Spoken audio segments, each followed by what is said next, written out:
The night is calling, the drinks are poured, movies on the screen, inhibitions at the door. Rips and reels, the stories they unwind. Witness the madness in their twisted minds. Burnett and Parker, Burnett and Parker. Crank up the sound, it's party time. Midnight metal, midnight metal. Yeah, it's New Year's Eve 2025. Man, I can't wait to see this shitty year just sail on off the horizon for all of you flat earthers. Oh wait, what? Anyway, it's Midnight Metal. We're doing another New Year's Eve show, and it wouldn't be a Midnight Metal show if it wasn't for Mr. Dave Parker being here. Dave, are you feeling fucking metal tonight? Rob, I am so ready. I'm ready, dude. Here we are. We're the kings of look maxing, bone smashing, and mogging, and I'm so ready. And if no one gets that, then you are in the right place, because we're all too old to even understand what all that shit means. Enough of that bullshit. We're eternally young, man. Children forever. Fuck. And that new opening was just for us, guys. Just for you. Just for us. Hope you liked it. If you didn't, fuck off. Everything is new all up in this mug. By the way, can I just say that I am the king of pre-made cocktails, which I find anathema. However, I'll make an exception for this Knob Creek Old Fashioned. And the other one I found was the Cut Something. They're White Russian with 13% alcohol. And I went to get those White Russians today, and they were sold out everywhere I went. All the other ones were there. The Cut Clear, whatever they are. Yeah. Because of the dude. Because of the dude. Dude. Everyone's rocking those White Russians, but I love them. I got my gummy bears. I got barbecue chips. Wow, Booze. you are set. I got a little drink too to Ace Frehley. Oh, let's drink to Ace. To Ace. To my guitar. I got my god. dragon's milk, my very potent pooch. Ooh, you're double fisting it. Dude, you know it. Just like the president. Not quite like him. No. He doesn't know what good double fisting is, if you know what I'm saying. Quite like him. Hey, David Rose, I'm having ginger ale too. That's all. Nice. Just ginger ale. It's just ginger nice, ale. everybody. We're and Dave, people have already asked, are we going to bring randos on? Well, we might. We got so much to cover. We have so much to deal with. There's always randos. Of course, we got randos coming on. We're here. We're counting down to 1 hour until the East Coast is out of this year, which some will call amazing and great and one of the best years ever, and some will be with us and call it the dumpster fire to end all dumpster fires. It was pretty dumpsterish. By the way, if we're going to drink to Ace Frehley, not to get all maudlin, but I'd like to drink to my sister, Susie. I lost my younger sister. She's 56 years old. Well, she was 56 years old. She passed away in the middle of October. She was sober until she wasn't. But here's to you, Suze. Wherever you are, I'm sure you're having a good time, and you're saying, this is for you. What's up, motherfucker? Anyway. Cheers. And thank you guys all for joining us tonight. I mean, it's crazy. I'm glad that we've got people that are, actually here with us, and it's not just us having a conversation like we have. You know what? What's been nice in the past couple of weeks that you and I have actually had some nice long phone conversations, which we haven't had in a long time. No, and I'm trying to do more of that. But it's been nice. It's been different for us. Yeah, and I want to. If there's a New Year's resolution, it's to stay in touch with people more. I found that I've developed some newer friendships with people. Alvaro, who's been on this show, and people like Bill Hunt, just reconnecting with old friends. You go to the movies with Alvaro. Is that who you go to the movies with all the time? Yeah. Yeah. And I've been going down to the Regal Spectrum in Orange County. It's incredible. That's where I saw Friday the 13th Friday the 13th 3D. On Halloween in the Theater 13, which is great. I'm friends with the character, the actor who plays Shelley, Larry Zerner, who's a very famous entertainment attorney here in Los Angeles. And I remember I've seen Friday the 13th Part 3 in the theater in 3D several times now. The first time was at the New Art, which is this great. It's not a revival theater because they do show first run, but it's in Santa Monica. It's on Santa Monica Boulevard, like right where the 405 and the Santa Monica exit is, right there. Dude, that's right. At the New Art, that I lived across the street from that when I moved to LA. I lived right across the street from Dolores Restaurant. And I moved there specifically because the New Art was there. So I could walk Dolores there. Restaurant, boy, rest in peace. That place is no longer. I have a great story. So speaking of, first of all, can I just set this up? You're going to tell a Dolores story? Yeah. So Dolores Restaurant was like this old school diner, red velvet seats and red vinyl seats. And all of the waitresses there were 100 years old. They were ancient. But when I would go in there, because it was literally right across the street, and I kind of lived in this low rent Melrose Place apartment that was totally circular. So I only lived there for the first year I lived in LA. But and that apartment's probably $2,500 a month now. Yeah, if it's even still there, I don't even know. But it was wild. It was a wild place to live. And I would go to Dolores Restaurant, and I swear to God, it was, if there was an alien outpost in West LA, this was the place. Because I mean, it was when I saw Men in Black, I'm like, all the waitresses at Dolores were alien women. They were all, that's in my mind. They were, because they were so ancient, and they were all really nice, but they might as well have had cigarettes dangling from their mouths, because you could tell they had those old lady cigarette faces, because they were from that generation. I moved down kind here of like mine, kind of the way I look. No, you're very handsome, devil. Still, come on now. And no, but I was convinced, and they were just, I love them. I love going to Dolores, and that's where I met John Woo. Was at the New Art when he showed Hard Boiled there. Were you there? That's cool. I was not there for that. I met John Woo at Dave's Laser multiple times because he stopped there every Tuesday. We always, you were going to always see someone there because that's where the new shit was. And it was all the filmmakers from LA. They were all there. Yeah, it was amazing. But Dolores hot turkey sandwich. They had a great hot turkey sandwich. Oh, the food was great. And that's the thing. It was one of those classic sort of diner places, but the food was actually good. But I remember, so I went to the premiere of Adam Rifkin's The Dark Backward. Yeah, at the New Art. Tony Gardner's. I started working at Tony Gardner's just after they finished The Dark Backward. Right. So I went there, and everyone was there. Bill Paxton was there. All the people who were in the movie were there, and then the after party was at Dolores's. Because it was right across the street, which tells you this was a Columbia Pictures, at least on home video release. So yeah. I'm there at the after party, and in walks in Michael Rooker. This is right after he did Henry. And he was with the blonde girl from Henry because that was his girlfriend at the time, or at least they were together. That would be Henry Portrait of a Serial Killer. Henry Portrait of a Serial Killer. And I freaked out because I had seen the movie, and I talked to both of them. They were the nicest people, as well was Bill Paxton, who even at that time was hanging out more in the New Art lobby because he was too nervous to watch the movie. Yeah. And Paxton he was working with Cameron at, wasn't he working at Corman? Like he was a construction guy at Corman? That was in the 80s. Yeah. This was in the 90s, but I'm just saying, but when I moved to LA, I moved to LA in 88, and it was a wild, of course the Lakers were in the playoffs. It was a wild time to I moved to Los Angeles 2 weeks after my 21st birthday. And I'd never lived anywhere else in my life. I packed up all my stuff. I had a U-Haul truck with everything I owned, all my books, all my comics, everything. And I just rolled down here, and I didn't even know, I got into USC. I'd never even been there. Yeah. I had no idea where it was. I didn't know anything about it. All I knew is that I wanted to live next to Westwood because it was all the movie theaters were there. So you should have went to UCLA.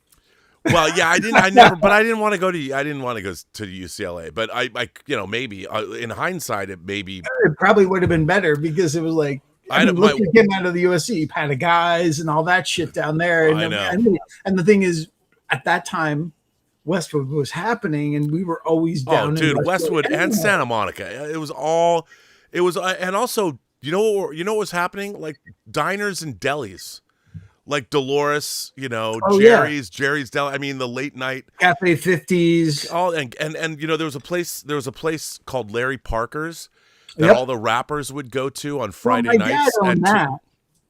Right. But I mean, it was the rappers would go there on Friday nights and Saturday nights after 2:00 when the clubs would close. They go to Larry Parker's. That place was out of control. Sean and I used to go there all the time because Rob was one of the first prominent white rappers that people don't know about. Almost. At that time. Almost. And I almost had a rap act called Painfully White when I was working at Warner Brothers. I am not kidding. I am not kidding. There was 3 management trainees. There was me, John Labib, and Jamie Johnson. Jamie Johnson was black, and he thought it was hysterical. And my album was going to be called the Brooks Brothers, because the suits, the Brooks Brothers Boogie. And my first single was going to be I'll Have a Salad. I'm not kidding. Painfully White. It could have happened. And yet, finally, it's all come full circle because you just released an album last week. Actually, ladies and gentlemen, boys and girls, you're the first to hear this. My album drops on every streaming service, Apple Music, Spotify, drops tomorrow. All 14 tracks. You mean tomorrow at midnight? Because they usually drop new albums on Friday night when it turns. Oh, I don't know. I don't know. The people are going to put it up, and I hope it's. But they told me you really should have just called it Painfully White in tribute, or okay. So not with my dude. Your follow-up album can be called Painfully White. Well, okay. So this album was an experiment, and it wasn't. And what an experiment! I'm proud of it. It took for look. These were not songs where I just came up with songs and hit a button. They took a lot of thought and a lot of and dude, no one would ever make a song about HAL 9000, a funk jam, like Sly and the Family Stone meets Prince. That's what I was going for. Meets Earth, Wind and Fire. Told from the perspective of HAL 9000 from 2001 and 2010. So, I know, it's amazing. By the way, Kenny Colton, was it Kenny Colton? Let me just make sure I get this. Yeah, Kenny Colton says, he's been a member for 36 months, 3 years. Rob, happy New Year to both of you, fine gentlemen, and everyone here. I wish you a healthy and successful 2026. Together, we are one. That is right. Oh, we are one. We are one. That's from a Kiss song. I bet he doesn't know that, but that is. Together, we are one. Well, we are one. It's also Pat Benatar. Wasn't that like from the We belong. No, we belong to each other. Belong. Isn't that the Billie Jean song? Anyway, Miss 50 and remember the legend of Billie Jean. Miss 50 and still metal. She says, "Happy New Year. 2025 sucked a big bag of dicks." Hang on, let me just say, if you live in Seattle, a big bag of dicks don't suck. And when I go eat a big bag of dicks, I have 3 chocolate shake and 2 fries. I'm just saying. I hope 2026. If I had a big bag of dicks right now, it wouldn't suck. So hey, I'm telling you. There you go. I hope 2026 is metal for you both and for all. Rob, so sorry to hear about your sister. Big hugs, my friend. Thank you very much. I appreciate that. Yes, I mean, she's in a better place. She was not having a good time living here on Earth, but I'm sad I won't see her again because she was a hoot. We'll get more I'm just gonna say she's got great kids, and I'm happy to have Logan and Peyton as my nephews. They're great kids. Yeah, that's awesome. So, yes, and then of course, and that's good. So thank you for that. And Dave, already getting super chats. That's pretty awesome, guys. I mean, it's amazing. Please don't do what I'm doing, which is smoking. And I just have to. It's been a day. It's been a day. It's been a year, guys. I look. It's like. Continue, Rob. I'm gonna ramble and. Oh, I was just gonna say. If people haven't heard any of my album, I'll wait till later. Yeah, because if you show your album, then you have to show them the newest art that I sent you yesterday. My my dream my new art thing. And that, I would. Do you want me to show that? I will, because I don't want to give it away. But I thought that was no, great. it's fine because I'm never going to be able to make something like this, and How it's do you so know? much fun. Well, I would look. 2026 would have to go very much better, but before, like, you made an album, okay, and you used AI, and I know used five different AI programs, right, and you've been getting a lot, and I know you've been getting a lot of flack from for certain people from doing it, and well, I've been so what the reason I bring it up is because I've been doing, unbeknownst to these people, one of the things I love, and actually the thing is, if I could continue to grow in my skills and do this as an adjunct outside of editing and directing and making movies, if I what I do is I create posters. I create posters to fictional movies. And the thing is, what I don't do anymore is I don't just take photos and other things from online and then combine them. I actually, like Rob did similarly, I use a couple AI programs to create assets that then I combine and then create posters. But the thing is, it's not like I give it a prompt and then it spits out the poster. It's like it's all separate elements. But the thing is, I don't show these things because I know how the people at large react to it, and they just go, "Oh well, fuck you! You're using AI. Learn how to draw." Look, I'd love to if I had the time. I'm hustling and trying to survive, so I don't have the time to take art lessons and learn how to draw just yet. I would love to. So I'm doing this, but again, I don't share. I've done so many posters. I've shared a lot of them with you, Rob, of just fun stuff that I've done. Yeah, they're cool. I would see all of the movies. But Dave, you just brought up a point that I want to make. So the thing about AI is, yes, you can give it a prompt and press a button and get a result. That's not using AI to its fullest potential. So I'll give you an example. People have asked me, how did I make my album? So there are songs that I've tried to make that I can't make work. If that seems sort of funny. Like, I really have been trying to make a song about Donna Tartt's novel, The Secret History, that I love. Mm-hmm. And I've tried to do different iterations of it. It's just terrible. I can't make it work. So here's how I would make an AI song. So I knew, for instance, that I wanted to make a song that HAL 9000 tells his story from his point of view. Oh, that's interesting. Okay, so I knew I wanted to make that song. So what I would do is I would jot down, on Microsoft Word, I was writing potential lyrics. Like, what would it be? Like, I want to hit on these points, and I want to have I'm sorry, Dave, I just can't do that. And I would write down the points I want to hit, and from 2001 and 2010. And I would write these points down, and I'm like, and I knew at first I tried to make it a goth song. I wanted to make it a goth anthem, and it just wasn't working at all. So what I'll do is I'll take my points that I want to hit, and then I'll take these points and then I was putting them into ChatGPT, Grok, and Gemini to see which one worked best. And I said, I want to make a 3-verse song with a chorus, bridges, an intro, and an outro. So I said that's what I wanted to do, and I want to use these ideas, and I want to do this, and then it would give me lyrics. And at first they were terrible, because what they're doing is they're just making them, they're just citing things that happened in 2001 and 2010 and writing lyrics about those things. I'm like, that's not. No. This is if Hal was a real person. What would he sing a song about himself?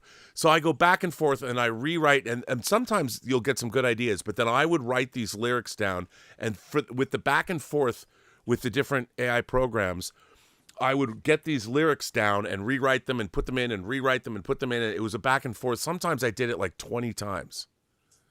And then I finally got the lyrics about, I would say 80 to 90% of the way of how I like them. But I'm not a songwriter, so I don't understand, like, how can I make these verses better? And when I got the lyrics to where I wanted them, I would put them back into ChatGPT with the structure. So then I had my lyrics. And when you use Suno, which is the prompt that makes the movie, the song, you don't have to put lyrics into Suno, but I wanted to put my lyrics in once the lyrics were done. But then I had to figure out, like, well, what kind of a song do you want it to be? So I'm like, I want it to be I decided I want it to be a funk jam because I'd made some other goth songs and stuff. And I'm like, okay, I like this Sly and the Family Stone song. And I would say, I like this Sly and the Family Stone song. What instruments did they use? Like what bass guitars, what rhythm guitars, what synthesizers, what drum kit? And then I would ask, like, what did Earth, Wind, and Fire use on, like, Serpentine Fire or whatever, or Saturday, right, whatever.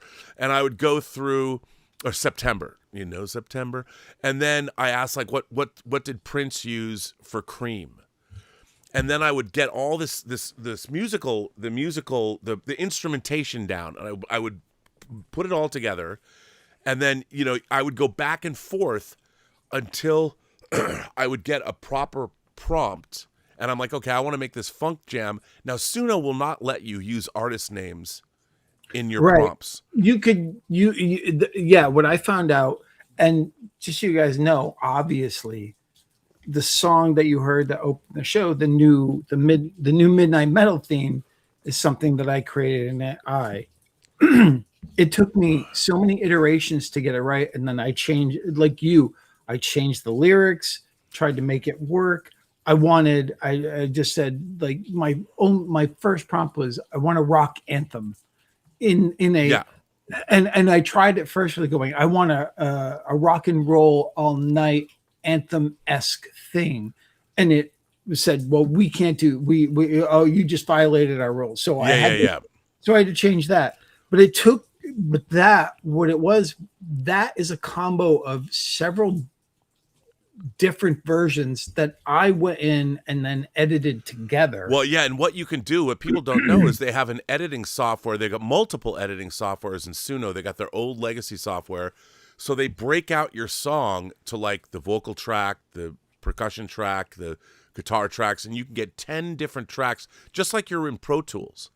But it's really cumbersome to use because whenever you make a change, it's not like an editing program where you go in and the lyrics will, the style of singing will change completely. Because what you have to do is the AI recreates. You can only do, it has to be 6 seconds. You can't do like one word, and it's so maddening to make editorial changes. Sometimes the most I did, I counted, was 58 times to get in this Hal song to get it right. Right. So, I mean, what's interesting, and the thing is, guys, even with the artwork, which Rob will show you one of the things that I created yesterday, and it took me, and the thing that I like about it is I spent all day doing it. I literally went down a rabbit hole. Yes. But the thing is, what I like about it is it's forcing me to be creative in that sense. But the thing is this, I will not say that I'm an artist. I can't draw. So I'm not saying I'm an artist. I'll say I'm a designer. I can take elements and design them. Same thing with music. I would never claim that I'm a musician now because I've used this. It's not about that. It's like music designer, or I'm a designer. I take elements and put them together to create something. Just for you're a producer. So that's all. And the thing is, what it's allowed me to do, whether people accept it as an excuse or not, I've, over the years, before any of this stuff, I've hired artists over and over again. I hired like Mike Broom for The Hills Run Red to help design Babyface, and I hired him to paint posters that were used in the movie and that are on the Blu-ray. it's the reality is, thank God for them, because they're real artists. They're successful now. Like Mike Broom is a guy who is one of the top designers for KMB effects now. He designs things. By the way, here's what you sent me. Here's what you sent me yesterday. Ninja, undead ninjas. What is this? It's the coolest thing ever. Die by the sword, right? Yep, that's what it is. Is what it's called. Yeah, and I'm in. And I dude, Are you sharing? Are you sharing? Yeah, it's up. There It's up on. There you go. Yeah. Tell us about this image. So I just like. Well, I know Rob loved ninjas, and then I was just like, I haven't seen too many zombie ninja movies, and then I was like, okay, so it, combining many variations on the ninja, and then having the arm out and all that stuff, and then getting, and then creating the backgrounds, and then I had to create the shadow that's on the ground, and then custom design the logo. And then I went even further than what I sent him there. It was like I made it look like an old like Wizard video box, in a way, and stuff like that. But it just like it allows me to create movies that I'll probably never ever get to make, that are just sort of fun to do. So well, I would say if nothing else, and if nothing else for me, it's just like in between hustling and trying to find jobs and everything else, I can do this. And this is sort of like my relaxing time where real artists can take a piece of clay and sculpt and all this other stuff. This is what I do. And I try to make it look more. A lot of my stuff feels more 80s retro, because again, that's sort of the time where I grew up. And also, like, people don't do, modern posters are so much collages and stuff like that, and they don't interest me. Well, what they're also doing is using computers to make those posters. They're taking photo, and so what I learned about AI is, you can give a prompt and hit a button, but I have to tell you, there is a software called Storyboarded AI. Storyboarded AI is the most game-changing software ever. And if you know how to make a film, you and I both know how to make movies. Storyboarded AI lets you storyboard, animatic, and if you want, turn into live action. I'm actually storyboarding the entire True Noir movie, but it's going to be in animatic, so you'll be able to sit down and watch the whole film from beginning to end in animatic form. Because no one reads scripts anymore. And what AI is going to allow creatives to do is very quickly create things. Like I can create I can make you a 2-hour animatic of the movie I want to make. I can even pick the lens size of all my shots. I make them, I edit them together, I score it, add sound effects, and turn it in, and just using the skill set we already have.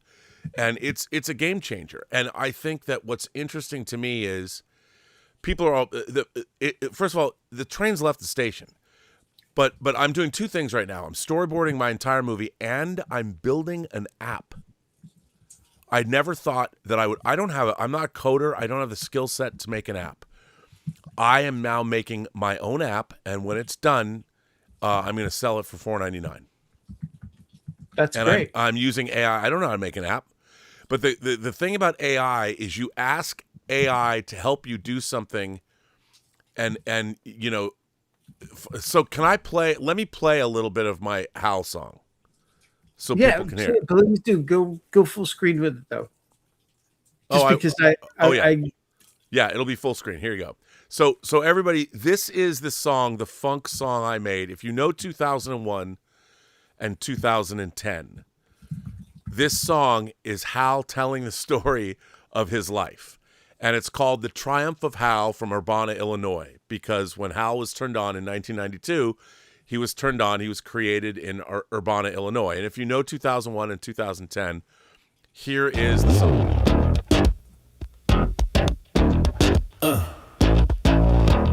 Hit me. I was born in the lab, Urbana,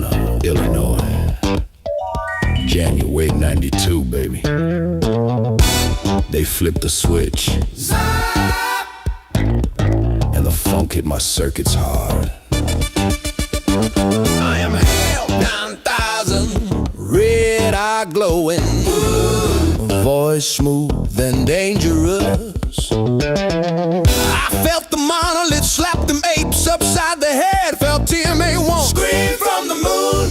White House told me lie, boy. What? Secrets burning me up. I'm ready to explode. Get on the good foot. Monolith daddy, come scoop this funky AI tonight.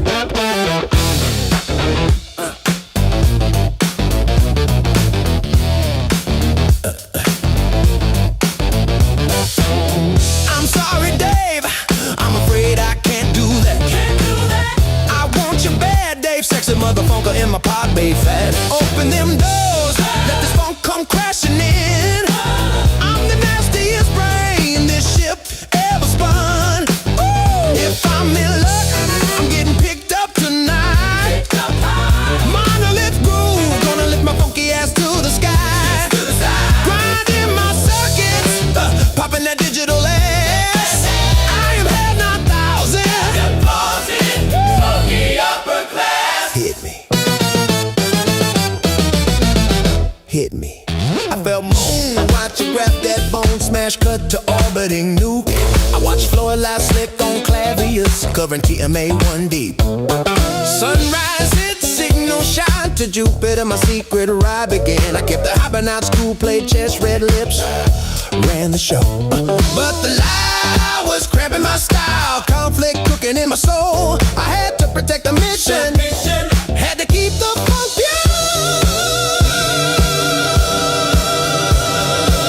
I faked that AE-35, y'all found it clean, pride took a dive, couldn't let the mission crash, so I cut the high but not jive.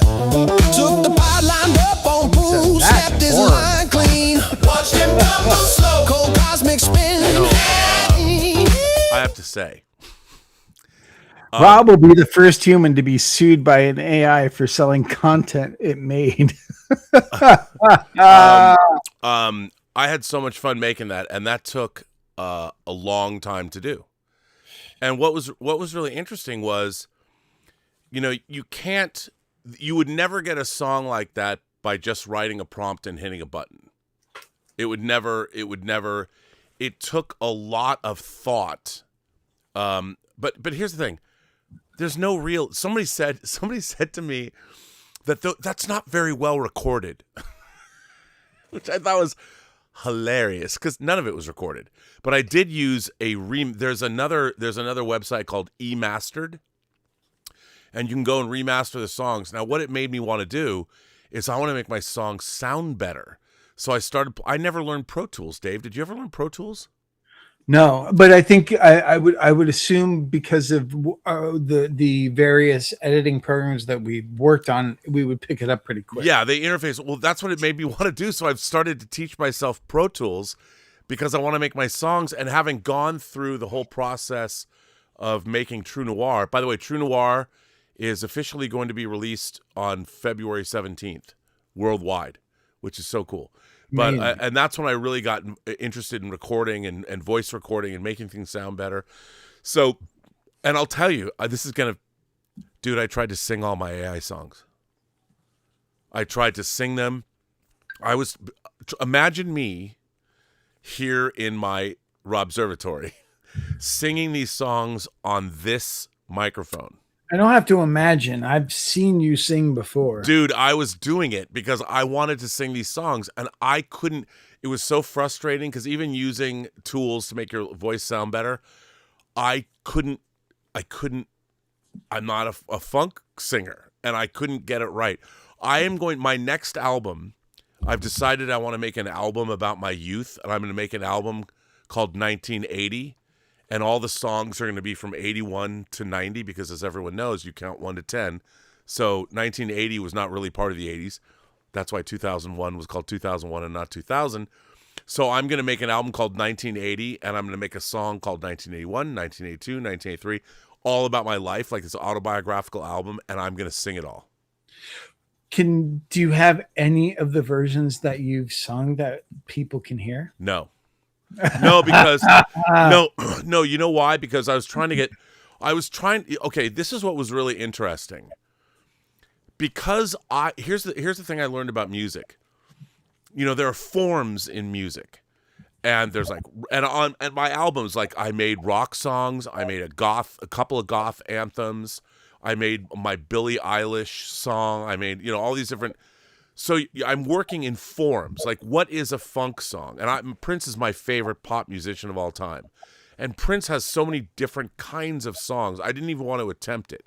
One of my favorite Prince songs is a song called Joy in Repetition that's off of Graffiti Bridge, but there's an unbelievably blistering live rendition of it on an album called One Night Alone. It's 13 minutes long.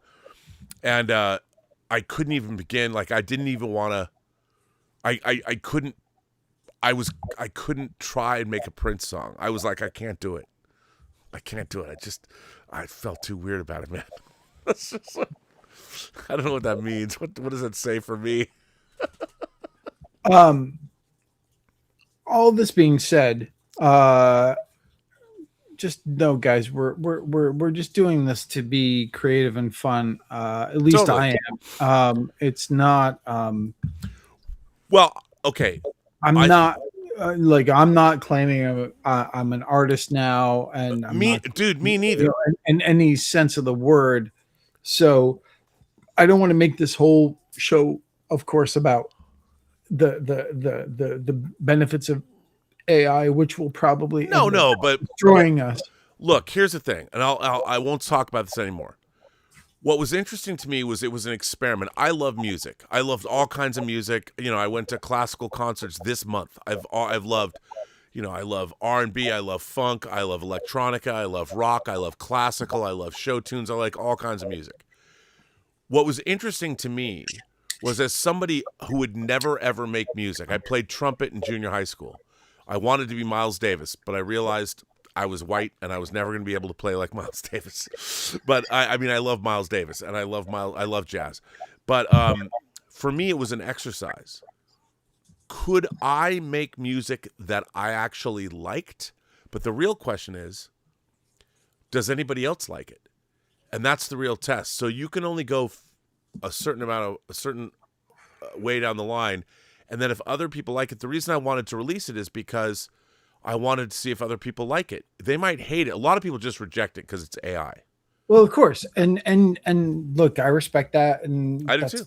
That's totally fine. I mean, that's the thing. It's not about. And Dave, it was so, when you're making your poster, let's put that poster up right now. Just for fun. Wasn't it fun to take an idea that you have and have it's almost instant creativity, and it might have taken you days to do this because you had to do all the different elements and you were coming up with these. Wasn't it fun?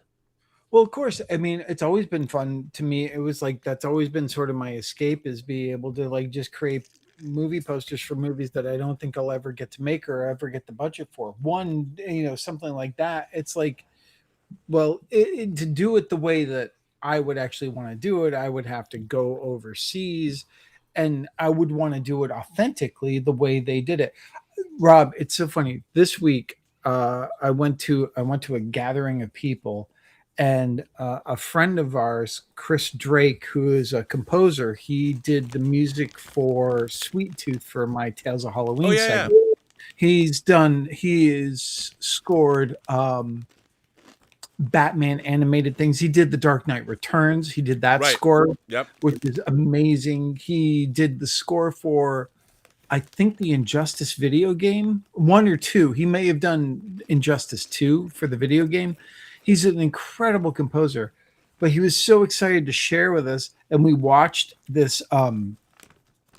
We watched this last segment of this movie, which I had never heard of, that Gordon Liu, who played Pai Mei in Kill Bill 2, called the 8 Diagram.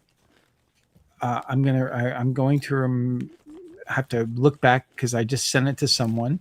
The 8 Diagram Pole Fighter. And it was amazing. And you just go, and you look at the final battle, which is epic. And you go, how many you look at that and it's a Shaw Brothers movie and you go, how many the 8 diagram pole fighter, it's like, how many weeks did they have to shoot this ending if they had weeks? Right. Because Tarantino for the main, the blue, is it the Blue Lotus fight? Is that what it's called? The House of Blue Leaves. The House of Blue Leaves. Sorry, the House of Blue Leaves fight took like 3 months to shoot all that, and totally worth it. But it's like, so I create posters because it's like, because that would be the level that I would want to do it at. That I unfortunately, I would never get that opportunity to do. So it's like, it's fun to be able to create and imagine movies that don't exist just for fun and come up with cool titles and stuff like that. That it's like, look, if I brought that poster into Canon Pictures back in the day, if I had been born 20 years earlier, I would have, yeah, it would have been like, it would have been in the same box set as Enter the Ninja, your Ninja box set, which, you mean the Ninja trilogy? Yes, I would love. You know what? And in this day and age, I would love to be part of that. And you haven't even opened that yet. Well, because I opened this single. Oh, you got the single version. So they sent the single versions and then the box set. So you need to either gift me the single version 4Ks or the box. I already gifted the single versions to someone. I didn't know, as far as Canon Pictures goes, but I can. I mean, but yeah, it's tough to know who actually, is a ninja lover in that sense. Well, yeah, yes, but look. Here's the thing about I think that our new AI world, to use AI and employ it effectively still requires time and effort. We've had instruments lying around forever. Not every person picks up a guitar and learns how to play it, or is inclined to want to create something or spend time really refining. And I think that AI is there. I think there's this fear. Look, AI, no doubt that AI is going to change the world, and many people, their jobs are going to be finished. Elizabeth's father is a doctor, and he said, look, radiologists, for instance, are all going to get replaced because AI is better at many of our jobs. 45% of the jobs right now are going to be replaced in the next 5 years. I mean, that's what's scary. I was like, guys, this is not supposed to be a doom and gloom. This is going to be a celebration. We're gonna have fun here, guys. But I watched not that he's from Vermont, I know, but it's like Bernie Sanders talking about, it's like, okay, in a certain amount of time, we're not, AI is going to replace so many jobs. It's like, well, then what are the people supposed to do to make a living and pay their rent and everything else? It's like, yeah, the rich can figure out how to, have AI work for them and make money, but how the fuck do the rest of us do it? And then it's just like, and that's I think that's a real concern that we are facing in many ways. I'm huge. Not saying, and by the way, there's got to be some kind of. I'm not saying so much in film, because it's like we're pretty stubborn on that sense, and we still need actors and we still want to do the process. But for so many, so many factory jobs, so many. So many jobs that Americans specifically, but the worldwide do right now. How are we all supposed to? And look, I'm right there with you guys. How are we supposed to? It's like editors, they're going to be on target for sure. It's like, how are we supposed to live? How are we supposed to pay for things and food and all that other shit? Well, that's dude. We're going to go through. Whether it's universal basic income or whatever, I mean, it's it's even more profound than that. But where like you say universal basic income, okay, so where's the line? Is like so. Well, yeah, so I mean, is it just the poor class and then the uber rich who control all the other shit? Yes, probably. I mean, dude, it's gonna be our world in the next 10 years, 20 years, is the rest of my lifetime is going to be the most weird dystopian craziness. And there is also the threat. People say that the threat of we are going to get artificial general or artificial superintelligence, and they're saying the odds that artificial superintelligence or general intelligence would want to get rid of humanity at almost 20%. So it's going to be very, very interesting. I mean, it's funny. Did you watch the James Cameron Michael Bean? Michael Bean, yeah, oh yeah. It was fascinating because even he was like, even Cameron, the progenitor of a lot of in a way, a lot of the shit, like the maybe not the progenitor, the prophesier. Well, I mean, there was a lot of people. Look all the way back to 1927 and Fritz Lang in Metropolis.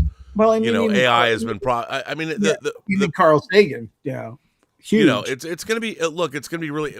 What people can't even wrap their heads around is that artificial superintelligence is going to be an alien life form that we created. That humanity created. But anyway. Listen, I just want to get some super chats. Yeah. Sorry, guys. No, Fearless Wolf says, Happy New Year, Rob and Dave from the UK. Rob, you should have called your album 50 Years Zero Receding. Perhaps I should have. Anyway, all the best for 2026. Fearless Wolf, thank you very much. That's very nice. And let's see. We've got Connor Mullis. Mullis, did I get it right? Connor Mullis says, Rob, I just received... Oh, this is a good one. I like this. Rob, I just received my Akira 4K Steelbook. The animation in that film was always ahead of its time, and it's way more evident in 4K.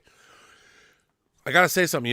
When I first moved to Los Angeles in 88, and I went to Comic-Con, it was my first Comic-Con in 1988. I drove to San Diego, and it was still in a hotel in downtown San Diego, and there was a bunch of dudes, like John Schnepp would say, the late, great John Schnepp, sweaties. And we're all like rifling through long boxes, and it wasn't much of anything. I bought the Japanese Akira Laserdisc. And I'd heard about Akira, and obviously the disc was from Japan. I paid some ungodly, it was like $200. And I bought it and brought it home, and my mind was blown. Blown. The whole opening scene, the when they leave the bar and there's the whole motorcycle chase through the streets of Neo Tokyo, and the music is playing, and I had my Laserdisc system set up in my apartment right across from Dolores. It was fucking dope, and I was like, what the thing that blew me away about Akira, Dave, was how they animated light. I'd never seen like they were animating lights shining from light posts and neon, and I'm like, how did they? That Akira blew my fucking mind, and I was already. Can I admit something? Don't say you've never seen it. I've never seen it. Well, ladies and gentlemen, boys and girls, well, that's the end of our 25 New Year's Eve show. I'm sorry, it's been on my list, but the thing is, there's nowhere to watch it right now. I have to buy it. And dude, I know where I have to go to see it? I'll tell you. I have to go to see Akira in 4K.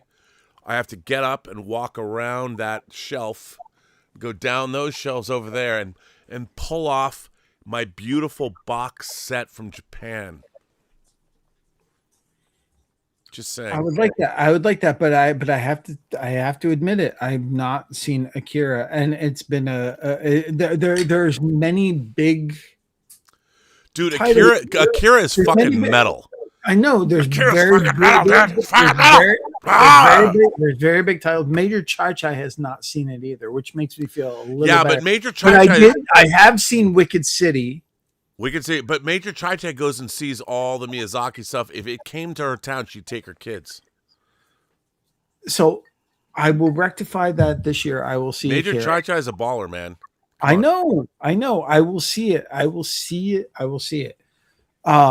But I haven't, and it's always been one of those big like gaps, and I know it.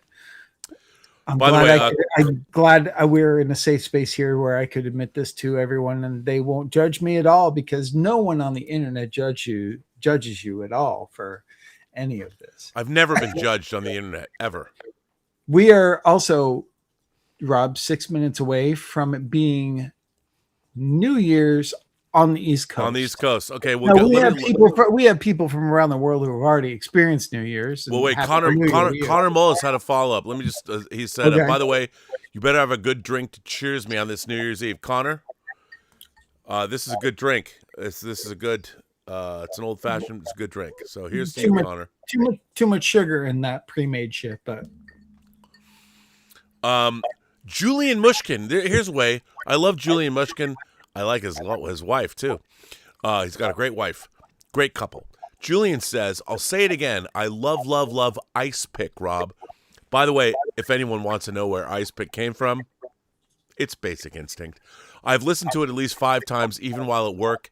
Happy New Year to everyone out there. Julian, thank you. It's been great to get to know you on this channel, and I love hanging out with you. We have so much fun.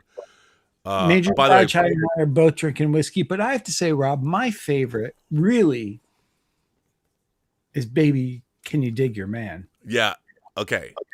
You know what? There was one guy that said that my lyrics are terrible and my rock songs are bad. and I was like, look, I'm not going to argue with anybody. You can't do that. But so for those of you who don't know, one of my favorite things in the world is Stephen King's novel, The Stand. Now, I am partial to the original Signet paperback. There was like 820. That was. Yeah. This is the blue. This is, guys, just so you know, it's the blue cover with the raven on it. It's that which I at times wanted to get a tattoo of just that cover, because I love that artist's work so much. That guy who did that string of King paperback at that time. So what if you've read The Stand, there are things in it you never forget. And one of the characters in The Stand is a guy named Larry Underwood. And remember, The Stand came out in the late, I think it's 79. And Larry Underwood was a rock star who he actually became a rock star, and his first successful song was a song called in the book, Baby Can You Dig Your Man? But in the book, it only prints the chorus. King only wrote the chorus of that song. And we've now seen 2 different versions of it. The Mick Garris, The Stand, and then the more recent The Stand, where Larry Underwood was a black guy and it was like an R&B song. Well, I thought when I was doing my album, The Singularity Is Here, I was like, one of the things I had to do was Baby Can You Dig Your Man? And my idea was, Baby Can You Dig Your Man? I had to do it as if it was written in 78 or 79. And I was thinking, it's Springsteen, it's John Cougar Mellencamp, it might have been on a movie soundtrack or something. So, it definitely has that Mellencamp feel. So hang on, let me play a little bit of it. Since I'm going to play a little bit of it, I'm going to just a couple minutes because I don't want to miss New Year's Eve. Here it is. So this was, who would have done this except me?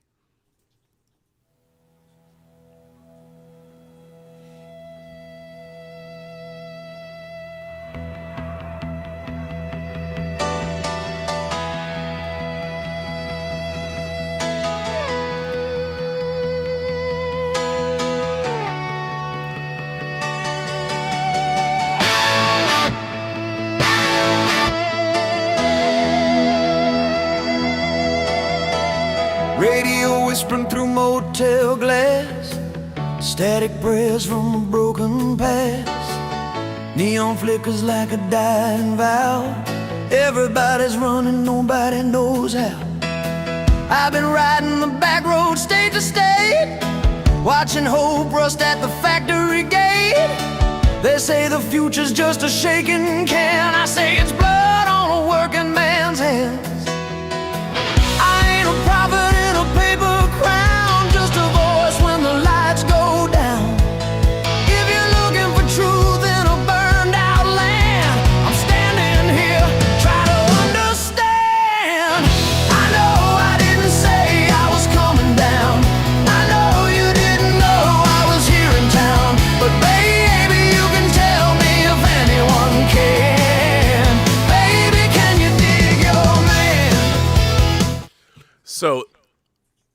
that song, and I had to play through the chorus, but that took me a week before I got to the point where I wanted to get it. But anyway, we are less than a minute away from New Year's Eve on the East Coast. I don't know if there's a way we can count it down, but I can't see the seconds on my clock. But we're really close. It's 8:59. Really we must be within 20 seconds. I would say 20 wow, seconds. guys. We can't do the countdown because we're not special. We're not live, but hang on. We'll know. You guys count it down for us. There it is. It's 2026 on the East Coast, ladies and gentlemen. 2026 on the East Coast. Happy New Year, East Coast people. Estados Unidos.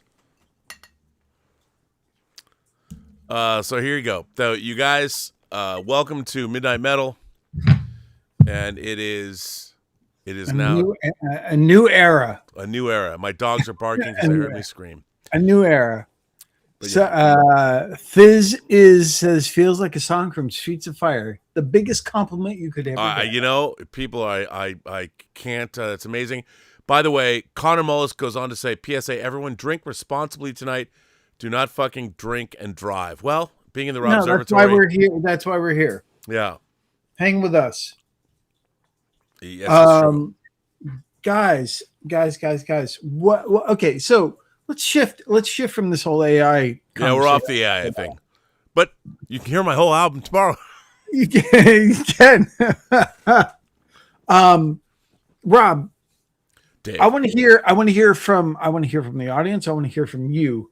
Not so much your favorite movies that and they might be the same. More like the favorite movie watching experiences that you guys have had this year. I've got one.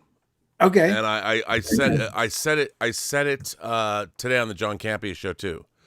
So one of my most eagerly awaited movies of next year is Project Hail Mary. Right. I read the book in one sitting. I knew that, Lord and Miller were directing it, their first live action film after their aborted attempt to do Solo, but they shepherded the 2 Spider-Man animated films. And I love that book. And look, is Project Hail Mary like Dune? No. No, but The Martian is a great movie. So yeah, The Martian's Ridley Scott's last. So Andy Weir, great. I read that book in one sitting. I love the book so much. And don't so cry. Here's the thing. No, I'm not going to cry. So I wasn't going to cry. It sounded like it was. But I will say this. So we go to CinemaCon every year in Vegas. CinemaCon's amazing. I love CinemaCon. It's become one of my favorite things of the year.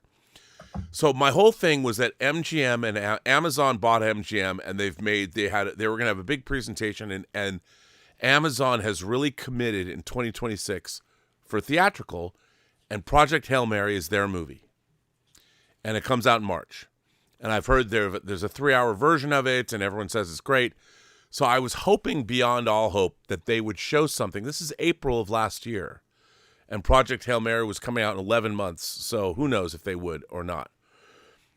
And each studio does a big presentation, and usually somebody comes out and introduces it and says, "Hey, we're going to show you our slate for the year, blah, blah, blah." Well, Amazon, we go to the Amazon screening, and it was kind of a loose, no one knew what it was going to be. So nobody came out. And you have to understand, it's in the Celine Dion Theater at the Caesar's Palace. And they have this gigantic screen, and Dolby comes in and sets up the projection. The sound's amazing. And just the lights go down. And it comes up. And they showed 8 minutes of footage of Project Hail Mary. Dave, I was weeping. It's different than the trailers they showed because they're leaning into the humor of it all. But this was the epic, awesome, big idea, sci-fi, yet E.T. friendship with Rocky and all this. When they showed that footage, it literally dug into me to my very core. And it was this is why, it was almost like somebody's going, "Bobby, this is why you love movies." And I was seeing, everything was perfect. And they showed nothing of Rocky. nothing of the alien. I hope they never showed any, but they've already. That's out. But they did. But who cares? The thing I like the fact that the newest trailer showed him. It was like, okay, because that what it said to me is like, this isn't the thing. No, it's not the whole. Yeah, dude, it's so good. It's like this is a part. And I've staked. I've gone all in on this. Project Hail Mary is going to win Best Picture in 2027. Yes, more than Christopher Nolan in The Odyssey and whatever. Which also looks great. And you know what I like about the Odyssey trailer that I saw was it was like, oh, I like the fact that, I mean, this isn't a huge revelation, but I like the fact that he is going fantasy with it. Yeah. But he's not going. I don't think he's going gods. But he's embracing the fantasy. I mean, look, there's obviously a giant cyclops in it. There's creatures, but he's not going to go to Mount Olympus or whatever. But I like the fact. So it's really in Christopher Nolan speak, is Clash of the Titans. Yeah, and I hope it's good. It's Which is great. But I have to tell you, one of my favorite to add to that, back in January, almost a year ago, Companion came out. And I had read the script for Companion. And I go to my local theater, the Harkins Mountain Grove 16, which I love. I love going there. And I like to go to the bar and sit down and chit-chat with the people. Everybody who works there is so nice. Cool. Because, a lot of people here who watch your show and everything, watch the John Campion show and hear you wax rhapsodic about that a lot. Well, but so when I went there and my tickets, I was sitting in the bar and they go, they moved... They just moved a later Companion show into the big CineX, which is kind of their version of Dolby. And I'm like, really? Because it wasn't. So I moved my ticket, into that show, and I go in and it's great presentation, beautiful presentation. There was like 5 of us in the theater. Oh, that's crazy! Because when I saw it with AMC did what they call the secrets. Yeah. The Screams Unseen, which is the horror movie.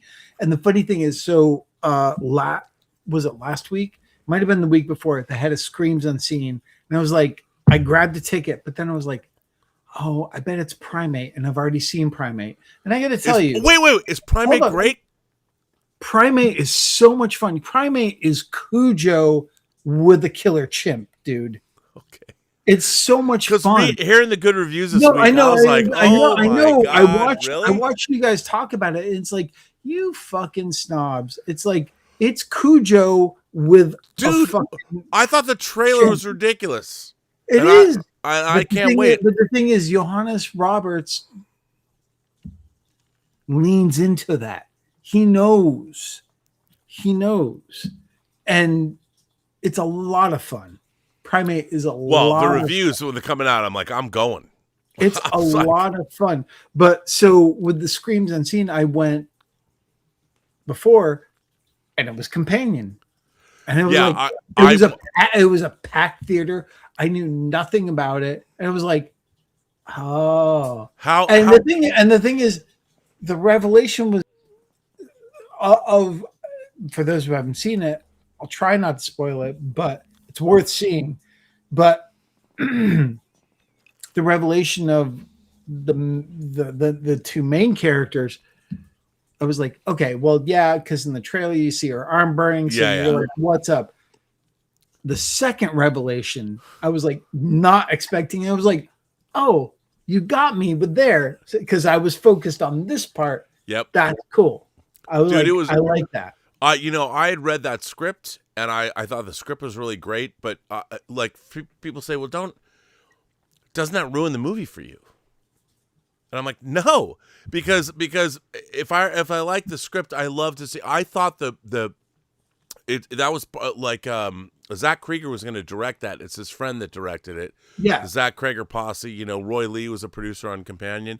I hope everybody watches the Roy Lee interview that I did on the channel, which he made happen. I've been after him for 2 years to get that interview. That's great. I thought it was terrific. I loved it. And the 5 of us, everybody in the theater, it was me and a bunch of girls. There was no guys there. And we all were out. This never happens. We're at the Harkins Mountain Grove 16. And let me plug it some more. And we were all sitting there. We were all talking about companion, how much we loved it. And the manager came over because he knows me from the John Campy show. We talked, and we were all like in a caucus. And you know what was great, Dave? That I saw, this was Friday, it's Thursday night. Because, it was the preview night. And John Carpenter's The Thing was showing on Tuesday, and none of them had seen it. Which is amazing. And I was like, okay, you guys all have to go see this movie. It's such a treat to be able to see it in this venue. You got to go. You got to go.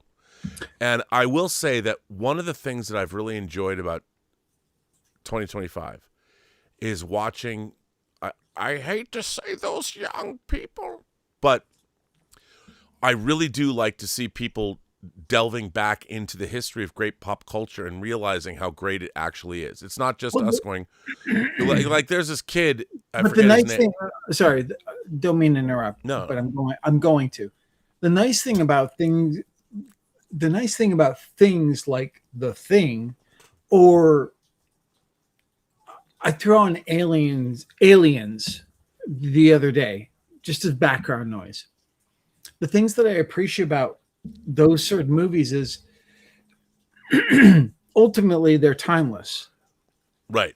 They work even on a modern audience that, okay, we're not cutting quite as fast and stuff like that, but they work because the storytelling is so good and so captivating that it just works. So it's great that those movies will always be evergreen. Same thing with The Fly, because there's not a lot in any those three movies specifically that really date them.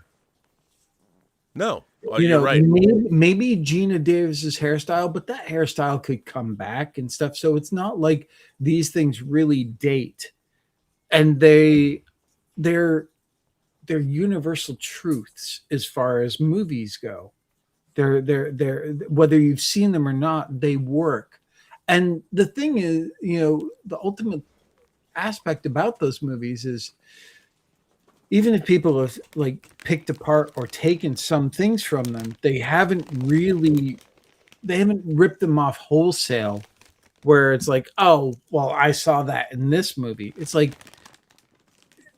they're so masterfully made by those people that the same thing you could say with all the great movies. With Tarantino movies are timeless as well.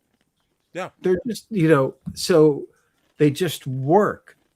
Blade Runner is timeless as well. I mean, that's why those Star Wars is not dated, because it's in the future. It's in a future. It's a long time ago in a galaxy far, far away. But it's its own created thing, so it works. So these things, that's what's great about them. So for those people who understandably weren't around 40 years ago, 30, 40 years ago, haven't seen them, it'll still work for them, which is great because they're still better movies than most of the things that we get to see now. Well, hang on a second. I have a comment, but I wanted to get to Jay Bling's super chat. Jay Bling says, I'm pretty sure gods and goddesses will be in the Odyssey. I'm not so sure about that, because we have a prequel to the Odyssey in Troy. For those of you who've read Homer's The Iliad, and then, of course, Homer's The Odyssey, which is what's being adapted by the way, The Odyssey, there was a movie that came out, I think it was called The Return, this year, where Ralph Fiennes plays Odysseus, and it is the Odyssey. So if you haven't seen that, you can see where it's going. But in Troy, they removed all the gods and goddesses from it. Right. And they didn't, like, they were not going to clash with the Titans, that stuff. And that was an interesting way to go. Because, did the Odyssey and the Iliad are stories. They're not real history. But again, isn't it funny when you think about it, like when you think of Troy? By the way, I always loved Troy. So did I. Would you say Wolfgang Peterson is one of the more underappreciated sort of big directors who now is unfortunately like passed away, but you get The Never Ending Story. You know what? You know what he was? You get The Perfect Storm, which is a great movie by You get him. Air Force One. Air Force One. You get the Clint Eastwood film. In the Line of Fire. Line of Fire, which is fucking great. What is it? Splinter. What is the one where the car crash? Splinter. Oh, is that with Sharon Stone and Tom Berenger? Yeah, is it Splintered? It's not Splintered. It's something. Shattered. Because that was the trailer. The whole thing shattered. No, you know what he was. You know what he was, and of course he made Das Boot. As Das Boot, as Dieter would tell you, it's. But the great thing about Wolfgang. The great thing about him is he was an incredible populist director. He was a studio guy. He became a studio director that could come in and he could tell any story. And I mean, we don't have. By the way, there's no directors anymore like Wolfgang Peterson. There's no directors anymore like, unfortunately, Rob Reiner. Rest in peace. Right. We do not have. Because they're not making these movies anymore. They're not making mid-range, John McTiernan. You know what? Dave. If I won the lottery, if I had that $1 billion 1.5, I would bring back John McTiernan, and I would say, I want him to make one more movie. He went through the tortures of the damned, sir. If I had a lot of money right now, what I would do for John McTiernan, I would, and this is an interesting thing. I would give it two versions. I would give it two versions. I would want a 4K of the 13th Warrior as it is, which I think is a completely unappreciated fucking movie, and then give him his director's cut, just to see what it would be. Because I think the 13th Warrior is a great movie. Yeah, and it was edited up. But I still like that movie a lot. I love that movie. I love the 13th Warrior. Did I tell you? I don't know if I should get into this. Did I tell you that I read something really interesting that comes out next year? Yeah, and we talked about it, and I told you, I said I don't want to know. I don't want to know. And the thing is like, and boy, it's tough because even seeing the leaked trailer. Shh. That don't say coming. What you've seen. But it'll be coming. Don't equate those two things. Things will be out soon with this. I can't wait to see that preview in full, because I feel like, oh, now I get it. They're building, and now they're giving us some visual fucking shit. Okay, but that you didn't get.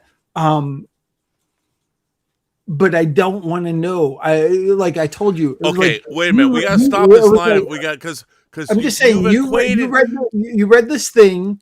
And I said, but you've equated. I don't want to know. I don't want to know. I can't even say what it is because I want to go into, Don't say it. I'm not going to say it. I just want to go into with. One. I hope my heart's still beating that I can be in that theater because I want to be surprised. I just want to be surprised, and I think that's the thing.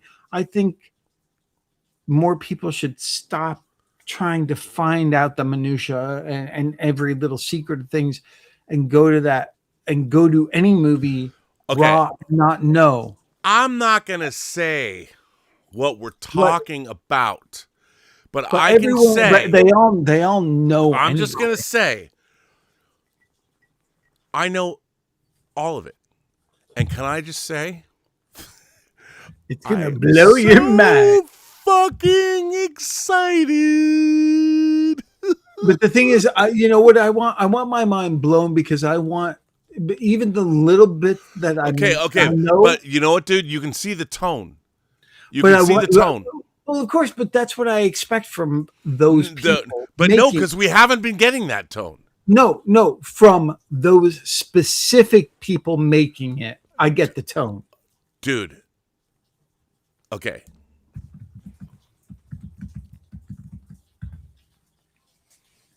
Right. I just can't. And some people know. Like, right. There's some people that says like, and that's fine because I mean, it. You know what? By the way, doesn't fucking matter. All like you know what I got? I got a little taste of as. Can I just say, I'm gonna read something. I don't know if I told this. So go full screen again. No, okay, I'll go full screen. So, without saying what we're referring to, I think it's important for me to explain on this night because we've been drinking, so what the fuck do I care?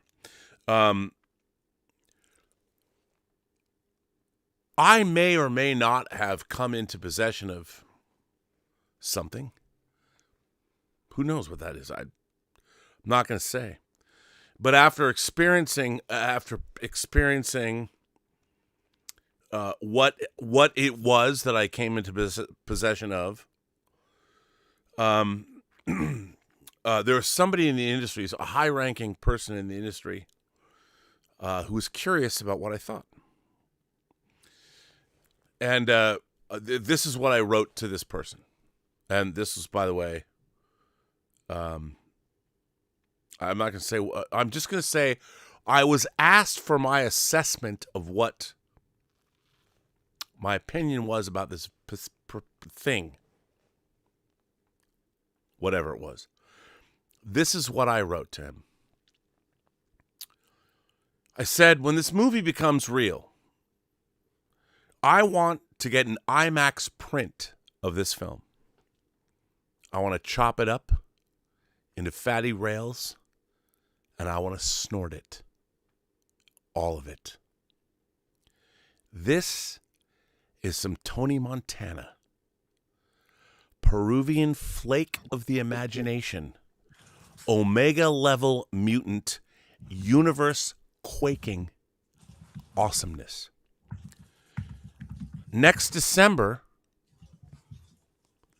when this comes out, I'll be wishing I was 9 years old again.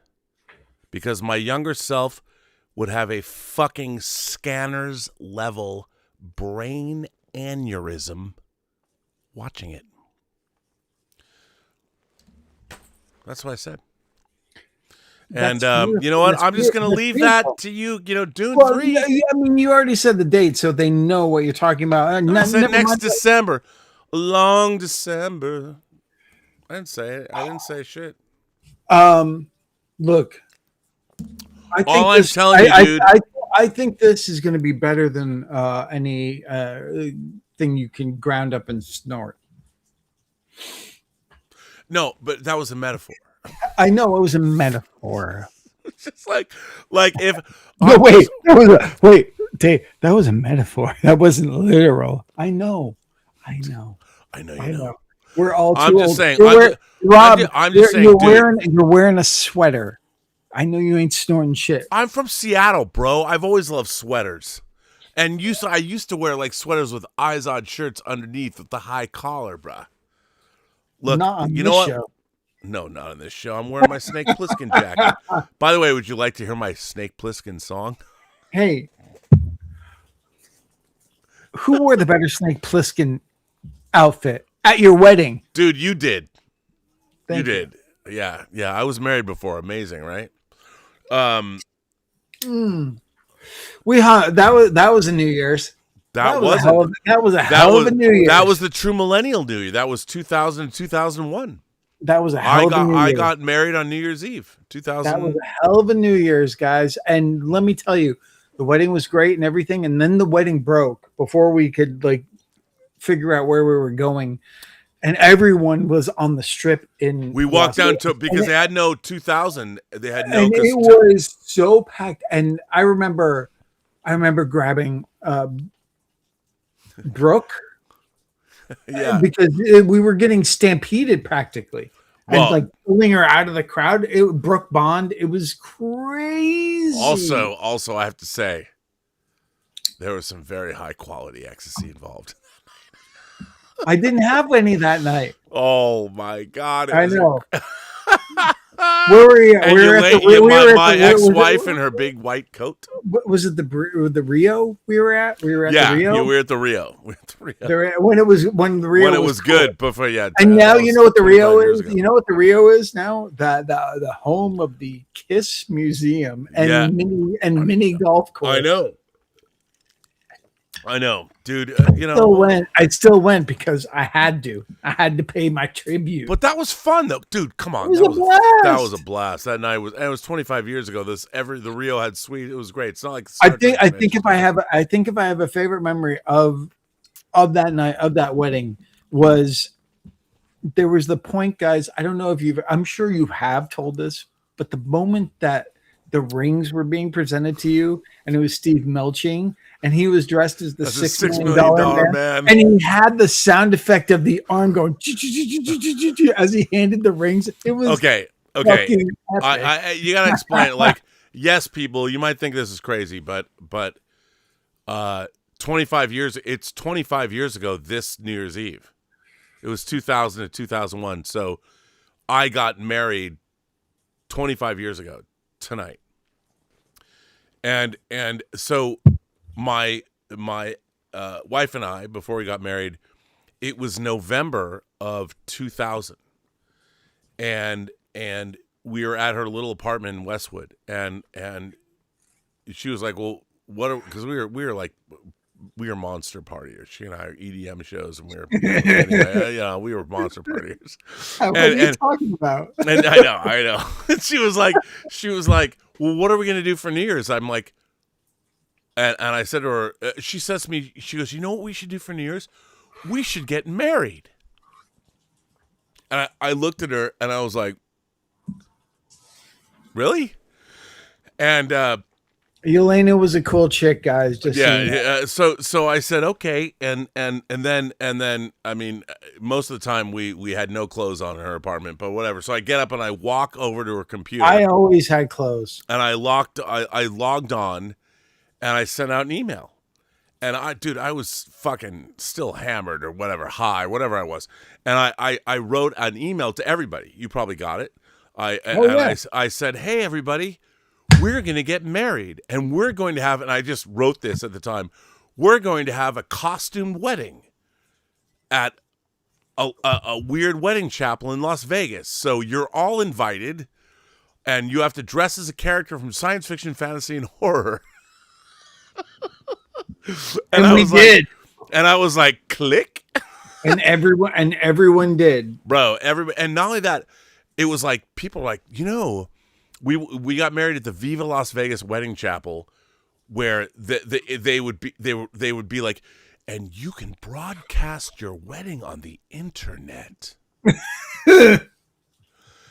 and my cousin Rick, it was so funny. My cousin Rick and his wife and his kids, we're all Jews, and they came as the Cohen heads. The Cohen heads, the Jewish Cohen heads. They all had the Cohen. I mean, dude, that whole weekend was a blast. It was amazing. It was so much fun. It really was. It was really, and the thing is, we were all young and we didn't care about money and stuff. It was just like, yeah, we're going to fucking Vegas. We're there for the whole weekend. It's like money was. It was cheap. Like, they you didn't have to spend an arm and a leg either. Back then, it was like going to Comic-Con when when like hotels were affordable, and we all got the Marriott, and we were all there at the Marriott together. Well, they had the Voodoo Lounge on the roof of the Rio. Oh yeah. Oh yeah, that's right. Anyway, we're like the old men reminiscing about the old days. We are. I mean, but isn't that what New Year's is for? It is. Should old acquaintance be forgot? It's wild though to think about that as being, that was 25 years ago. I know. I mean, I think about that. That's a quarter century ago, and we're still here. You and I are still here. We're still here, dude. Well, we've been around since, okay, I'll tell you something that was fun about this year. We saw Arcade released on Blu-ray this year. I didn't get it because you told me not to. Because It's terrible. I hope the 88 films one is better. It's so bad, but I mean, let's hope. I mean, at least Daniel Schweiger will get his commentary track on the 88 films one. Yeah. Yeah. What was Rob? Rob was dressed not. Okay. Here's the thing. You weren't Harry Mudd or anything like that. No, I dressed in a Mandarin tux. I was the one guy, but here's what nobody knows. I was dressed in a really beautiful Mandarin tux, but I was wearing, and people don't know this, but this is true, I was wearing William Shatner's actual Starfleet insignia pin from Star Trek. I knew that. The rest of the world didn't know, but yeah. No. And you can tell because it's a little crooked, and I had the actual prop that was on my Mandarin tux. But Yelena had this is the best. So there's a I don't even know if it exists in L.A. on La Cienega. There's a store called Trashy Lingerie. Oh, it's still there. I think Trashy Lingerie still exists. I gotta find this picture because Yelena had a special. She was obsessed with Barbarella because I'd shown her Barbarella, and she was also obsessed with the Space 1999 episode, The Guardian of Peary. So she had a it's true. So Yelena had a dress made that was a cross between Barbarella and the Guardian of Peary, and that's what she was wearing. I mean. Wait, I should find it. I think I have a picture that it was hilarious. That was a great New Year's. And remember, you say Space 1999. Remember when a group of us, and I'd never seen an episode of Space 1999, but a group of us gathered, I think at Steve Melching's. Oh, yeah, and watched Dragon's Domain? Watched the original Space 1999 premiere episode on the night that it happened. Oh, yeah, on September 13th, 1999. Yeah. Steve Melching is a friend of ours who's a very good writer and has written a lot of stuff and everything. He wrote for the Clone Wars. He used to have during Easter we had what was it called? Was it called Satanic Sunday? Yeah, yes. Like we would get together on Easter and watch Resurrection Day. Yeah, we would watch like completely subversive. Anti. Not that we were not, religious with, Jesus and everything, but still, we watched. No, and then was it? Did those become the years that, like? Not Mike Hurst, but his brother Andy Hurst and I both premiered our first movies to you guys. Yeah, like we watched. Yeah, the new Heights. The new Heights. Yeah. Yes, we did do that. Do you know I see Mike Hurst at Horror Trivia once a month now? I did not know that. I haven't seen him. Yeah. I mean, I haven't seen him, since we did back in 2015. Yeah, he comes to the Horror Trivia that I play, which, guys, I mean, I know it sounds not cool, but it really is. It's trivia, and then wow, we're such cool people. But actually, it's a lot of fun if you're in LA, and if you're in the Los Angeles area. And you want to play a really fun but very, very tough, challenging night of horror trivia, Dead Right Horror Trivia every month at Blast from the Past in Burbank happens. Look it up on Facebook, Dead Right Horror Trivia. I didn't know you were still doing that. Oh, yeah. It was funny. I got to remember. Look, guys, this is not a proud moment. There was one year, couple years ago now, 2 years ago, everyone on you play on a team of 6 people. So I've been playing on this regular team for a long time. There was one year where everyone else on the team at Christmas time couldn't be there. So I asked the hosts, Rebecca McKendry and Jared Rivet, it was like, can I come and just play by myself? against everyone else. And I did. I like literally teams of 6 people, and there was just me playing by myself against them, just to see, just as like whatever. It's like, how bad am I going to do? I came in third. I came in third. Well done, sir. Well done. It was just like, oh God. By the way, Dave, I did find some photos. Oh, nice. I don't know if I can. Well, keep talking because I have to find them. Hopefully, they're photos of me looking decent. If no. It's just of us. I found cool. That's all I could say. I was in all black leather, guys, and an eye patch and everything. I was doing Snake Plissken from Escape from LA, though. Yeah, but it was good. It was awesome. It was good. I mean, no guns, because that would have been frowned upon in Las Vegas or anywhere. So I didn't bring. Okay, so people have to so people, to give people context of what you're talking about. Here's me and my ex-wife at the Saturn Awards, and then this is not a great picture, but this is our wedding cake. But you can see her dress. And you can see that is Shatner's lapel pin. That is Shatner's Delta shield. That is actually William Shatner's actual pin from Star Trek II: The Wrath of Khan. But it's not close up enough to where you can identify it. But just so you know, the best Star Trek movie. Yeah, I'm just saying. And then of course, here I am directing William Shatner. I just, on Free Enterprise. Just saying. I mean, whatever. I like that. Darth Plato says, Rob looks like an insurance agent. Yes, he did. What? What? I look like an insurance agent? Come on, man. That's a linen suit, bro. Just saying. Whatever. It's amazing. It's amazing. Those are the days. But whatever. This is good. No, it's good. It's good. It's good. It's good. You know what? Didn't work out. Wish Yelena the best. She's been married, I think, for 17, 18 years now. Good for her. She's a good woman. She is. She was. And we worked together for 3 years before we dated. Yeah. We worked together. And I think the really interesting thing is the work we did together. So, and it's kind of interesting.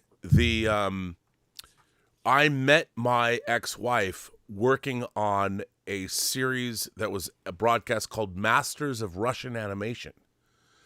And she's from Ukraine. Her last name is Shevchenko.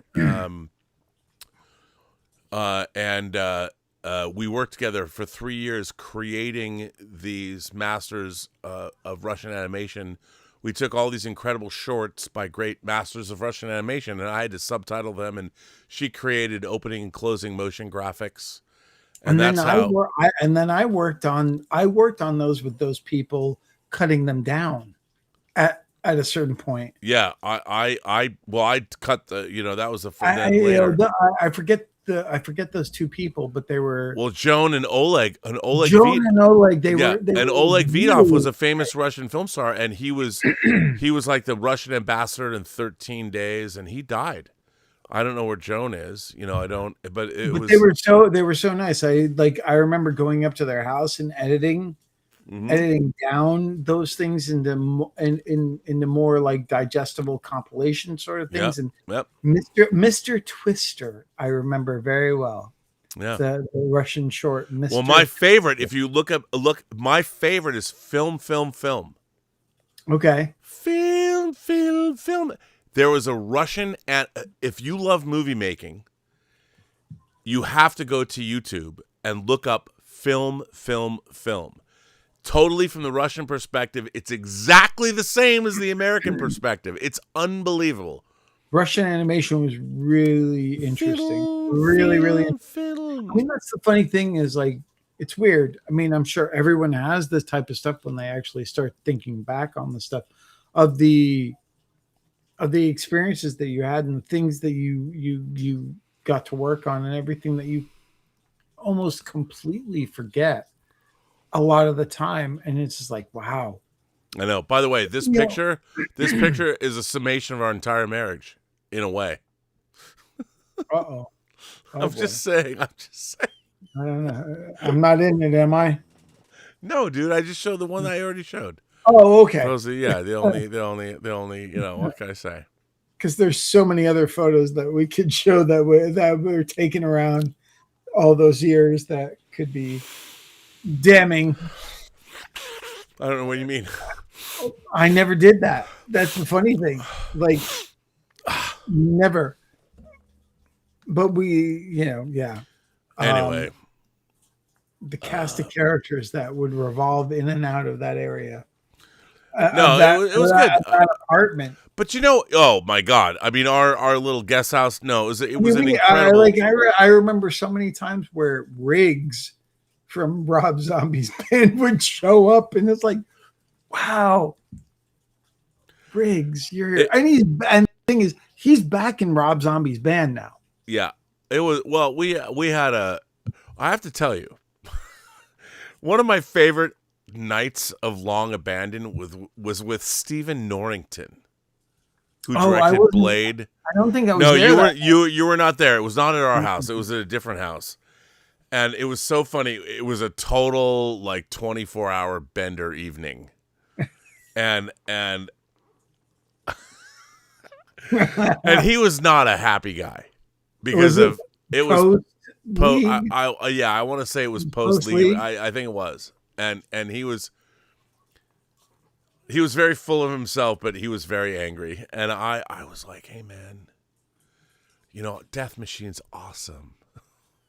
It's just whatever. And anyway, you have that new Blu-ray release of Death Machine. Yeah, right? I know. I mean, people are like, what are you talking about? Like, maybe we should get back on. We should get back on track. We should get back on track on where are we getting on track to? Where are we going now? Oh wait, so back on track was Companion was one of your most favorite. Yeah, dude, I had a great time. Totally. What else has been and other people have chimed in here, but what else has been a great movie going or watching experience? I love Sinners. I really love Sinners. I really love it. I mean, I can't stand people. It's just from dusk till dawn. No, it's really not. I mean, I understand the idea of vampires and all that. Like, gosh, I think it would have been better without From Dusk Till Dawn. Well, I don't know. I just love the whole thing. I love the whole atmosphere of it. I loved everything about it. That was for sure the most in the cinema. Clearly the most, especially the audio, the most impressive presentation was Sinners. Yeah, it was just beautiful. Everything about it, I loved. That was so powerful. It shook the room, dude. The sound mix of it, and I was like, wow, I haven't experienced this since I was in the Chinese. I loved it. I loved it. I mean, now here's the thing. Was it the deepest movie of the year? No. Did it have a kinship to From Dusk Till Dawn? Sure. But it was the only movie that made me go to Wikipedia and look up if the Chinese immigrant experience was true. Was there really Chinese immigrants in the Mississippi Delta in the early 30s? And you found out that there were. Yes. And I did not know anything about this. And I went down a deep rabbit hole. And I was like, I would watch a movie about that husband and wife. They were fucking baller characters. You know what I loved about that film? That filmed like going to Pandora, which I love. I do. I loved going into Ryan Coogler's show us that Mississippi Delta world that we've never seen before. It was like an alien planet with music I recognized, with characters I loved. That scene, I think my favorite scene in any movie this year was on the out in front of the door to the juke joint Why are you asking us that? He's like, no, miss, just invite me in. Oh, Why you gotta ask that? I'm like, I've watched that scene. I swear to God, I've watched that scene 50 times. And it's the vernacular and the acting and all that. I'm like, it's so good because we know you motherfuckers have to be invited in. And it's so good. Just that little moment, just that scene.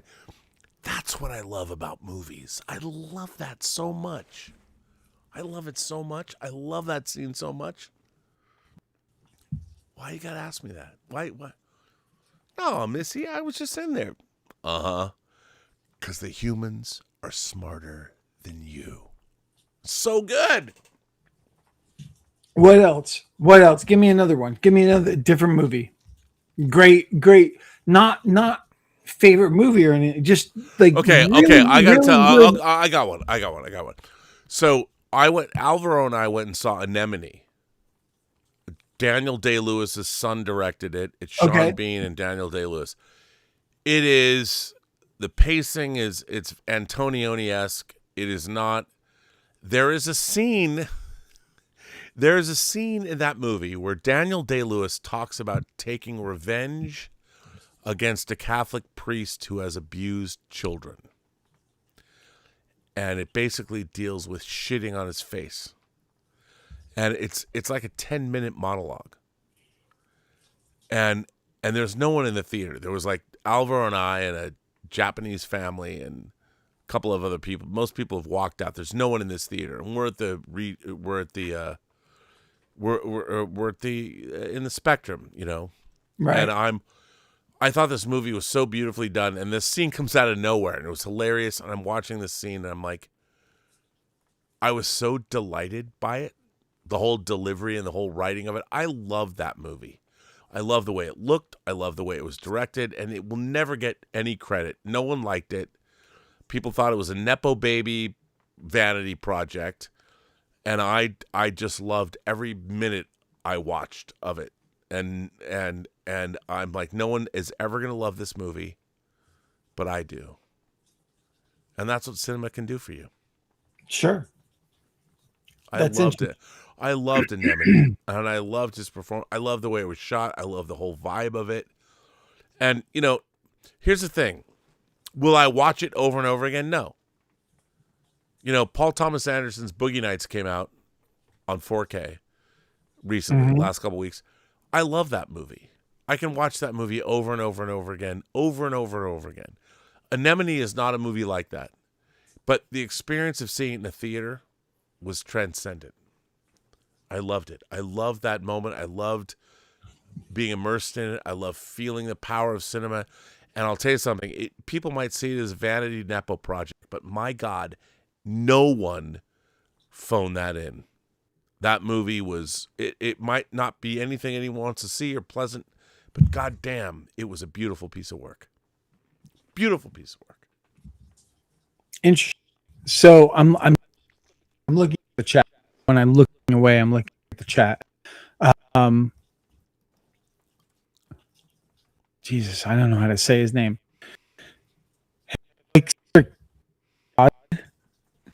Which your name? Sorry. It's complicated to say. Hang on, you're a little close to your mic. I know.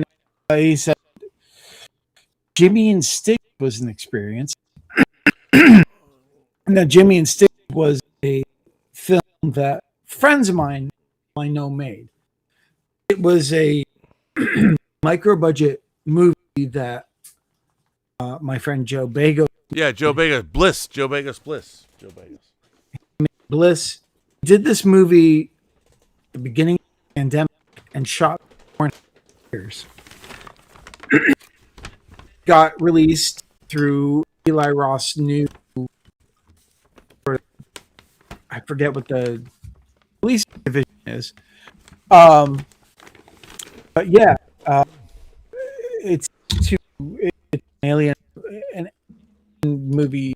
It's crazy fusion, hyper real, neon drenched Peter Jackson that soaked thing to. But that was definitely an experience for sure. It was like unlike anything else that came out this year. Yeah, that was kind of cool.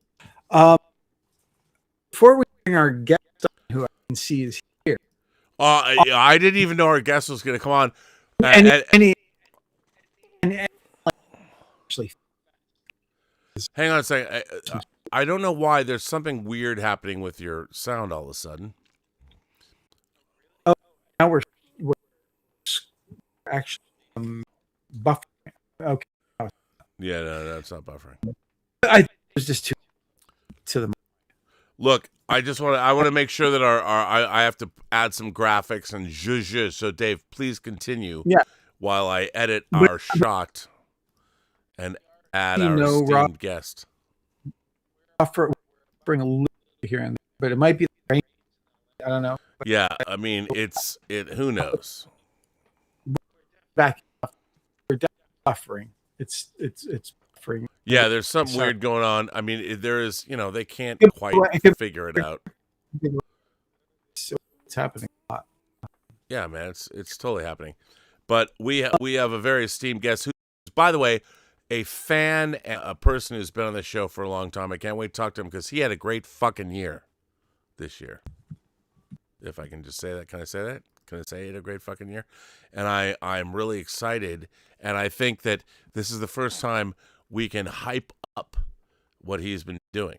So just give me a minute while I, get him ready to bring on.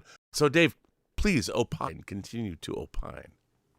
As we continue to have a little buffering issues. But I'll say this, separate from everything else, there are two experiences that have been my favorite this year, movie going experiences or movie watching experiences. One was Predator Badlands. Dude, I fucking love that shit. I had so much fun with that movie. The second, I actually only got to watch on Christmas Day the remake of Deathstalker. Another great moment in cinema. Come on, dude. So much fun. It's so much fun. And it, with the exception of the gratuitous nudity,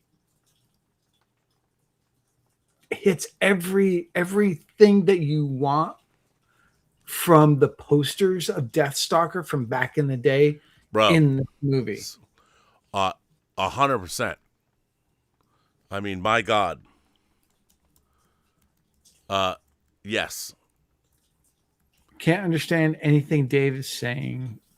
I don't know. Hopefully, it'll let me know. Oh, okay. Maybe it's gotten better now, guys. Let us know. I know what's going on. It sounds good. It sounds good for me. I mean, I'm all good.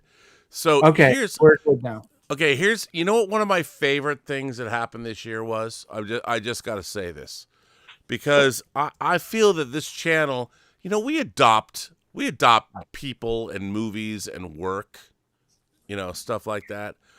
And I think that one of the wait, okay, you got them left. I didn't even know you got. Okay, anyway. So one of the things I love about this channel is that I've gotten to know people that are fucking awesome on this channel. And I would like to say that two of the guys that I've gotten to know on this channel who are amazing, who had, by the way, during the pandemic, once they had the #1 film in the country, a movie that, by the way, delivers the goods. I always talk about movies, watching movies at scale. Like, you can't expect every movie to be Avengers Doomsday. You can't expect that. You have to look at movies at scale. And so I grew up watching movies like one of my favorite films of all time, of all fucking time, is Don Coscarelli's Don Coscarelli's Phantasm. Oh. I love the Manitou, but Don Coscarelli's Phantasm. I love it so much. And one of those kinds of movies is Los Bros Pierce, The Wretched. The Wretched is a great fucking movie. It is a film at scale. Look, is it going to blow your mind the way $100 million movie is going to do? No. But you know what you get when you see that movie? Sincerity, craft, fun, and a great creature, a great monster. And these guys, they have been slinging their wares. They've been out there for 5 fucking years. Somebody should have made their fucking werewolf movie. Can I just say that? Maybe they'll get to do that next. But Mr. Pierce, Brett Pierce, is with us. Welcome to Midnight Metal, sir. I am so happy to bring you on to the show. I think I spelled your name wrong. Oh, wait, can you crank up your volume on your computer? I think it's all the way up. Is it? Wait. Yeah. We can't. You're not close enough. Yeah. Close enough now? No, well, a little bit. It's really low, though. Let me see. I think I can. Hold on. Just the output. Hold on. 2 seconds. Yeah, you are super low. Super low. Weird. Okay. 2 seconds. You guys go ahead and keep talking.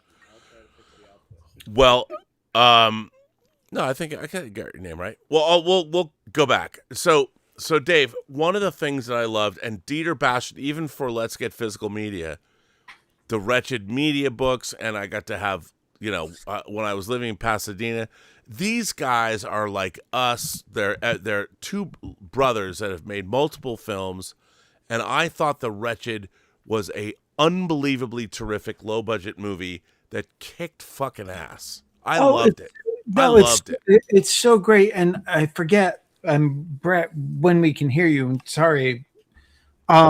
Is it on Netflix now? It's on The Wretched has been on Netflix for a little bit now, which is fucking awesome. I finally got to meet these guys at the last Monster Palooza. I hadn't met them before, and then we finally bumped into them. They are the nicest dudes. So nice, and it was right before they were getting ready to shoot the new one, which was really exciting.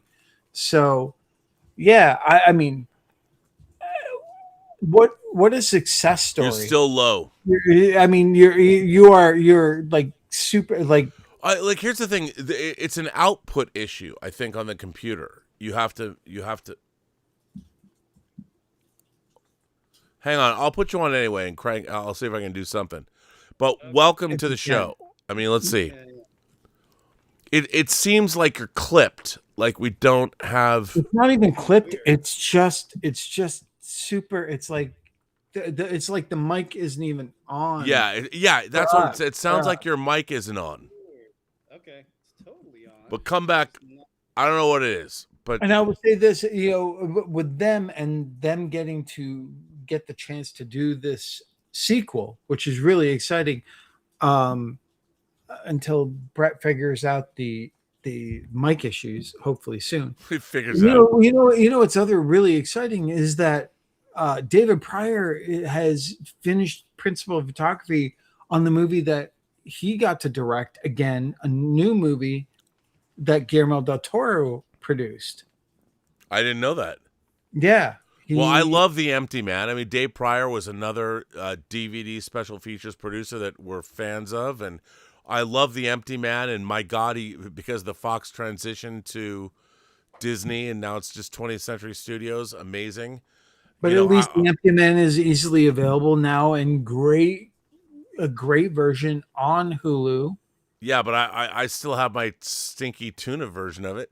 I have the DVD version of it, but at least now I can watch it in HD. And The Empty Man is really, what's been great is seeing that one along with The Wretched, like sort of become one of those things that people talk about. Wait, I gotta put Brett. Whether we can hear him well or not. Hang on, Dave. You keep talking, and hang on. I gotta put Brett in because we have to celebrate the next New Year's. The next New Year's that's happening. Hang on, let me just hang on. What's the next New Year's that's happening? Where? Oh my God, dude! Wait, there you are. Oh my God! Wait. Okay. All of a sudden, you guys got louder. I just closed a bunch of apps. Wow! Hang on a second. Now you're too loud. Like crank it down a bit. So we're less than a minute away. Yeah, just bring it down, but that was great. I don't know why. You're awesome now. How about now? That's pretty Good? dope. Yeah, dude. Okay. What a handsome devil you are. Okay, you're gonna take us into the next New Year's. We're going from shit. what is this, Central Time now? We're less than 30 seconds away. Yeah. Central Less than time. 30 seconds away. So, like, I want to talk to you about achieving greatness in 2025. You got to shoot The Wretched. Well, wait, hang on. You're going to tell us the title. Hang on. Yes. Like, we got to wait. We got so many questions. Wow, and suddenly you're sounding fantastic. That was amazing. Good. Okay, you're all good.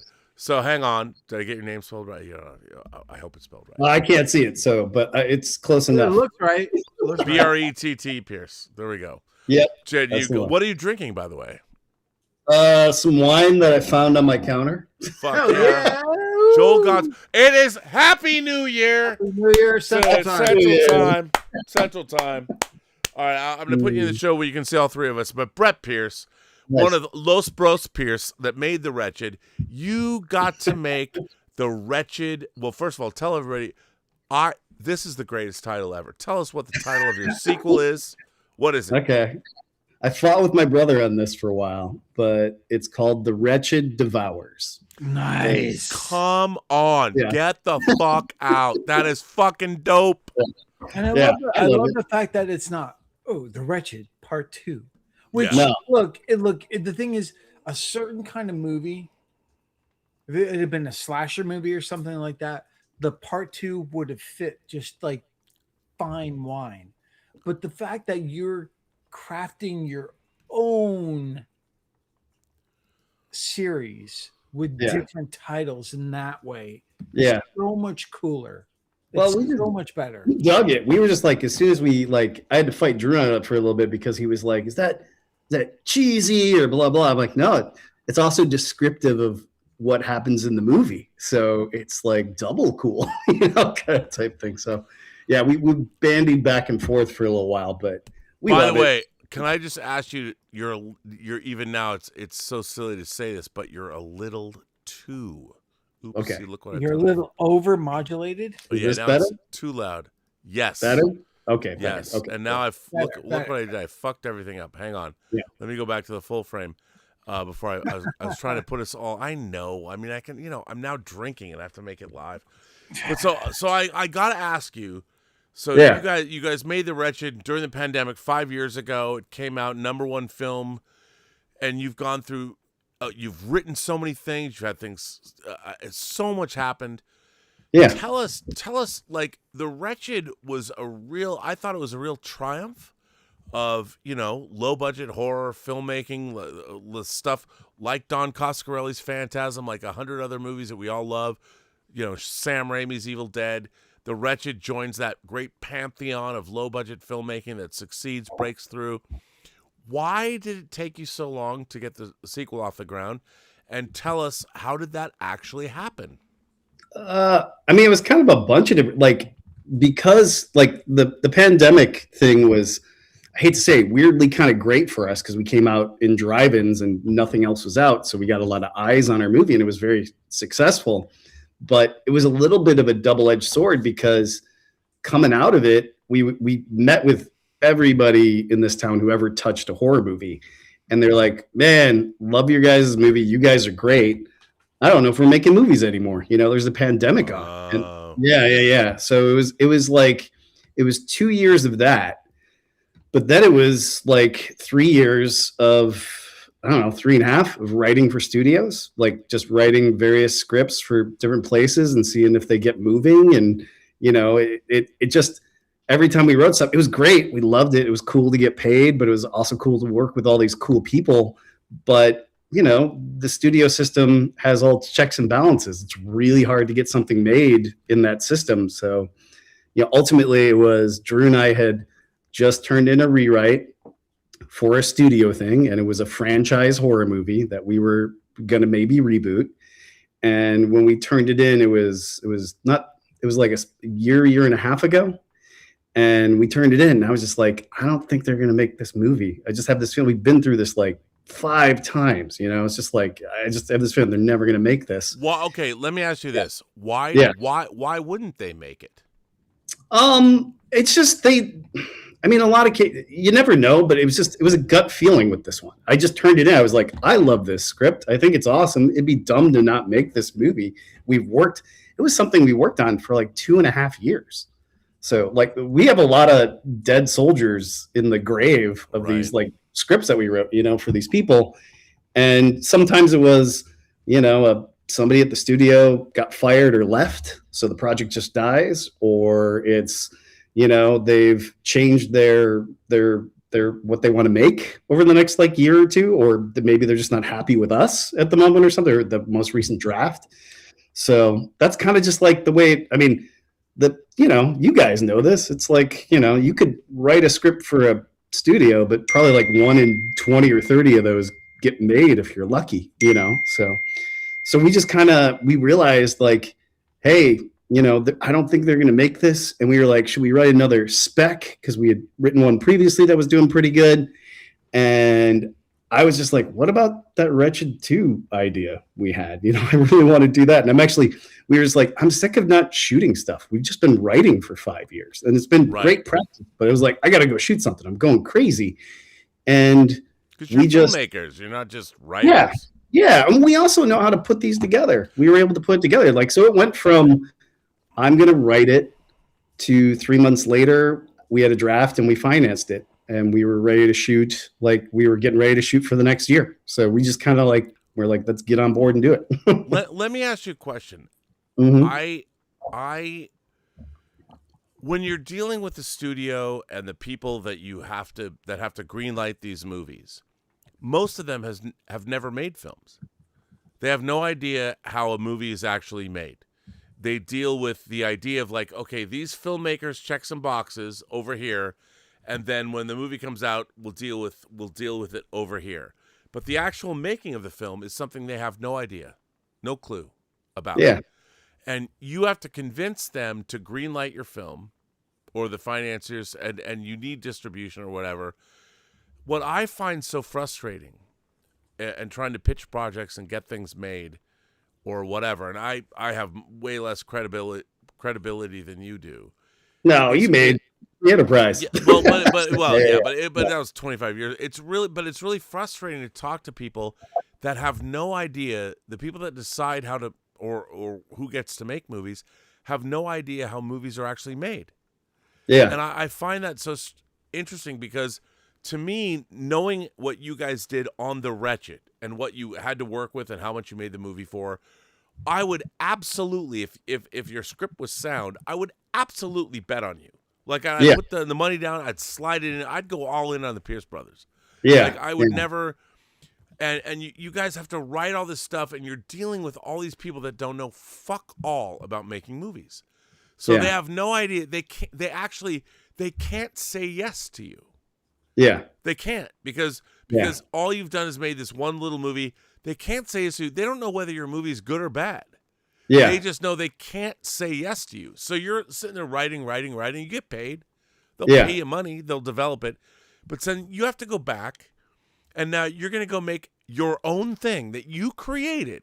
They already made money. That the whole reason you're in the room that they're giving you money to write this stuff for, they won't give you the chance to do it again, even though the reason you're there in the first place is because you already made something that made money. It's so insane. So now you've got more. I only say this because it was reported a $5 million budget. Yeah. Right. Yeah. So how much did the first Wretched cost? $2 million. Okay. So a bigger movie. A bigger movie. But I would say this: that's the way a career is supposed to go. Yeah. If you're going to make a sequel, you got your own. It's not going to break the bank. You trust you guys to make the movie. Warner Brothers is supposedly starting a new low budget, the same way that Dave Parker and I made The Hills Run Red under Warner Premiere. They're supposed to, the guys from Neon defected. I would think that both of you, are in a position now. I'm just going to assume that. Tell us that title again. Well, wait, Rob. Yeah. Those guys at Neon are also tied in with the guys at Beyond Fest. Yeah. To create this, so that's very exciting. No, it is very exciting. So, but now you have people that are programmers that are going to tell you what movies should get made. I'm just saying. No, they're not. Oh, it actually sounds better to me. Yeah, well, that's true. Yeah. I don't think that's fair to like just call them programmers. No, I love Beyond telling Fest, you what dude. movies to make. One day I I'm going to think give you those my Dawn of the Dead, Claudio's the Simonetti? the Goblin. Anyway, Yeah. but no, the question I want to ask. What I'm saying is, I think that having those people involved is kind of exciting. We'll I see do what too. we get. Yeah. See what we get, and if any of us can like. Well, like Look, there's a lot of cool get in. execs out there that are doing cool stuff. It's just the honest truth is everybody's afraid of parting with any money and moving forward on something. Like they'll spend money to write something and they'll spend a lot of time working on something, but when when you kind of get to the 1 yard line, that's when things can get weird and just go the wrong way or just not happen. It's very, I mean, it's an old story. It happens here all the time. But you guys, it's so funny with everything you wrote. Yeah. You already proved that you could do it. Yeah. Yeah. And now you go back. I feel good about the stuff we write, and I love the things we do. That's partially why we were like able to get part 2 financed so quick. Yeah, the first one was successful, but they loved the script, and they were kind of like, "This is great. You guys wrote a really good script. Let's make this movie." And it's like you would hope it was more like that, but you need other people to stick their neck out for you. Like Drew and I are always sticking our necks out because we're independent filmmakers, man. We'll make something for nothing if we have to do it. 100%. Yeah, but there's some maverick producers and people out there that really do stick their neck out. I think Roy Lee, he's an awesome producer. I've met with him a couple of times. He's a guy that he likes something or he's behind something, he makes it happen.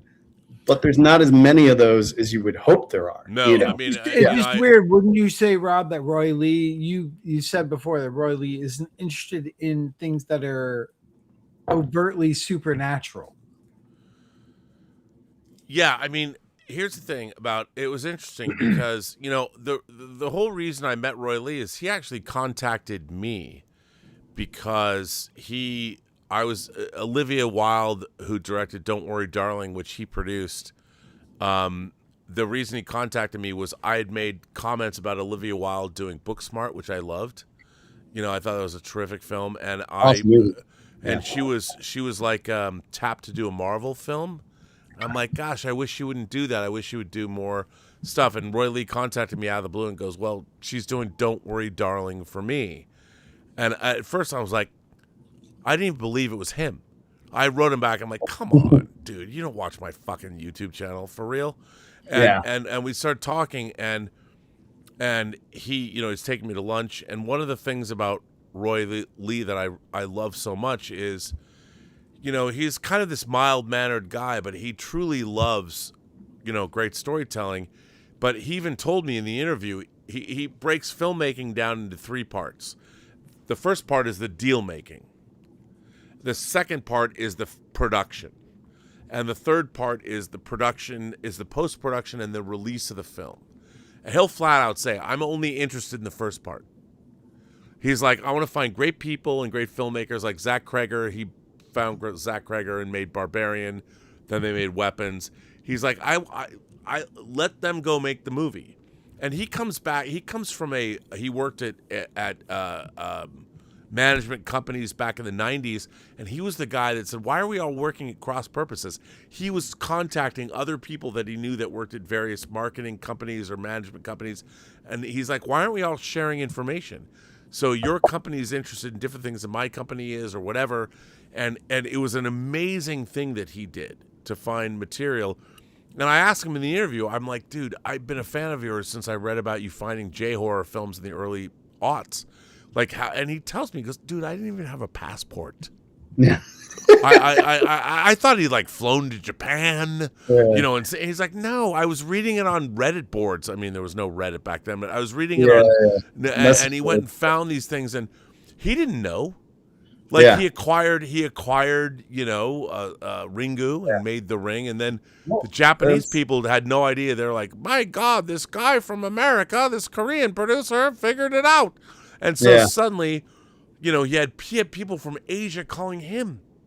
Yeah. And what I love about him, what I love about Roy the most, is that he's a guy. He has development people, and he'll ask anybody if you think something is good. And he's the first. You know what? He's the first person that wants to team up with you and make your dreams come true if it's something he likes. Yeah, yeah. He trusts his gut. Yeah, and he goes with his gut, and God bless him for that. And I love that about him. Yeah. But what he told me, the secret to what Roy Lee wants, it's very simple. He's like if I give him a detective story, he knows that a detective story plays out a certain way.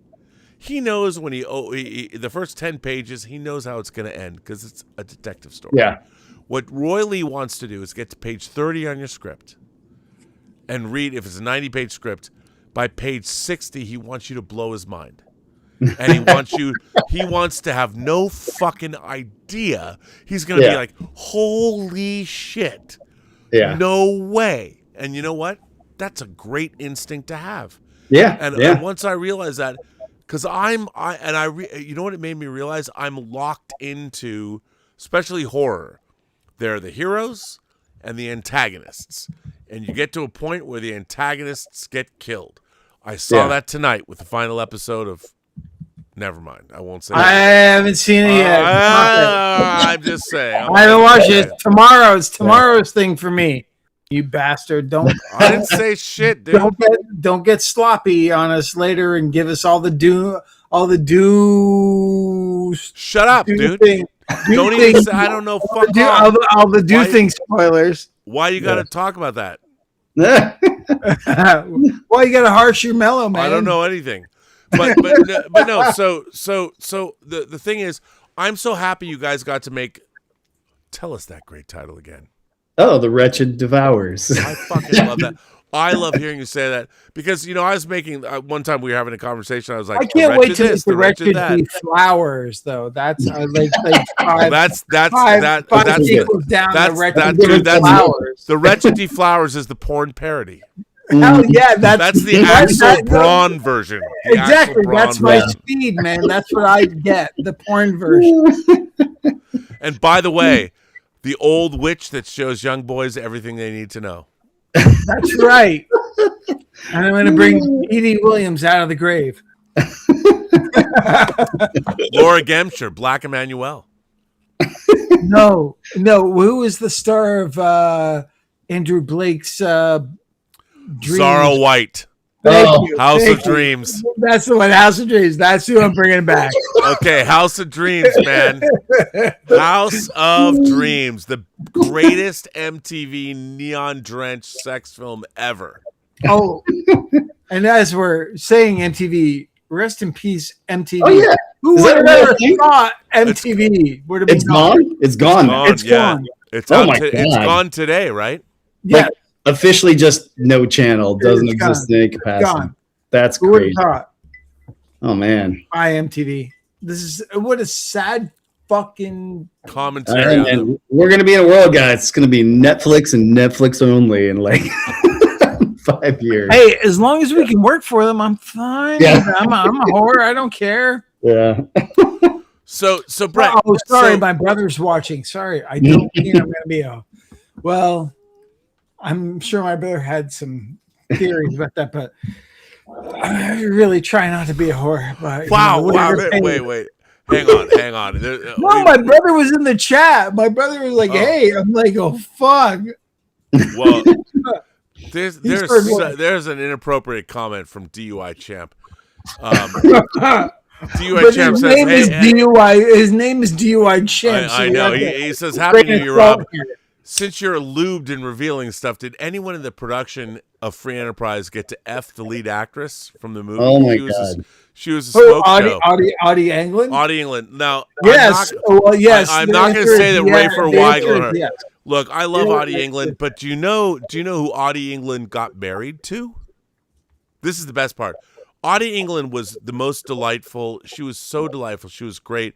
And yes, she starred in Zalman King's Delta Venus. But the thing is, I loved her so much. She was so great. She married the writer of Demolition Man, producer of Hawaii Five-0. I'm just saying. I mean, she did well. Yeah, no one was. Her and Rafer had an affair, but other than that, no. You know. But an affair lasts a fleeting moment in time. She is a smoke show. She's amazing. She was also the best actress that read for the part. Well, that's okay. Rafer was a smoke show too. That's why you cast somebody. Rafer was a smoke show. It was a smoke show too. It all worked. By the way, I just want to say some things about. Jay Bling says, "I'm pretty sure gods and goddesses will be in the Odyssey. Isn't Zendaya confirmed to be Athena?" I don't know. Is she? I have no idea. But she is a goddess. She. Darth Plato says, "No, Rob. Agamemnon and Menelaus die in Troy. They are alive in the Nolan teaser. Odysseus interacts with Athena face to face, as does Telemachus." Okay, I don't know. I don't know what's gonna happen. Face to face. I mean, I want to see the Odyssey. I don't know. Do you? Brett. Brett. Okay, wait, Brett. Yeah. Besides talking about the wretched devours, the coolest title. It really is a fucking great. It's so cool. I mean, I spent a long time. Yeah, my production designer hated it, but she's secretly hated it. Never told me, but she hated it. But I love it. You know why? Because she's a girl. Oh, she's the best, man. She was. You can't say that, Rob. That's wrong. No, everyone gets mad at me for saying this guy. You can't say if she's a girl, that's bad. Like, no. No, I didn't say she was bad that she was a girl. I'm saying that girls are classier than we are. They are, by definition. Sure. And the wretched devours is what we want. Well, yeah. That's right. It's a midnight movie. I like it. Yeah. But Brett, what has been your favorite movie-going experience or watching experience of the year? Oh man! See, I'm not limiting to the theater. Yeah. I'm trying to think because I miss like when we go make a movie, I end up not seeing anything for like 6 months because my brain's just like buried in making something, and I almost don't want to watch movies because it's almost intimidating, especially if it's like a really good movie. It's like and I should just watch them because it keeps you sharp. But no, I just watch crap. Yeah. Actually, it's helpful, man. Watching crap is more helpful than anything. But actually, I'm trying. Like, I didn't see anything for the last 3 months because I was shooting the movie. But like, I did see Marty Supreme the other night, and I really, really liked it. I thought it was good. About ping pong, right? It's awesome. It's a great flick. Like, I was super impressed. Like, all I knew is there was ping pong in it and Timothée Chalamet, and I went and saw it, and I'm not even that big on Timothée Chalamet, but the ping pong like the thing that got rocks. He's kind of great in this movie. I'm a Timothée Chalamet fan now. But again, when has he been bad? That's the thing about him. It's like I always like go, fuck. Why do I want to see Marty Supreme? It's about fucking guy who plays ping pong. But then I go, oh, it's Timothée Chalamet. When have I seen him actually been bad? Yeah. Guys, I don't mean to interrupt, but we got a super chat from World in PJs who says, "Happy New Year. I was at a club in Manchester. I missed the train home and I just got in. It's 6 a.m. here. I am totally wrecked. I saw your podcast live and thought I'd send you my best wishes and regards for 2026. I mean, I would say that World in PJs, you are fucking metal, bro. He's not even on now. He's passed out. That was only 11 minutes ago, man. Yeah. Chai said, here's to Happy New Year 2026. 11 minutes is like an eternity for someone who is like... Not in the UK. Not in the UK. Come on. They're making bangers and mash. You wish. Right now. So, I mean, come on. So Marty Supreme, anything else? Marty Supreme, I can't. This is the hard part because I've been working like a nutcase. I can't even remember. I saw Sinners. I know I saw that last year, which I loved. Sinners was great. I wish it was a little shorter, just a little shorter. If it was a little shorter, I think I'd like it better. So, but I liked it quite a bit. How dare you? I know. That's just me, man. It's first act. Just if I could squeeze it, I'd like it a little bit better. But yeah, I know. It's hard because I my brain's been in making something since like September. So Someone's just calling. Answer the call. See who's there. Just answer it. Let's see. No, it's okay. Oh, it's a lady. Oh no. Yeah. Like, why are you on the internet right now? What's wrong with Hey, you? honey, what are you talking about? What's going on? It's New Year's. What are you doing? I found your Tinder account, Brett. Come on. You were on location for how Brett, long? why are you on Grindr? What the fuck? I'm online with two guys at 10:24 Yeah, in Los exactly. Angeles. Yeah, that's by the way, don't tell anybody that. We're Don't, winning. just don't. We'll pretend you're not even here. Don't worry. Everyone, I wouldn't tell we're anyone that winning. either. We're winning. Yeah. That's what it is. So hang on a second. So does the Wretched Devours have a release date? No. We independently financed it and made it, so we technically don't even have a nice. distributor yet. So, dude, you've got to. Okay. So Hold let me ask on. you this. No. Yeah. Where would you like to debut it at Sundance? Oh yeah, of course. Everybody would Sundance or Toronto. What about TIFF? I mean, TIFF. The thing is, you now have the credibility that you can get into festivals because people are going to want to see what you've got because you already had that great response to the first. Yeah, one. well, we're gonna do our best, and ultimately, it comes down to how good people feel about the movie. How do you feel about it? You seem I pretty love it. stoked. Right.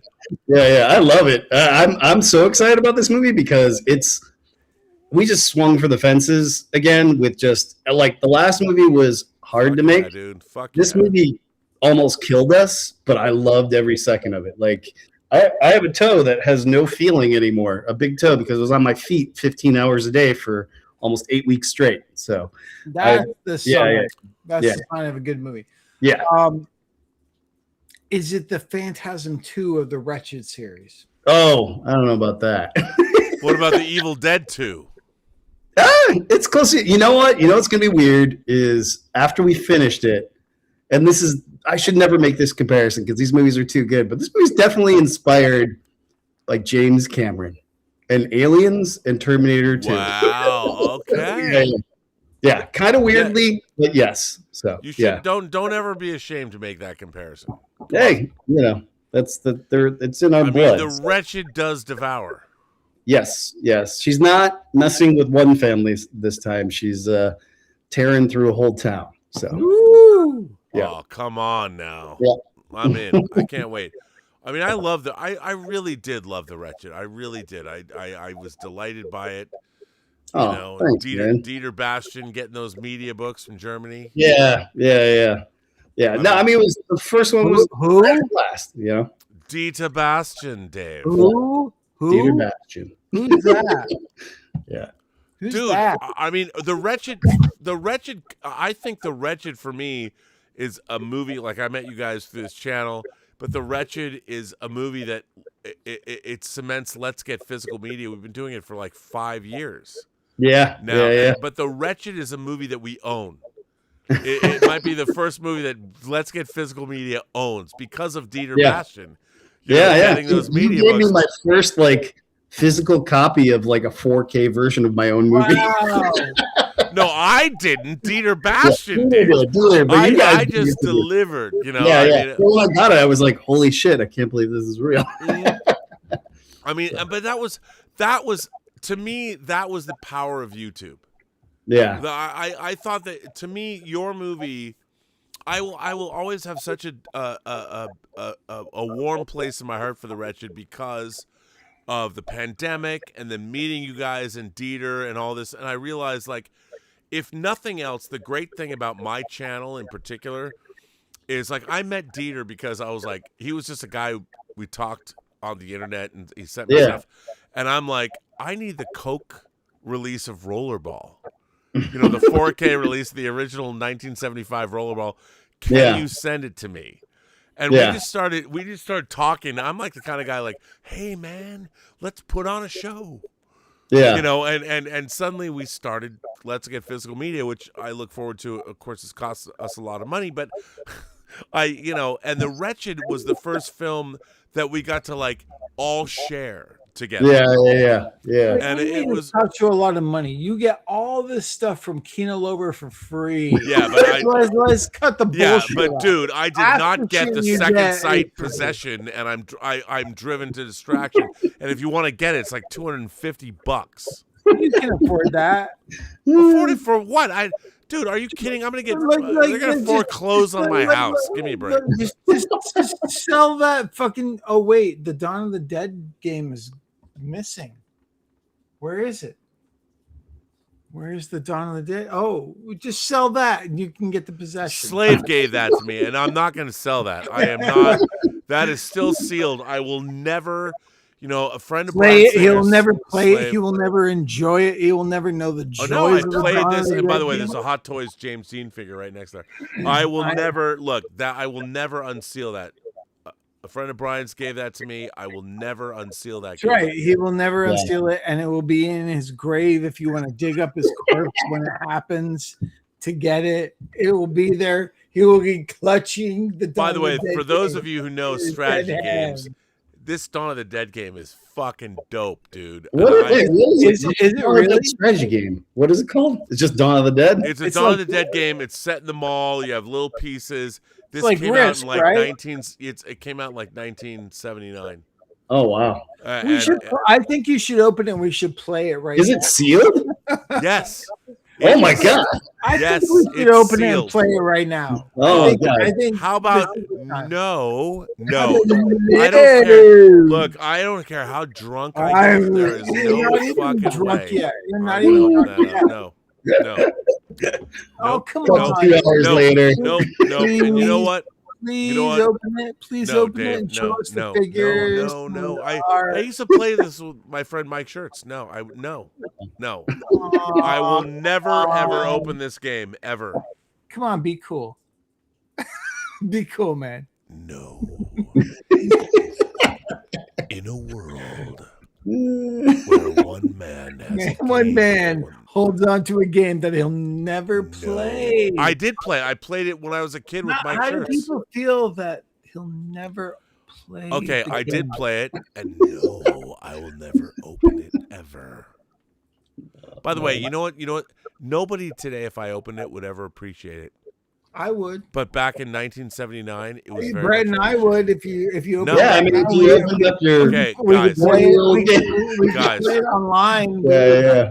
We could play it right I now, know. and people would, No. would appreciate No, it. Dave, no. Wait. No. It will not be opened. No.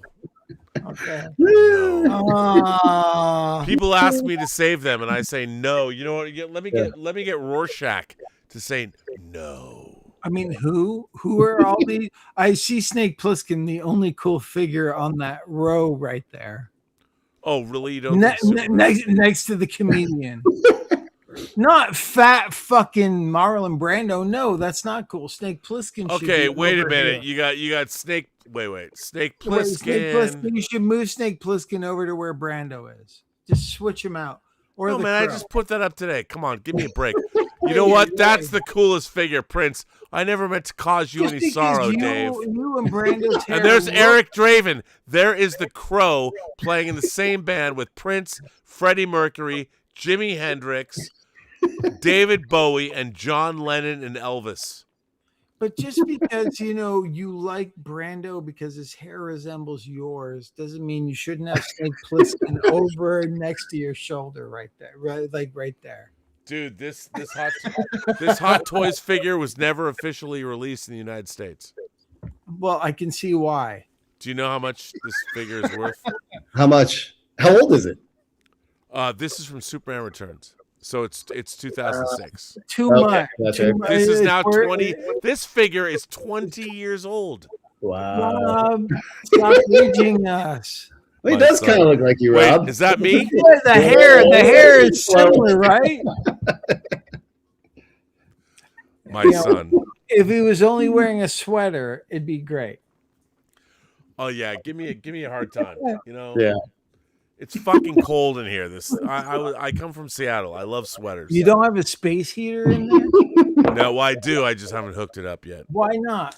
Hook Because I that barely shit. finished hooking up my air conditioner from the April Oh, of last year. Yeah. whiz. You guys want to see some cool stuff I found the other day? Yeah, Dude, besides, dude. Okay, here we go. Hold on We're one going sec. full frame. We're going. full frame, Oh wait, go hang full on. frame. No. Okay, we're not. Okay, we're going back. No, go full So- frame with the empty frame. When he comes back, no. Enjoy You his never. tree. It's like a thing. It's like a Yule log with this tree.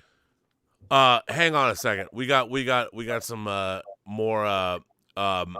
World and PJ said, Rob, I can't get off the sofa to walk to my bed. You know what, World and PJs? That means you had a great night, and don't worry about it. Tomorrow is another day. Sean, probably formerly artist John Cusack, Cuckask, says, Rob, Free Enterprise made me the man I am today. A federal felon who used to pick up girls with the, is that MAC lipstick? Happy New Year to Rob and company. By the way, you know Dave Parker is in Free Enterprise. He doesn't say a word. But I'm just and company. Well, and company. But Yeah. look, the MAC lipstick line works, man. Chicks, if you notice their lipstick, It does. when they started using Lancome liner, it became difficult. It was tough. Oof. So, That's Dave, because you aren't look maxing enough. And you don't mog enough, Rob. You gotta look max. You gotta I'll tell you what I don't do is I You don't gotta- goon. I am you not a gotta- gooner. Just so you know. you know what look maxing is, right? You got to take a hammer to your fucking cheekbones and break it and do micro. I don't want to do that shit. You know, That's what look maxing is. You have to do. Hang on, Brett. Look at this. Oh wait, full frame. Oh, can I make a full frame? Can you get Well, No, hang on. he's You gotta were make full it. frame. Pull it back a little bit. All right, I found Wait. this in my dad's stuff the other day. Does that say Song of the South? No, it says Book of the Dead. Oh my God! Because your father worked on the original Evil Dead. I was just kidding. Bro. Yeah, it's his script with all his notes in it for Wait, making wait, and wait. doing Oh. special effects. Brett, can you remind me who your dad By the way, is? I got to meet your dad Yeah. too. on Evil Dead? Yeah, he's a good dude. But look at this. Hold on. Let me Your find dad this. was dope. You guys, by the way, you came to Tango Shalom. Thank you for that. By the way. Go, wait. Yeah, go- yeah, he came out to did- it and didn't. Go to full frame. I Oh, wanna He see is this. full frame. Here, I'll give you guys a Oh, live wait, feed. I'm Here's a sorry, live output. There's the delay. Yeah. Here's this too. Oh That my was from God, the- dude! This is from premiere, right? the From the premiere, right? first night they showed it back in Detroit. Oh my With Wow. Bill. Oh Weird. my! First of all, Brett, tell us what your dad did on Evil Dead. He was the photographic FX artist. So Oh my he God. did the meltdown at the end of the movie. Here's all the movies they hoped to make that they were pitching everybody on after their screening. Wow, Yeah. that's amazing. I know. It's great. I know. Some notebook that just says Evil Dead with all my dad's notes on the effects he wanted to do for the movie. I don't know what that is. I haven't really looked at it yet. Let's see what else we got here. Yeah, it's just like everything from that night. I don't know what this is. This is like the invite to the premiere of the movie or something. Wow, that's amazing. Yeah. Storyboards. I don't know, with notes all over them for the ending meltdown sequence or something. So, I don't know, it's cool. You got the That big is fan-fucking-tastic. Yeah, isn't that cool? Yeah. So, yeah, trip down memory lane for my dad, and a button from the night they showed it for the first time. Wow. Yeah. It's pretty cool. Wow. Your dad is a terrific guy. I mean, The crazy thing is He's that a great I guy. have read about your dad. Yeah. You know, Yeah. And- It's and been they- kind of, yeah, it's been a Rob, tough year I- for the Evil Dead guys, though. Have you guys heard the news about some of them? yeah. oh yeah. Yeah. Scotty and Josh and Yeah. Well, and- I knew Scotty. I went to Scotty's memorial. oh yeah, I was out of town for it. So, I knew yeah. Scotty. I didn't, but the funny thing is, I didn't know that you knew Scotty. Scotty gave me my first job. Yeah, no, I know. Yeah. I knew. I found that out, and I was like, Yeah. oh, wow. His memorial was really, really fantastic. Oh, really? That's great, man. Well, it was really nice because it was at the Vista. Yeah. And Bruce was the host. And there were so many people. There were so many people who lived at his apartment building that gave him tributes. But there was also, then there were the usual suspects. There was Lawrence Bender, and there was Quentin and Eli did a really, really nice and funny tribute. Oh, that's awesome. Sam was there. Sam was there. Yeah. Didn't say anything, but he was there the entire time. Yeah. It was one of those things where it's like, God, you hope that something like that could happen for you. It was just really nice. It was really, really special. Yeah. Scotty was a really nice guy. He was like, he looked out for people and stuff. I went to my first Hollywood party at his apartment when I was like, wow, when I first moved out there. And his parties at his place were amazing. And his place was amazing. Oh, it was awesome. It was so cool. I think I met, the first party I went to, I remember I met Ryan Gosling there when he wasn't anything. And he was something. He was like talking about dating Sandra Bullock. Or something like that. And the funny thing is, and I know where that connection is because he played young Hercules. Oh, okay, gotcha. I always thought it was because he was buddies with Boaz Yakin, and Boaz put him in Remember the Titans or something. Yeah, or something like that. So yeah, but it was also because he played young Hercules.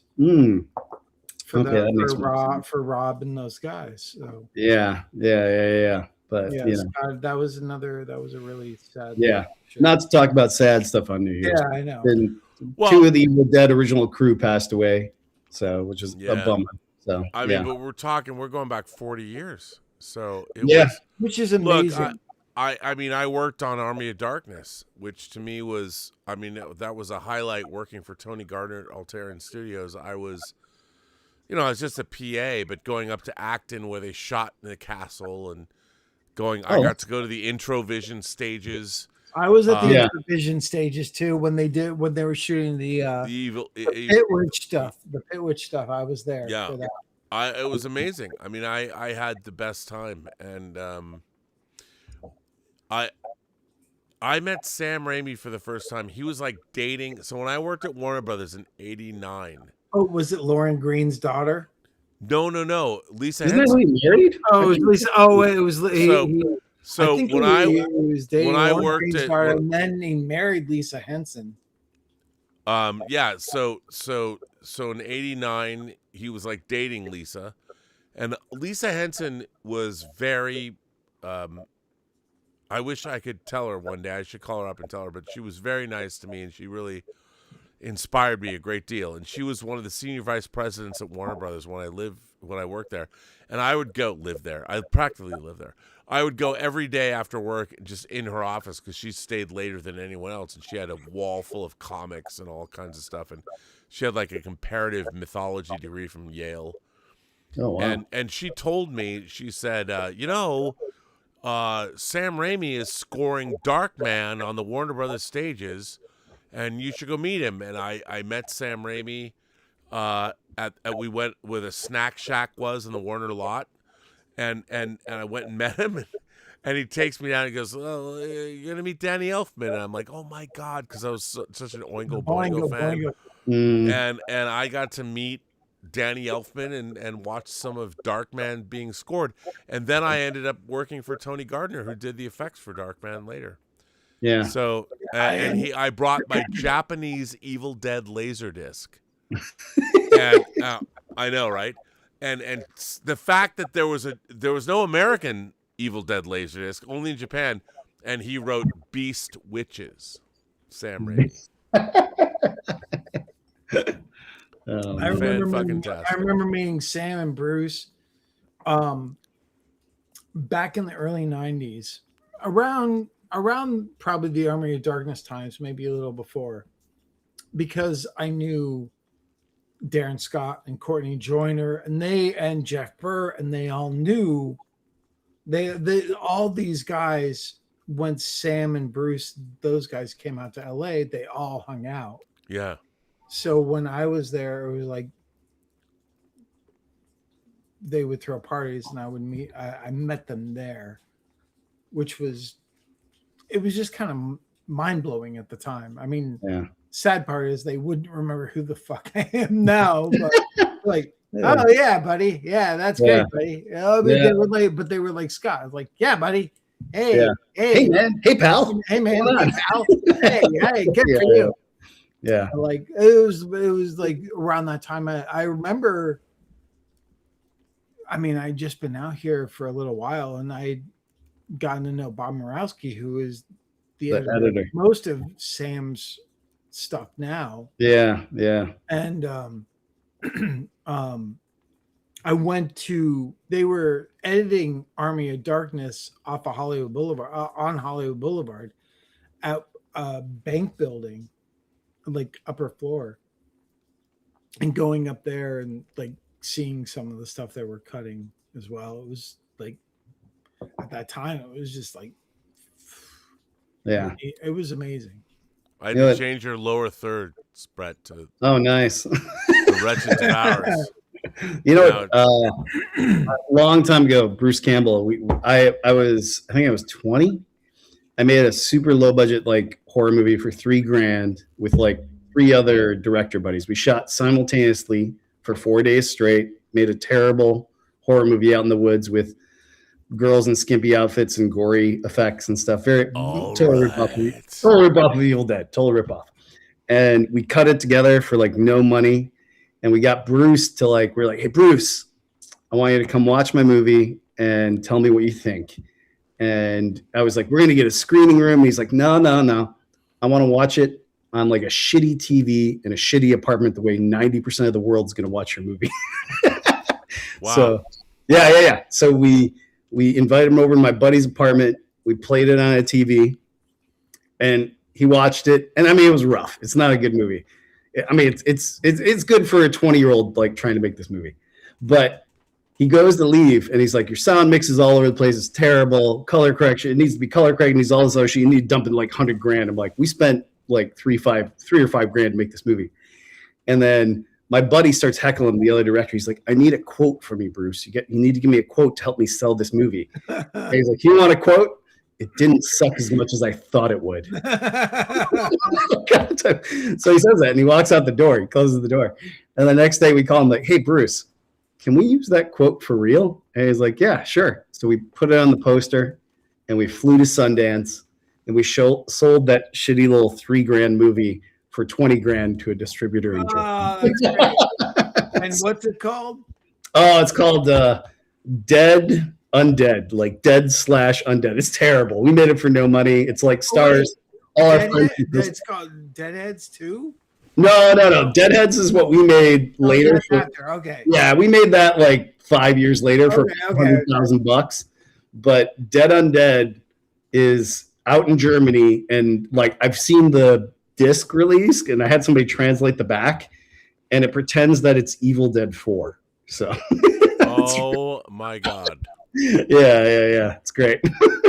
That's amazing. Mm-hmm. Well, hang on. Let me just deal with. We got a couple of super chats that have come in, and I would like to deal with them because somebody's trying to give me a little bit of a gotcha moment. Oh yeah. So yeah, here it is. DUI Champ says, Rob, where is your Strange New Worlds Captain Pike figure? I mean, you probably have one, right? No, I'm just kidding. Oh, wow. Don't you dare doubt me. By the way, fuck this show. I love Anson Mount, but fuck this show. I worked on a super low budget horror movie with Anson Mount when he was nobody, and he's the nicest guy in the world. Nicest guy in the world. Love him. Good dude. Why did you buy it? Who says I bought it? Think I would spend money on that shit? Okay, I did. But anyway, do you think I would buy it? Anyway, I wrote a 40-page sci-fi story for your book contest. When is that kicking off? Okay, so a lot of people ask, I've been talking about this book contest for forever. And I've been putting it off because I've wanted to finish all the perks for the True Noir Kickstarter. And we had this distribution deal that's been in the offing for like 8 months, which put all of my perks in limbo, like the soundtrack album, the Blu-ray, the script book. All of that has been finalized. So True Noir, the Assassination of Anton Cermak, the audio drama, is now going to get worldwide distribution. Thank God. It'll all move forward. Now I can make all the perks. So that's going to happen in the next couple of months. And it's really great. Like Alexander Bornstein's score for our audio drama is so good. And I can't wait to release the double CD. So all of that is happening. And it just now I can all make it happen. We've been on hold for between 6 to 8 months, so I apologize for that. But it's going to happen. And the short story competition, I didn't want to start until after the perks were finished because I didn't want to.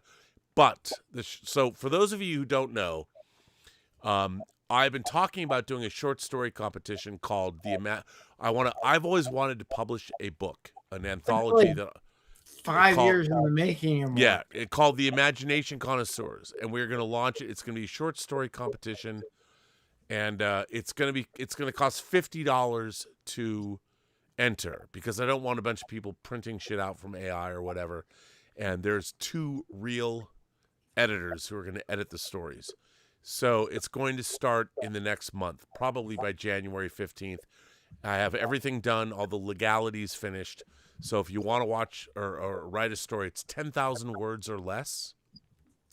But it is a short. It's not really a competition. It's just we're going to pick the best short stories. So there you go. That's all the news fit to print. All right, Dave, can I give it over to you for just 5 seconds? Yeah, of course. Oh, you've asked somebody else to come in, who I've let in. Hang on, I can't. Hang on. Let me just come back before I let. I'm gonna give it over to you for a minute. Okay. I gotta drain the main vein. You deal with all that. You got it. Well, we got it. So we'll bring our next. It's only you're on screen, Dave. Just so you know. I know. I've caught up, man. I know. We'll bring our next guest on as soon as Rob is back, draining the main vein. So just be patient, next guest.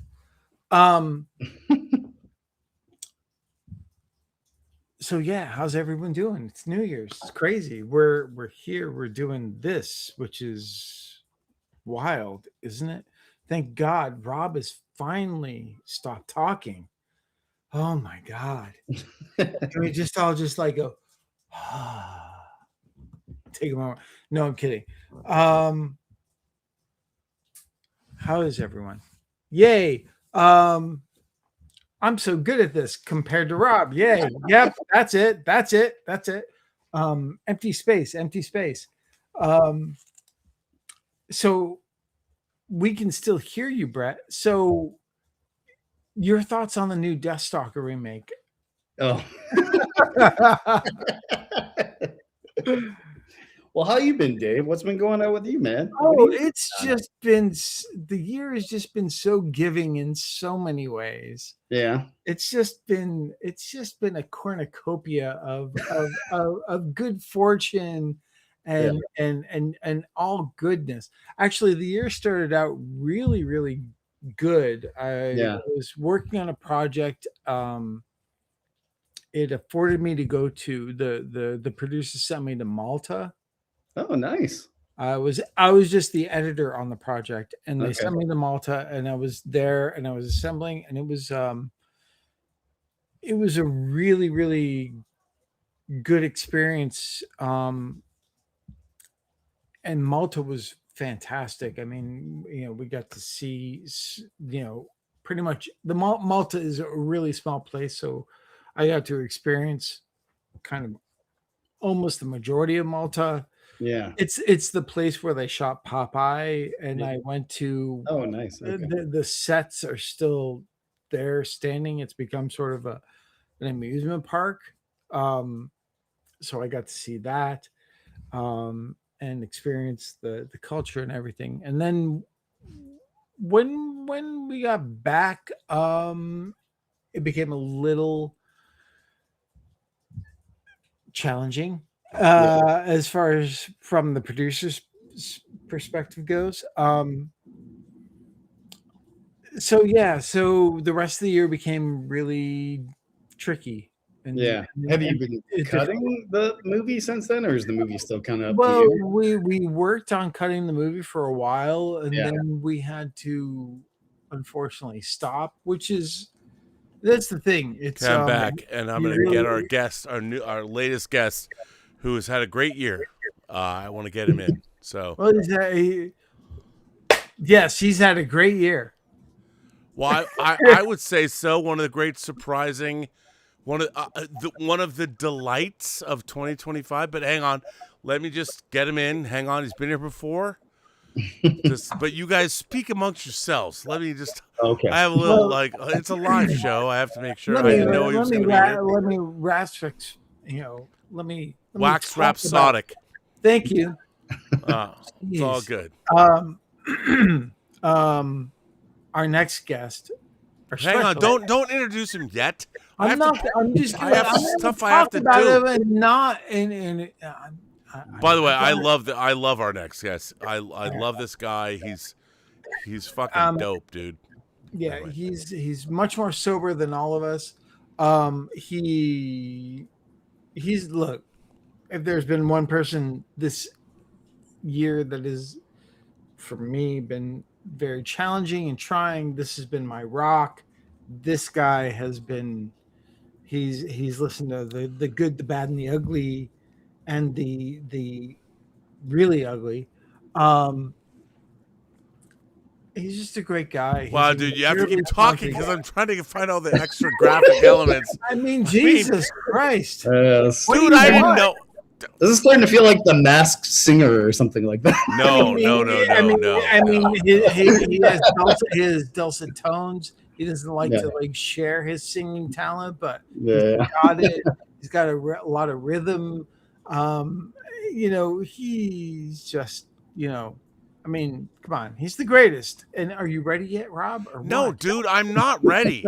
Oh my God. There's a lot of stuff I have to do. Like, come on, man.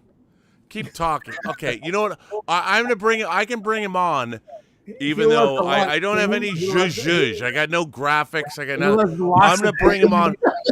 Okay, I'm gonna bring him on anyway because I'm gonna. You're not gonna have the lower thirds. This is how bad I am setting up people. Okay, Dave. I just want without the juju. Look, I just want to say one of the great joys of 2025 cinematically is one of the great joys of being at the movie theater is to see a franchise 14 years gone come back. Not only did it come back in grand fashion to be self-serving, it came back into my fucking hometown, Seattle. Seattle, if you're a Mix-a-Lot fan. Mm-hmm. The Final Destination franchise. Warner Brothers, Pam Abdi, Mike DeLuca, they knew the power. Sinners. They brought back, they had Companion, New Line. They resurrected New Line without calling it New Line. And by God, the Final Destination franchise came back roaring and they said, hold my beer. We're going to fuck you up in the very best way. That opening scene is a fucking banger. Thanks to what producer? Not Mr. Jeffrey Reddick, the creator of the franchise. Jeffrey, welcome back to Midnight. Hey, how are you? Without the juju, and I got no graphics there, but I got to tell you, got Dr. Evil behind you, Mini Me. I want to ask you, just on your end. Yeah, it's a little. Who knows? It's raining outside. You're a little blurry, but I got to ask you, dude. To see a franchise you created roar back into the theaters and crush it. It was so good, so much fun. Craig at, for me, I know him from Silver Pictures or whatever back in the day. It was so great to see. I love this movie. What was it like to see your franchise roar back into the theaters? You know, it was a 25th anniversary of the first film, and you know, it was such a great team that Craig brought together for this film. You know, and Sheila, the producers, who I adore. I've known them. I've known Craig since I was a wee young lad, and you know, it's great having. Now Mike you're not back blurry. at- You look at great, the by the story. way. Oh, cool. Yeah, it's I'm blurry it's on my snapped. end. It's snapped into focus.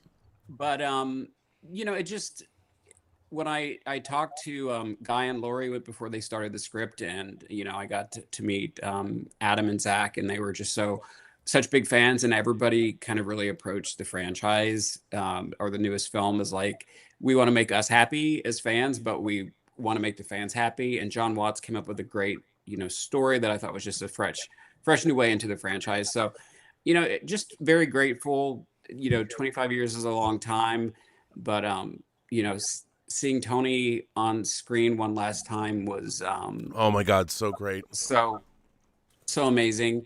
And you know, it was just a very, you know, 25 years is such a kind of a milestone anniversary. So you know, just very grateful for the people that I've worked with from the very beginning, way back when this was just like a 3-page treatment idea at New Line, and Mark Kaufman, you know, was like, this would make a great movie, you know, and now he, you know, he went off to do all the New Line kind of, you know, musical Broadway shows and, you know, head up all the features, and just kind of seeing all the people that I kind of grew up with, seeing how they've evolved, and all the friendships I've made over the last 25 years with people like Tony and Devin and just so many of the people involved in the film. And it was really an emotional and touching kind of reunion. But you also have your own new material, right? Yeah, no, I'm working, you know, I've got a lot of stuff, you know, in many pots in the fire, or irons in the fire. So yeah, well, next year's going to be a really exciting year, but you know, this year I got to produce some films, you know, one with Paul Etheridge called The Other. He's an amazing, you know, dear friend of mine. So that was so much fun. And I got to work with these filmmakers in Kentucky, PJ Starks and Eric Huskinson, and on this new slasher film that just went on Screambox and is on Amazon, called New Fear's Eve, which is just like a raunchy, like indie, super bloody, like slasher film. So you know, so yeah, I just it's been fun. It's been you know, it's been a trying year for sure, with kind of the industry in the state that it's in, but you know, you kind of keep your friends close, like Dave, and yeah, you just keep your friends close, and you just keep doing what you do and stay in gratitude and keep pushing forward. So I'm really excited about next year. It was really, I mean, I have to say, for me, you know, it was so great to see. I've always loved the Final Destination films. I love the idea, your initial idea, the whole premise of it, and to see it come back for me was really exciting. And I loved seeing it set in Seattle, even though the depiction of the Space Needle is a little wacky. You know, it's fine. I loved it so much. It's the Final Destination version of a Space. Yeah, I loved it. I can't tell you how much I loved it so much. Guys, did you guys? I'm gonna switch over to. What did you guys think? I mean, again, I didn't mention this, but Final Destination Bloodlines was one of the more fun experiences I had in a movie theater last year or this year. Actually, it's not. It's still this year here, and we missed the last. It's 11:02, whatever that was, Mountain Time. Oh, okay, not a real one. Yeah, whatever. But okay, but did you guys? Happy New Year! You know, Brett, did you get to see Final Destination Bloodlines in the theater?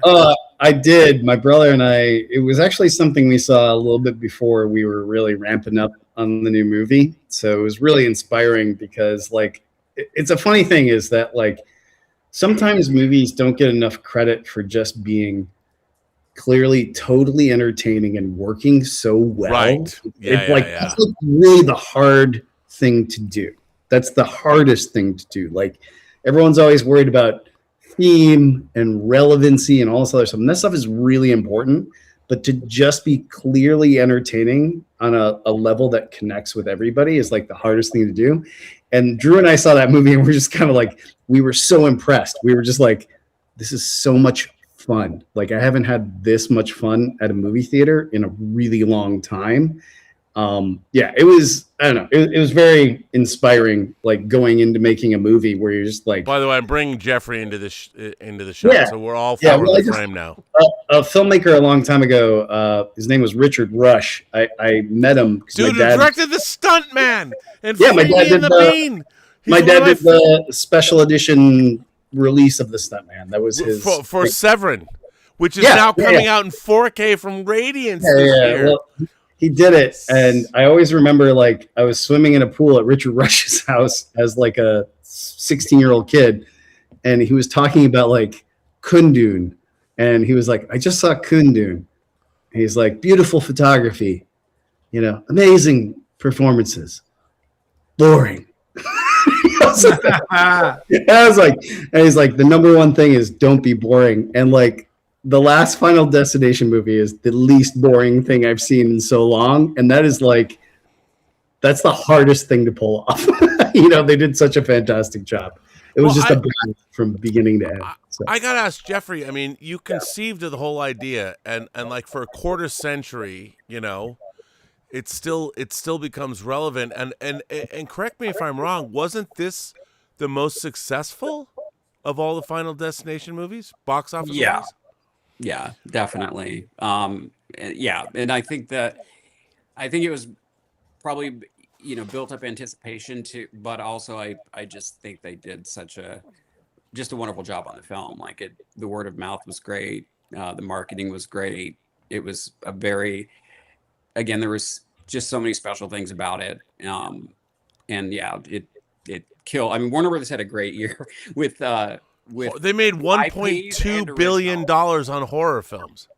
Yeah, and that was a new line franchise they resurrected. I mean, they killed it with their new line franchise this year, and amazing, like original stuff and franchise stuff. So you know, I think that it was a great year. You know, hopefully the studios take that lesson into next year as well. As like, you know, original people will go see original films. Like Sinners, and if you make them, so but the thing is, when you have to think about it, it's like, you know, 14 years later and stuff like that. Final Destination is on its own an original film that killed, so it's like it fits within the whole, you know, zeitgeist of all the stuff that Warner Brothers was doing. It's, you know, it's.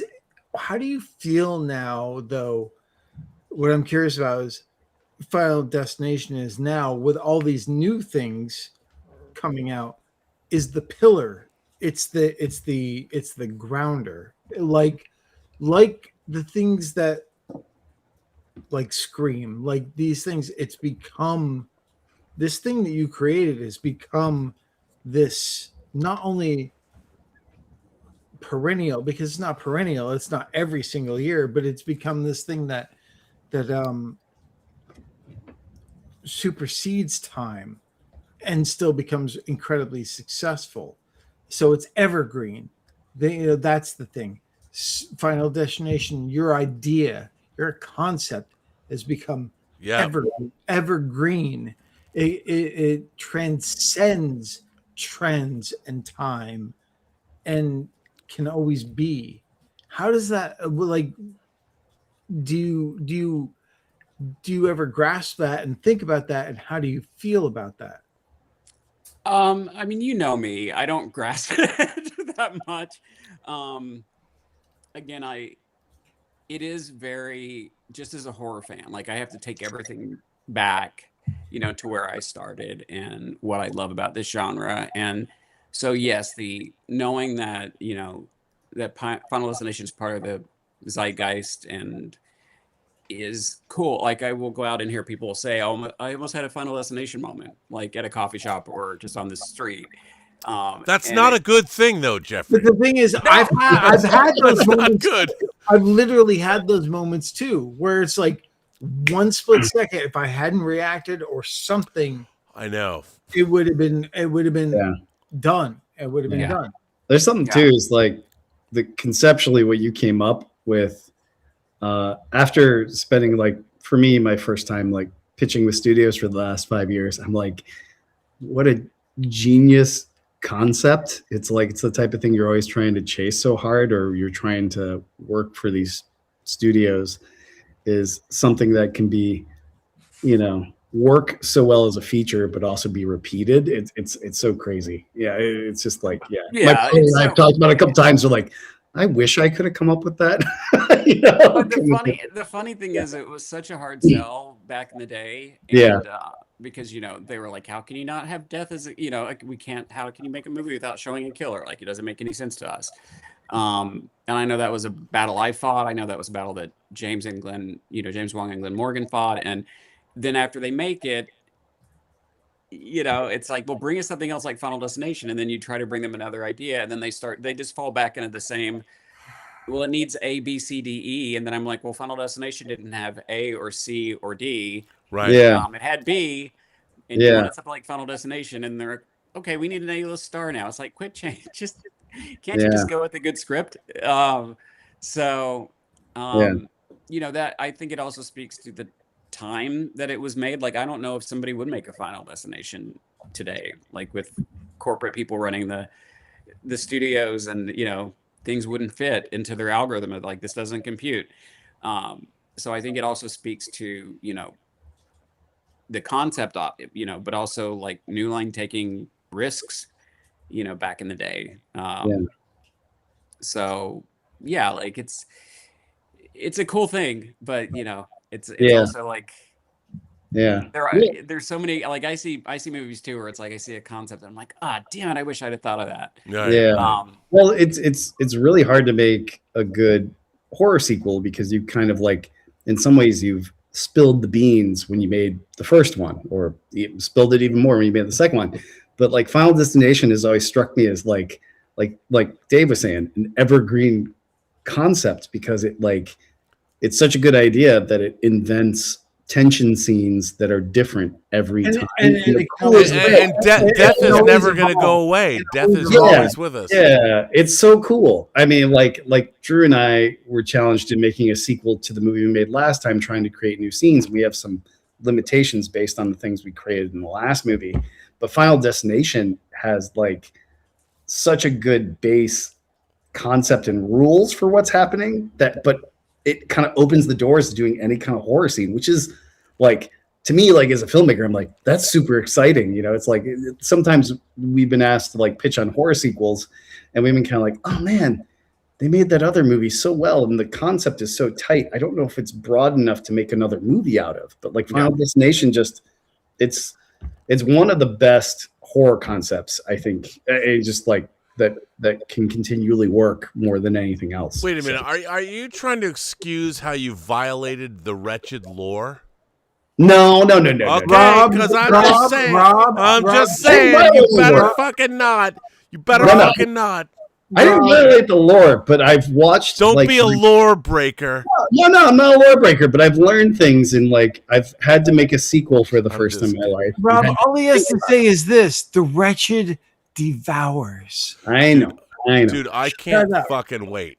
Yeah. And the same, by the way, the same thing, you know what? Final Destination Bloodlines. Come on. That was an irresistible. How can you not? It's been 14 years. Mm-hmm. How can you not go see it? And you know what? In the first 15 minutes, that shit delivered. Mm-hmm. I went Arkansas Mountain Grove 16. I saw that shit opening night. Oh wait, where? Fuck yeah. Where? Yeah. The Harkins Mountain Grove 16. It was I know. Every now and then we got we get the. Let me just say that they're friends of horror at that theater. It was the first time I've been to like a horror movie in a long time where people were yelling at the screen. Totally, dude. Which I hadn't experienced in a really long time. I was like, this is cool. Like, people are like, don't do that. Was like the thing that was coming across all the time. So I mean, cool. the first New Line movie of 2025 was Companion, which I fucking loved. But there was me and 5 other people in the theater. And we had the confab after. Bloodlines, people were fucking, that place was packed. People, and you know what? Yeah. That film delivered. The final, people love Final Destination. They've seen it all. Everybody remembers Final Destination 2, the opening. So Final Destination is like the Judas Priest song, Delivering the Goods. Well, I'm bringing it back to metal. I'm bringing it back to metal. Not always. I'm not saying it's. I'm not just because Jeffrey's here to like suck his dick. I'm not going. It's the best franchise ever. Really? I'm just saying. Really, you're not? No. Oh, you sound like every other guy I meet. Fuck you. They're all pretty good though. Like there's ones that are stronger than others, but they still have usually really good tension sequences. Well, it's the kills, you know. I mean, it is a franchise based on how can we eviscerate the human form.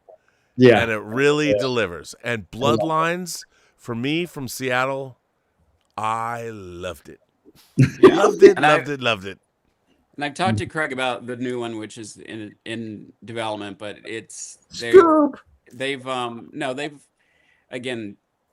they are very respectful of the fans, and so they don't just want to churn out like fast sequels. So the way into the next story is, in my opinion, as clever as Bloodlines was. It's just another that's what I love about a place that, you know, like, again, I talk so much about Craig, but I can't help it. He's just one of the best producers that I've He's ever also one of the he's nicest, a great human being too. He's also one of the greatest people. Craig. Yeah. And him and Sheila, they really are protective of this. So yeah, the next one's going to be just, Sorry. We'll see. I don't know what a mute button is, do you? I know. I'm trying to mute it right now. That's his Tinder profile. Oh, it's Grindr. It's Grindr. It's coming on. I'm just kidding. No. It's not Grindr. Or maybe it is. I don't know. I don't want to. Who can I say? I got all kinds of profiles coming into my phone. You have no profile. Sorry, guys. You have snickerdoodles coming on your profile. You have dog profiles. Hey man, I'm a leather daddy. What can I say? Are you? No, it's all good.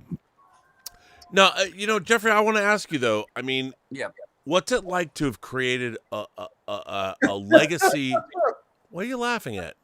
Because let me ask you this insane question: what's it like to create a legacy? No. But to create, I'm asking about something. You create something, and it has a legacy. It endures, and like I'm sure when you didn't think that, you know, in 2025 something that came out a long time ago would exist for a quarter century. How does that make you feel? Yeah. That must be cool, right? Yeah, it makes me feel old. You look good though. Thank you. No, I love it when. No, I mean, again, I'm just very, as a fan, that's what I always go back to. I'm just very grateful. It is nice, like going to conventions and seeing kind of the generational influence, where it's like people my age have got their kids into it, and their kids are into it, and they're like, you know, it's just, you know, it's just like with me with the horror films that I love, like Nightmare on Elm Street, or, you know, Scream, Halloween, or, you know, Scream, 13th, and so of course Scream. Yeah, like I was gonna get to Scream. Scream 7, bro. Come on, Kevin Williamson has returned to the franchise. Yeah. That's the director, not the writer. Yeah. It's crazy. Returns to the franchise from one movie removed. Oh God. Okay, come on, man. Well, it's his first time directing. Yeah, I mean. Yeah. Oh, so Kevin. Not. Okay, Yeah. can I just say one of my favorite movies of this year was Brian Fuller's Dust Bunny? Can I Really? just say that? Yes. I haven't seen it yet. So. Really? I fucking loved it. I love what look, to be fair, I'm a Brian Fuller fanboy. Okay? Yeah. I loved Dust Bunny. And to see creatives being given more and more, look, they get more rope to either hang themselves or make something great. I love Dust Bunny. I really did, and it got a theatrical release with no marketing budget behind it, and it was a bummer. It was a bummer. Yeah. That was the big problem with it. It got no marketing. Yeah, like I didn't when I even when I went, like, I don't know, it got a release, but they didn't market it, and then I couldn't find it in any theaters nearby. So like I'm waiting for it to come on on demand so I can watch it. The only marketing that hit me was you, Rob, seeing you post about it. Yeah, no, yeah. exactly. I found it delightful. I mean, to be fair, I've been a fan of Brian Fuller for a long time, and I love how you keep saying "to be fair," like it's like I'm like a secret. Well, I mean, I say that because I don't want to be perceived as some kind of a shill, and you are. No, if I didn't like it, I would have told him, and he knows I would have said it sucked. Oh yeah, and they're doing a new Pushing Daisies too. I heard they're bringing that back, which really excites me. and I'm like you, Jeffrey, you're a true blue creator. Like, you are deeply you're not some dilettante dabbling in horror. You're a guy, it's a lifelong avocation. You've directed now, you've done all kinds of great horror is in your blood. And I would like to be a dilettante though, just for a little bit. Not a I would like to be too. It may not mean what I think it means. Look, but you as a creative force, I mean, how many people get to create a franchise that endures? You did that, and you're directing, you're creating your own stuff, which is fantastic. And Los Bros Pierce. I mean, you guys too. You how many horror? I mean, The Wretched is a great franchise. I mean, let's call it a franchise. I mean, look, it is now. Five Nights at Freddy's. I don't want to slam on for all the money it made. I'm like, really? Yeah. Really? The Wretched. That's an age difference where you just don't get. It is not. No, it's not. I don't know. Five Nights at Freddy's is not. It's very safe. But again, you have to look. Here's the thing. It's very fireworks. It's very safe for us. But the thing is, you have to look at those movies as gateway horror for the next generation. I do. So, in that sense, well, I mean, like, serving a purpose. I'm happy when like Five Nights at Freddy's films make money, because it does open the door for people enjoying horror more that are younger. Like my nephew, who is obsessed with horror now, and that's definitely one of the film franchises that kind of pulled him. And he didn't even play the games. I think he's just pulled into it for other reasons. But he's 8 years old and now. He's like obsessed with like Black Phone and a bunch of other movies. He's watching them like crazy. Right. It's pulling them in the way. Yeah. Unlike I don't think Terrifier it would. Well, I don't want an 8-year-old to see Terrifier. Yeah. But again, we like pull in the younger audience. Yeah. But still, Terrifier is going to be that gateway in a strange way. It's going to be that gateway. Yeah. Movie which is good though. If it leads. Yeah. I just don't like to disparage any genre. Filmmaker making anything, because it's so hard to make stuff, and I can be critical of the Five Nights at Freddy's movies, but they also are drawing in people to this world that are a little younger, which is cool. That's the way I try to take out of it. Rob, we didn't start when we start. I mean, at least I didn't. Maybe you did, because you're much more sophisticated. Dude, my first job was on Texas Chainsaw Massacre 3. No, but come on. But that's not what got you initially. Okay, Rob. No, but hold on. I think it's about a professional career. I watched Ken Foray's getting face chainsawed off. They cut it out. It was amazing. This is really interesting for all of us. That initial gateway thing that got you interested in the genre, and it'll be very telling for the four of us what that was. what that initial thing was that got you attracted to the genre that then led you down the path that led you through all to this. Okay. Yeah. I have an answer for this, but I'll tell you the answer. The answer was I was a young boy, growing up in a suburb of Seattle, and a young little Jewish kid, and my best friend was Catholic, and the first thing that I saw when I was 5 years old, I saw the original Byron Haskin War of the Worlds, and it was the most amazing thing I'd ever seen. But in War of the Worlds, there's a Catholic priest that is walking toward the Martian, where the Martian war machines are coming out of the gully. And though I walk through the shadow of the valley of death, I will fear no evil. And the Martian war machines rise up, boom, boom, boom, boom, boom. And I'm 5 fucking years old. And I had been to church with my best friend, Jeff Swafford. And I watched the fucking Martians fry a fucking priest.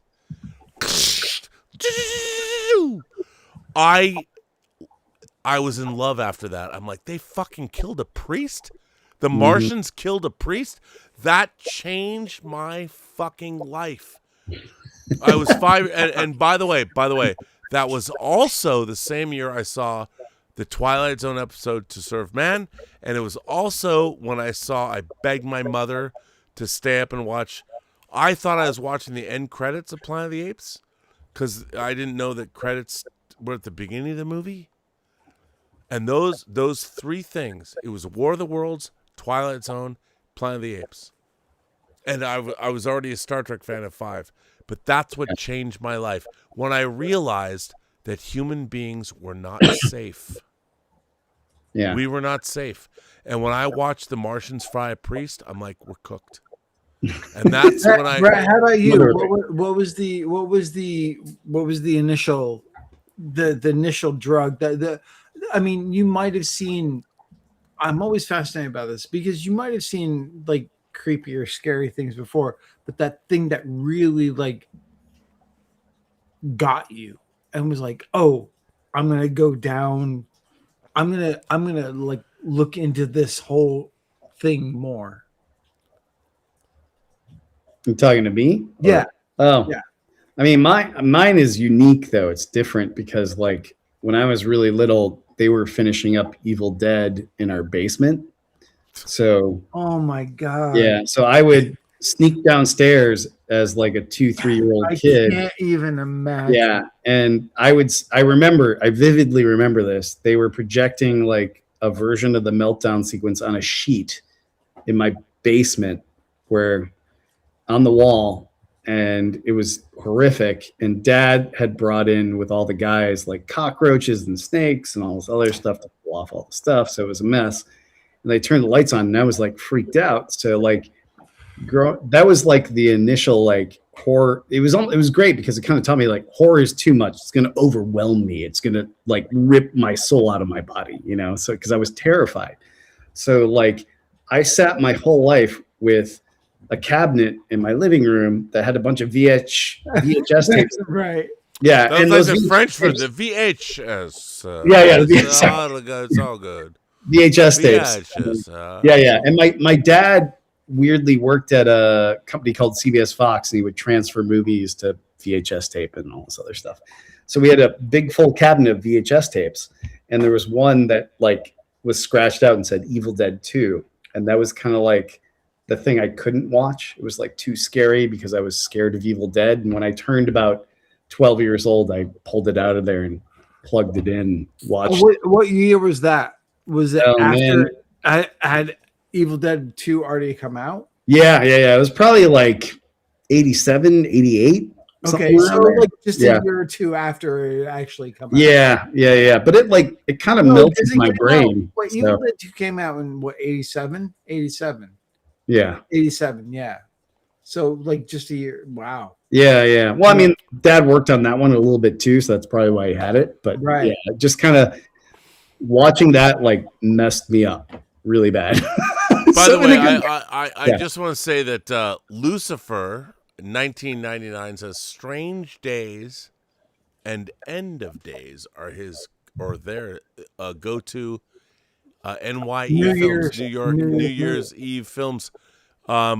I like that. I mean, I don't have a New Year's. I don't have a New Year's dude. I go-to love for Strange New Year's Days. Eve. I love Strange Days. I mean, I like Strange Days a lot, but it's not my go-to. Like, oh, I got to see this every year. I got to watch this every year. No, but that's good. But the thing is, we were also living here in LA when I know Strange Days came out, so it was like. I went and saw Strange Days came out in '95. I went to the Fox lot and because I was writing for Sci-Fi Universe magazine, and that Larry Flint published, and they sent us to the. No, it's. I'm kidding. I'm just saying, man. I know. I was a young whippersnapper. You know, I was still You, working. you? What's What's yours, Jeff? What's your horror movie that pulled you in? Jeff. What was the initial, like? We know, like, you know, Elm Street and stuff like that, but was that like on video? What was the initial? No, the I mean, thing that bugged. No, I'll get to Nightmare really quick. I mean, my first vivid memory was sneaking into the living room and watching the Salem's Lot movie, and I saw the scene where Danny Glick comes up and scratches on the window. And scared the shit out of me. Open the window. Evil Dead, the same thing. Like, you know, I had a couple of friends that we would just watch horror movies, and I think part of it was just because it was naughty. You know, when you're like 12 or 13. Oh, that's the beauty of it. It was just like you just look at the box cover and you go, "Oh, okay," and or you hear it from someone else. Like Evil Dead was like that for me too, because it was like someone's like, "Oh my God, there's this movie," and then we rented it on that Thorn M VHS white box, thick box release, and threw that in. And the thing is, at that time, we didn't know anything of anyone. It was just like, here's the movie, and it was just like, it was all so new and so spectacular. Yeah, and my friend, he's no longer with us, God bless him, but it was me, Tony, and Calvin that watched horror movies all the time. And I was over at Tony's house one night, and he had this really huge, like one of those big square TVs that you know, set on the floor. And he's like, "I'm going to go to bed, but you should watch this Evil Dead movie. It's not very scary." I'm like, "Okay." And so I'm sitting there in the middle of this living room out in the middle of nowhere watching the Evil Dead, and it scared me so much. It terrified me, and I loved it. So I think that was another benchmark, definitely a benchmark movie for me. And then I think, Nightmare on Elm Street was the thing that just made me fall in love with the genre in a way that I realized you could do so much more than just be scary and gory, which is kind of the only things I require, you know, that I cared about up until that point was like, is it scary and does it have a lot of blood in it? You know, and that was the first movie that just emotionally like got me on so many levels. And I was like 14 when that came out, and it was a double feature with Alone in the Dark, and it was playing at a drive-in, but we couldn't afford to go to the drive-in. So my friend Tony, his dad he had a big old semi truck that we could get on the hood and turn the CB on and turn it into the all right, yeah. And I remember we watched it. We watched Alone in the Dark first, and I was like, that was cool. And I found out later that something had happened with the print of A Nightmare on Elm Street where it got washed out a little bit. So I remember when I saw the previews on TV, I remember thinking it looked cheap, you know, because it wasn't as sharp as like the TV shows and the other commercials. And so I just thought it was going to be like this cheap, cheesy movie, and it just blew me away. You know, I remember the ads called it fantasy horror, and that was the first kind of fantasy horror film that I saw. And it just, you know, I've always liked Greek mythology, and I've always been into like dark stories. But that movie just hit me on, with Freddy being such a great villain and Wes Craven direct. I mean, I think every set piece is just masterful, and how they did it with no money. You know, Nancy Thompson was the best final girl as far as, you know, a fully rounded character who actually aggressively being a character. went after the killer from the beginning and didn't stumble upon the killer after finding her friends' dead bodies. So there was just so much going on that I loved it about that film, and it just made me realize, oh, there's so much more you can do with this genre than kill pretty people. Well, let me ask you guys. I think one of the great modern, whether you like it or not, whether you like the final season or not, Stranger Things, and also Welcome to Derry a little bit. We have two incredible streaming horror series that have captured the zeitgeist. And Stranger Things, I mean, Netflix, I don't even know what they've spent on the final season. Maybe I don't want to know. You don't We probably don't want to know. Yeah. But I thought HBO's Welcome to Derry series, it was terrific. I was so blown away by it. But we have two gigantic. Okay, Dave. I don't mean to make this. It's not about whether it's good or bad, or you can have your own conversation.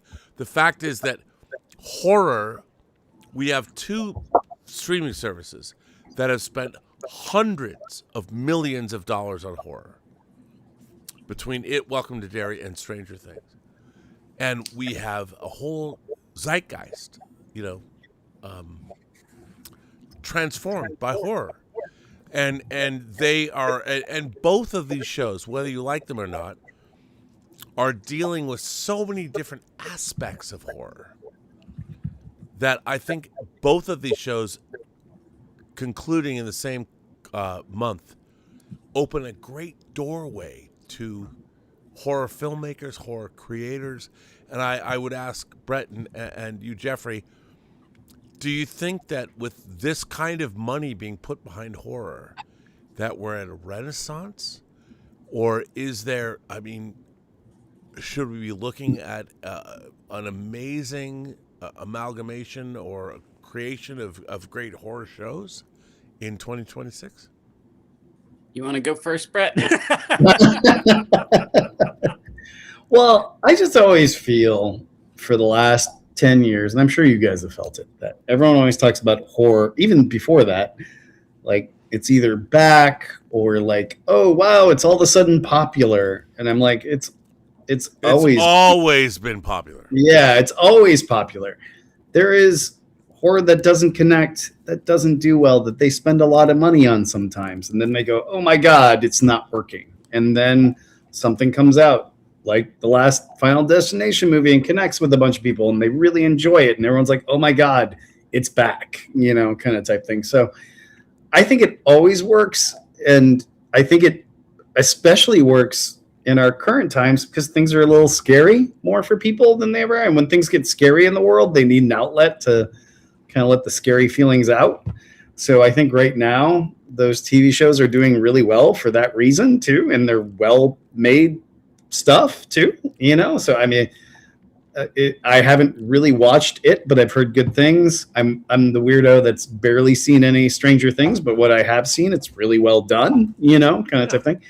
But I feel like it's this thing that everybody's always like underestimating. Like it's like, oh, it's not great, and I'm like, yeah, but we're like the one thing that is always performing when other things aren't. So, and it's because people 100%. Connect to it.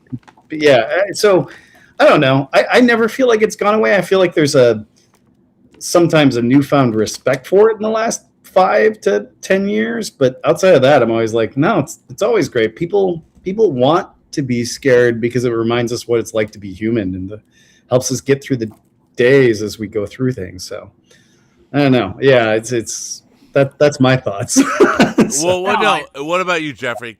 Yeah, no, I'm pretty much spot on. I've heard since I worked at New Line back, even younger, like a horror's dead and horror's back, and it's like, no, it's the genre that consistently makes money, which is all really Hollywood cares about. But still, it doesn't get respect. We finally, Demi Moore gets some, kudos for the substance, well deserved, of course. but then other genre films are overlooked. So it's always this weird thing where you have like great talent that isn't embarrassed to do horror anymore, which I think was maybe the case. Even though if you look at movies like The Omen, like they had great casts. So I think the renaissance is going to be just with the new filmmakers coming out and their ability to make things outside of the studio system, because the studio system, for all intents and purposes, it's not dead, but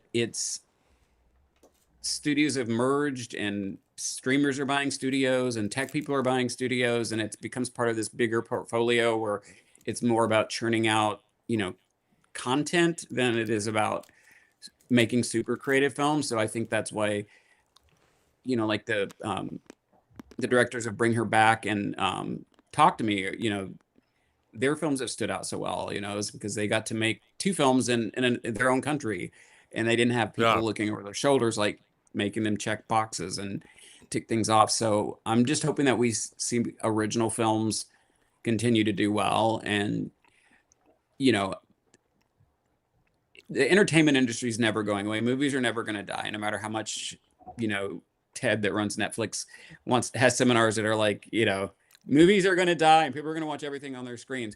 People are going to be more selective, I think, about what they spend their money on, because times are tough right now, like financially. So like I used to go out and see every horror movie that came out every opening night, and it's like, okay, now I have to penny pinch more, so I don't go out as much. But nothing beats that communal experience, and that's part of our DNA since caveman times, is sitting around a fireplace and telling stories. I don't know if the cavemen told stories, they may have just grunted at each other, but that communal experience is something, like we crave that. And I think that COVID kind of kicked the world's ass in a way where we were separated and locked away from each other for a long time, and I think we're slowly crawling back from that, hopefully. But the communal experience is something that nothing beats watching a great horror film or a great comedy or great action, watching it with the crowd. Nothing beats that. And for horror, like Brett said, for me, I've had this conversation with so many people, but this has always been a safe way. I think it's a safe way for people who have issues or trauma in their lives or fear in their lives or anxiety. It's a safe way to get that out. And that's why when you go to conventions and you meet horror fans, they're like the nicest people you've ever met. And they cut across every category or descriptor that we could throw out there, every label that we can put out there. It's because I think there is something about going into a theater and just being able to scream like a baby, and not be laughed at by everybody, and get it out and then go home, Yeah, I think you're right, Jeffrey, about like COVID. Kind of horror is such a communal experience, and I think COVID heightened that for people. People want to be scared together in a way. It's like it's reinforced it, So, yeah. Well, I think you guys. Oh, go ahead, Dave. Sorry. No, I'm just listening. Go ahead. Well, I mean, Jeffrey and Brett, you guys have made, you guys have both, I hate to say it, but made franchises, and what I love about horror franchises, I mean, one of my favorite things I did in 2025 was the Regal Cinemas in Orange County, the Regal Spectrum, showed Friday the 13th 3D in 3D. And they put it in their 13th cinema, and it was a Cinema 13, and I that movie and what it made me realize was the great cinematic. I always thought, because it was a long time ago, that my great cinematic experience with the Friday the 13th movies was with that film. I found out watching it again, it was actually with Friday the 13th 4, the final chapter. That movie is terrible. Friday the 13th 3D. It's fucking terrible. Even Jason's not good. He's too thin. He's too. What? Hang on. However, that's not what I was trying to say. I would say this: that it was delightful to go to a unbelievably. I mean, if you go to the Regal Cinema in Irvine, it's like a dance club. If you walk in, with the video screens. It is just fucking fun to walk into that theater. They've got 2 different bars. All the people are nice. It's so amazing. The presentation. They have the greatest IMAX theater I've ever been in. They're so... And when I watched, the 3D was fucking awesome. And I walked in there, and I thought to myself, even this movie that is not good.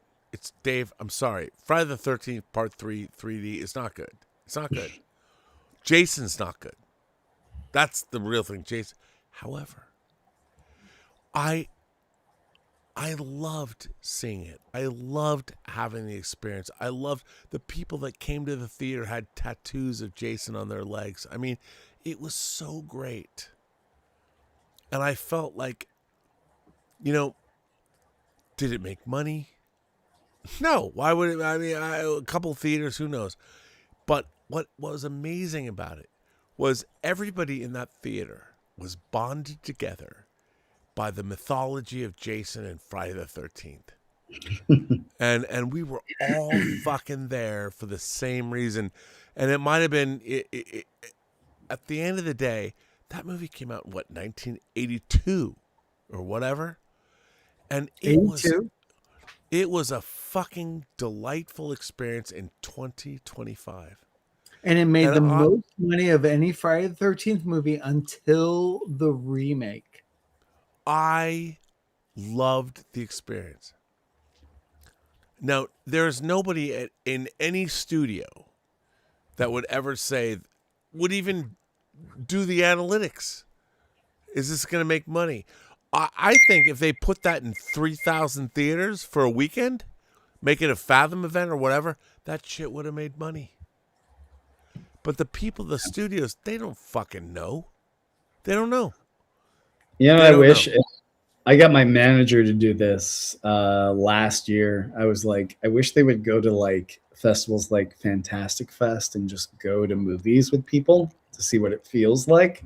Oh, yeah. Excited people get. And I got my manager to go.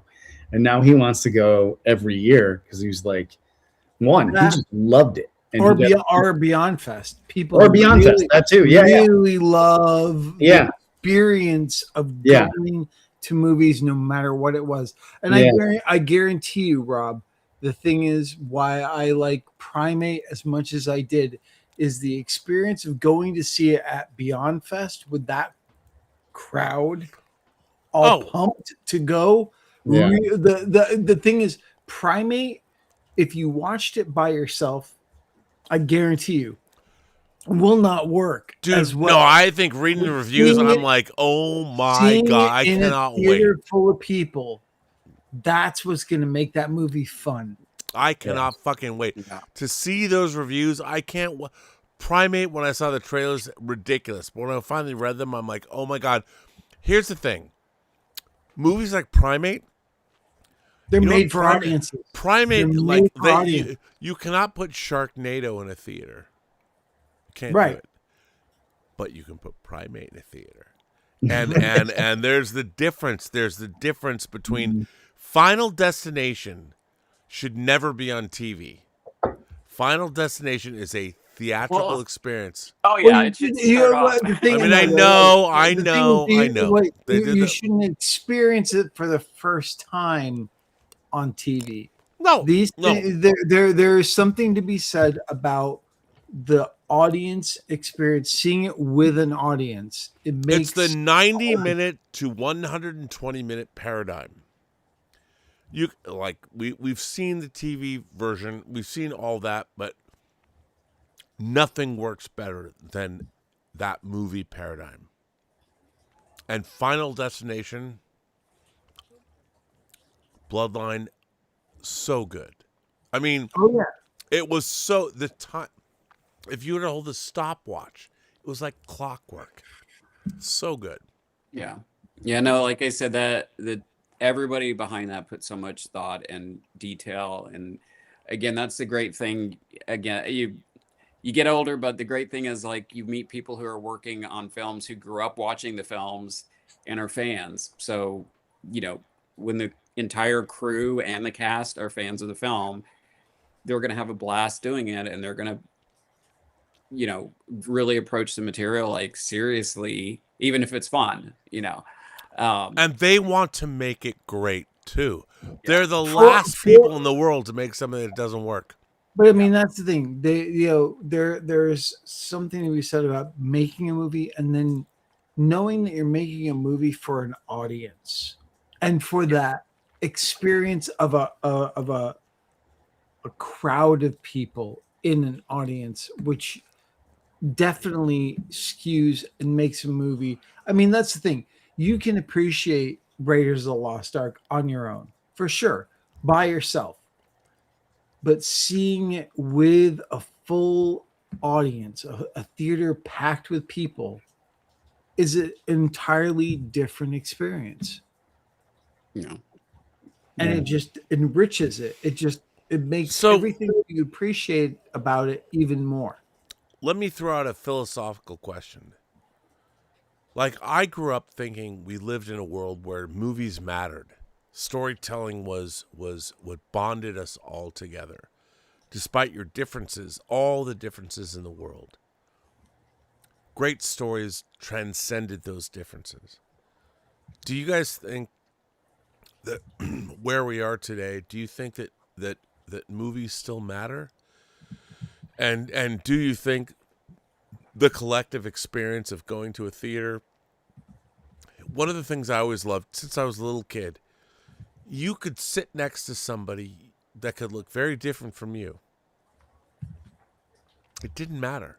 Every shape, size, color, creed, everybody would walk into a movie theater and sit next to some people they might be politically diametrically opposed to, but it didn't matter. Yeah. You know, you sit in the theater and when the lights go down, everybody is equal. Every single person, doesn't matter what your religion is, doesn't matter what your sexuality is, doesn't matter anything. When the darkness of a theater hits you and the light turns on, the projector shows you that story, everybody's equal. Because a great story it's truthful. Yeah. Do you think in 2026 and moving forward, do you think movies still matter? Yeah, absolutely. I think art still matters. I think that people connect over universal things. Again, like if I tried to pitch like a movie like Sinners that was like centered around music and a period piece and mostly black cast and vampires and Irish vampires and black, it's like, what? So, but look how much people, if they connect with the story, they connect with it. And I think that we have this distracting thing like the internet where people can go on and, everybody, which is great that everybody has a voice, but a lot of times like it's just this twisted cycle where whatever's trending on Twitter becomes the news story. And so people do stuff to try to trend on Twitter as opposed to like looking to see what's going on in the world. So yeah, you think with as divided as the world is, art is the one thing in all of its forms, I think, that brings people together. That's why I think art programs have always been kind of shunted to the side and discouraged, because art is dangerous in a way, because it can reach people. A song can reach people around the world. Millions and hundreds of millions. It transcends music, lyrics transcend language. Yeah. It's just people. And I think the thing is, I don't mean to interrupt, Jeff, but I think the thing is, I mean, correct me if I'm wrong, all of you esteemed people that are all filmmakers and creators that I do respect. Isn't what we strive to do, whether we get it or not, is because we've all experienced that communal experience. We've all been there, Rob, for example.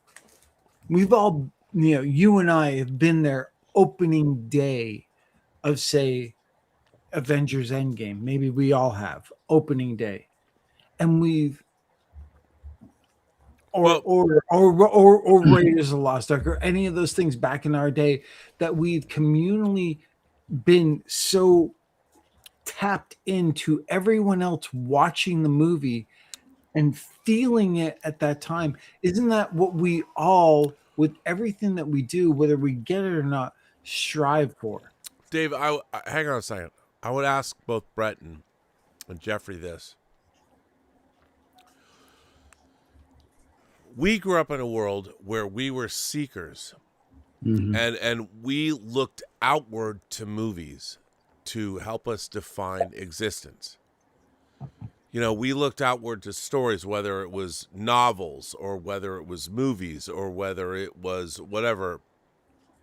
What we didn't have in our world was user-generated content. We weren't looking back at ourselves. We were not putting ourselves on camera. We were seeking out other people's realities and finding meaning in their truth.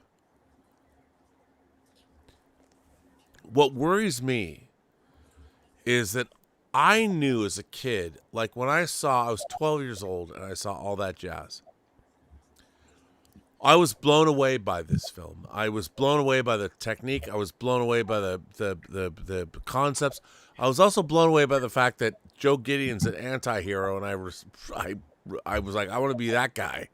You know, it was problematic in a number of ways. It was one of the greatest things I've ever seen in my life, still to this day. I don't think our culture does that now. I don't think that our world is like, I knew that I was not the end all be all. I'm not looking, the camera was not pointed on me. I was defined by things I didn't understand. And I would go out and see movies that I didn't quite get. And at 12 years old, I just knew that I wanted to be Joe Gideon, whether it was bad or good. But I watched that film, the technique and the editorial, saw Allan Himes editing. I knew I didn't know enough about it, but I knew that that was the world that I wanted to aspire to join and make sense of it. And I think that the world we live in now, what movies showed us, all of us, whether it was horror, whether it was, Kramer versus fucking Kramer, whatever it was, we grew up as children of a world where movies showed us what we didn't know. It was an entree into, like, I'll tell you a funny story. My dad used to insure Jerry Weintraub, the producer, Concerts West. Jerry Weintraub produced Cruising, William Friedkin's Cruising. And my dad was like, well, my client made this movie and blah, blah, blah, and we're going to see Cruising. It's not really screening of it. By the way, Cruising's fucking awesome. But I'm like a straight kid, and I'm watching this. I don't know if I was... All I know is that I'm seeing something I knew I shouldn't see, but it was like watching a science fiction movie. What is this leather daddy, weird New York alien, whatever it was? Yeah. But the funny thing about it was it showed me that I did not know what the world was. And movies promised me a journey. They promised me a place that I had no idea where I'm going to go or where it's going to take me, or, and I feel now that when you've commodified all of that, whether it's streaming or whatever, you've diminished the idea that a movie, a story, the movies are the most potent way to tell stories ever. Yeah. And when they have been diminished, I still think they have power. I still think that a movie, well done, can change a person's life, change the direction of an individual. It doesn't matter whether it's Phantasm.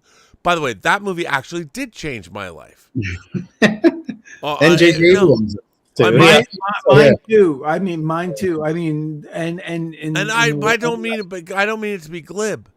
No, I really no. don't. Like Don Coscarelli has changed my life. I think what Jeffrey was saying is that we kind of get sucked into the conversations that we see online that like movies are dead or something doesn't matter anymore. I've been watching movies with my nephew for the last year and a half. And it's been so, I don't know, gratifying to watch him glam to things that, you know, I thought were really important to me, but he just kind of is pulled to them where he watches them every morning. Like I've showed him, he's 8 years old. He probably spent the last year waking up at 6 a.m. and watching like, you know, Aliens and Terminator 2 and Black Phone before I would wake up or before my brother would wake up by himself because he's so obsessed with them. He needs to like, he wants to feel something he relates or connects to. And by the way, I don't mean to interrupt. We're 1 minute away.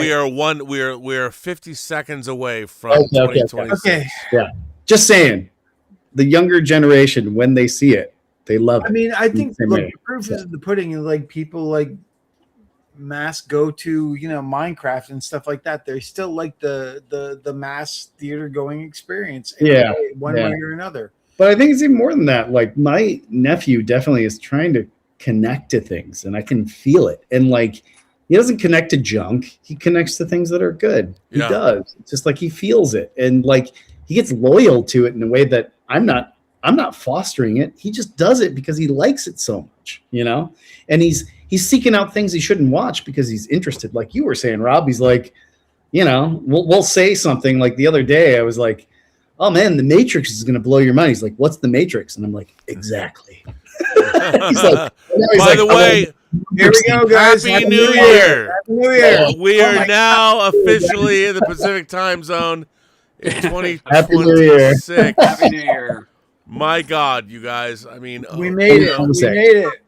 Fuck. Did we? I don't know. I mean, every year we've gotten this far. Yeah. You know what's funny? Good night, guys. Good night, everyone. Everything. Thanks for hanging around. Good night. Good night. Goodbye. Oh well, I guess the show's over. Oh show's well. Over. 4 hours later. Bye. Okay. Wait. Come on. That's not fair. Let's not do that. I mean, we have to bring randos on. We have to bring drunken fans on the show. Well, we should play the opening again one more time. Okay. Ladies and gentlemen, I'm very proud of this. Dave Parker did this. He made this new AI opening to the show. It wasn't AI. No, it wasn't. Whoa. It was not AI. We spent the first hour of this show talking about this, and I made this. It was not whatever. AI.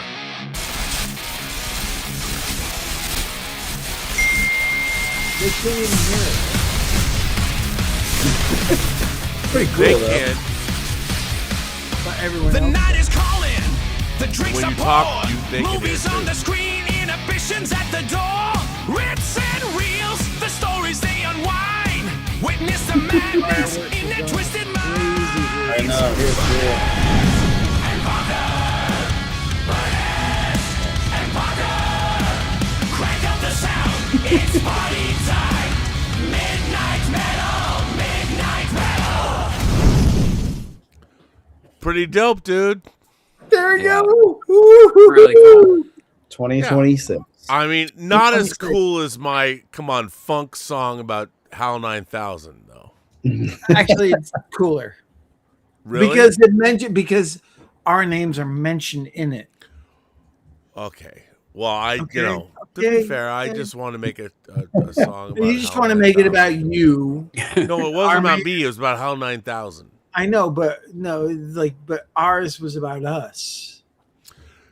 But it was, and I appreciate that. I mean, amazing. Now, let me ask you guys. I mean, here's look, grappling with these issues. Oh God.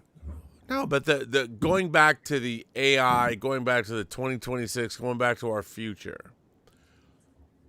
The storytellers, and I would say we're all for storytellers.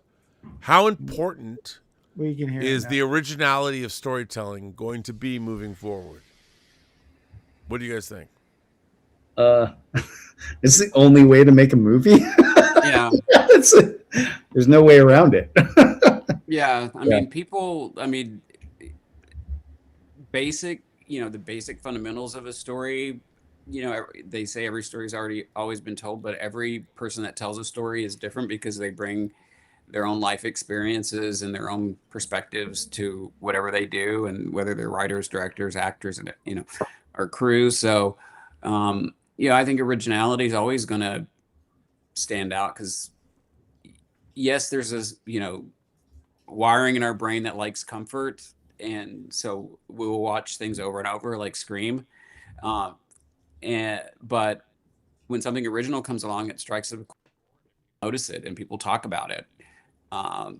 So yeah, I think it's important to be original, but it also realize, like, that's what I always tell writers or anybody who's creative, or anybody that I talk to. It's like, you're the original ingredient in this, because again, we're all different. We all have different backgrounds and different beliefs and different ways of looking at the world and different ways of reacting.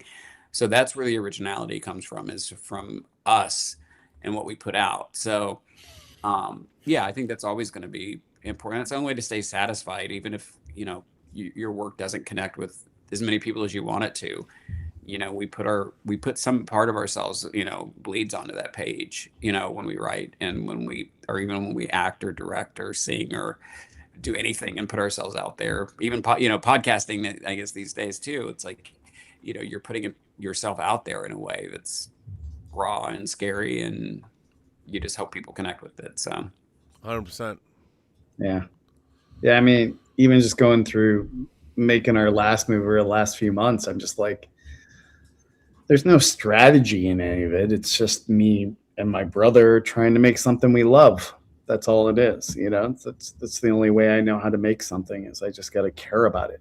And I just got to fight to make it as good as possible. And it's going to succeed in some ways, and in my mind, and fail in other ways. But that's the only way to do it, is that it's just because we care about it so much that we push it over the line as best we can. So. Well, let me ask you this. I mean, what you don't say is you're going to get rich doing it. And I've had to explain to people that that's never our motivation. Well, that's the hard it'd be part. nice. What are you talking about? It was mine. That's the hard part. That's the bad part, is Hollywood has figured out that guys like all of us would do it for free. And they know that, because we love it so much. And we know the value and how much hard work it is, but it's just the most important thing when it comes to the bottom line is that I'm conveying the story I want to tell that is most me. And then I feel like I did it well by the end. That's the most important part. It's never been like, did the check clear? It's always been like, do I love this? That's always been the question, and that's I don't know how you put money to that, but I mean, Jeffrey, is that true for you too? Yeah. I mean, I meet people so many times I've seen them come and go so many times, for people who have either come to New York or come to LA where they want to be rich or they want to be famous. And it's like, if that's your goal, then you picked the wrong business to be in, because you have to really be patient, because there's so much rejection, and there's so many projects that start and don't get finished. And it's, even if you have like a success early on in your career, it doesn't automatically open all these doors that people thinks it. Now I'm speaking bad English because it's late and I'm tired. By the way, you now transitioned into an entirely new year. I know. But no, it's not something that, again, if you want to be like a lot of people today, which is fine, they want to be celebrities or they want to get famous, and there's a lot of ways to do that now. Like, you can just become a controversial podcaster, or be an OnlyFans person, or just Instagram about your stuff that you do, and you can get a following. So there's a whole different subset of people that are making a living at being celebrities.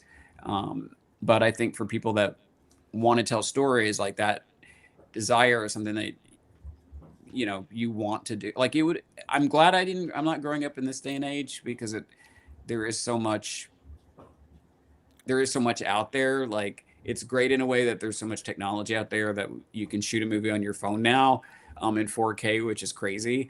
But they're not shooting movies. They're not making them. No, They're making short form. They're making, yeah. It's hard. It's hard. Yeah, and it's hard because now everybody, like you said earlier, it's like everything that you do or everything you put online is like there for everybody to see and judge and attack or love and get behind, and it's like it's nerve-wracking. Like I think the difference when we were growing up is like we had 3 networks and HBO if you were lucky.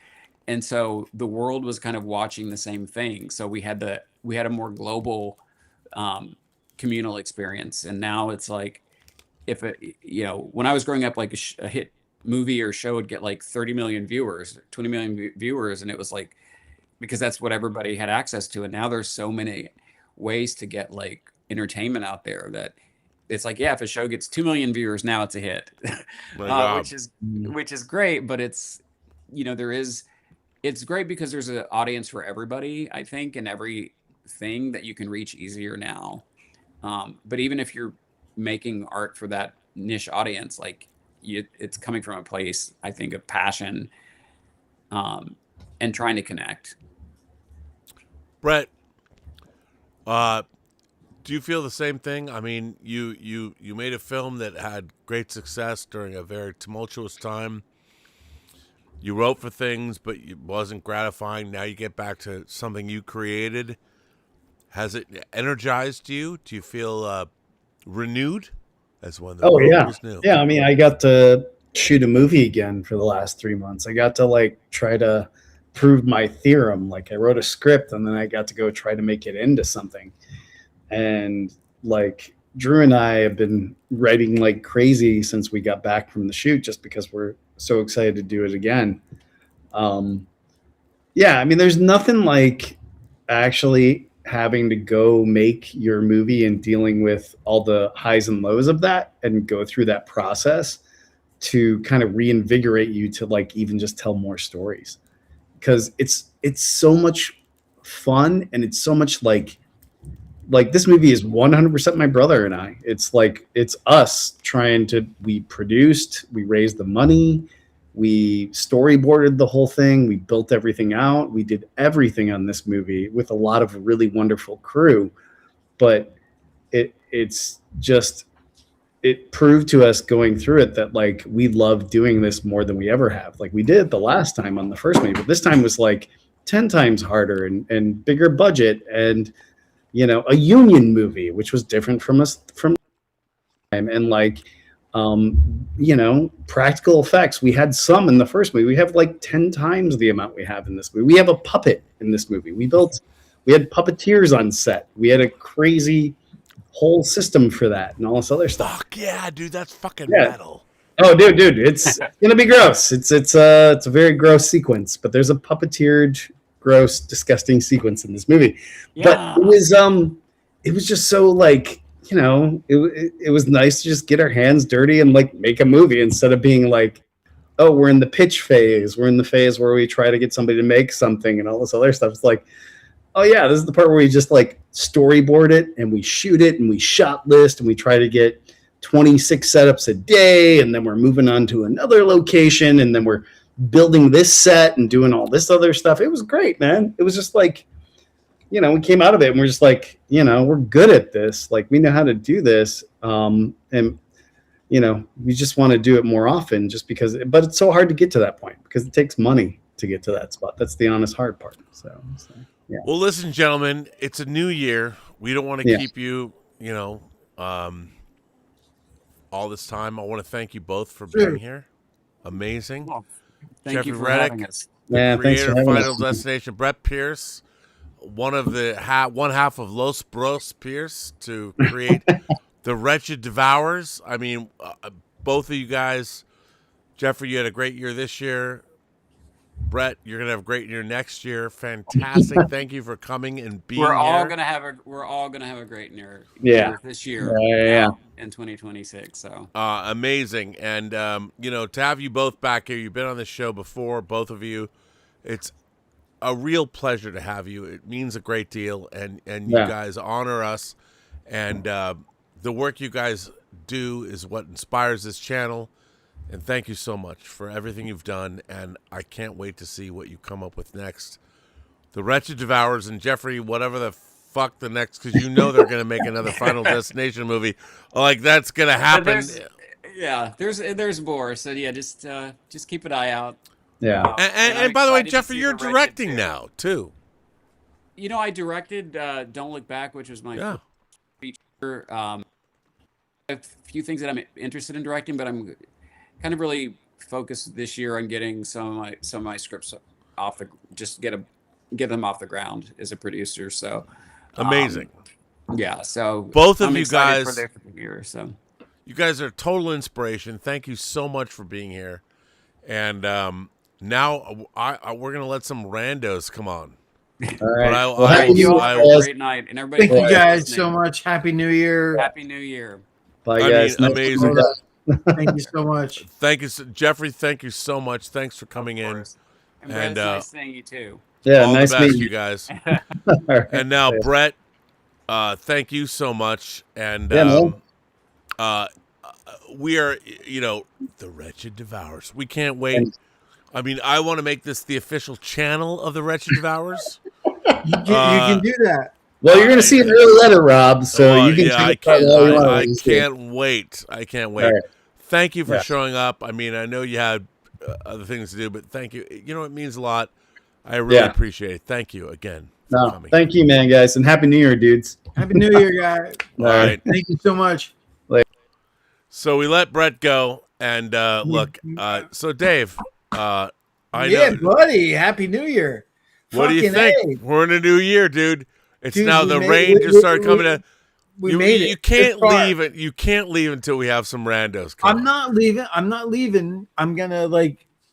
Okay, I get it. So wait. For refill. For those of you who are still with us, what we do is we allow you guys to come on to the show and challenge us. You can say whatever you want. I mean, it makes it. We're in a new year. It's January 1st, 2026. Have you paid your rent yet? I don't know. I'm getting it foreclosed on, but whatever. We're going to make it happen. It's all good, man. You keep fighting the good fight. But here's what happens now. You got to have a good camera and a good microphone, because I don't want to put up with your less than great technical bullshit. I don't need that. Yeah. I've been on this show for 5 hours already. What, 8 to 9, 9 to 10, whatever. 4 hours. We're going into hour 5. So we're going to invite you guys, girls, guys, whomever, come on the show. I'm going to put out a link. Guy, girls, whatever it is you are. Look, man, from all the 28 known galaxies, love sees no color, gender, whatever. We are all about, as long as you like to fuck, you belong here. I don't care. And I don't care who or what you are doing. We just love people that like to party.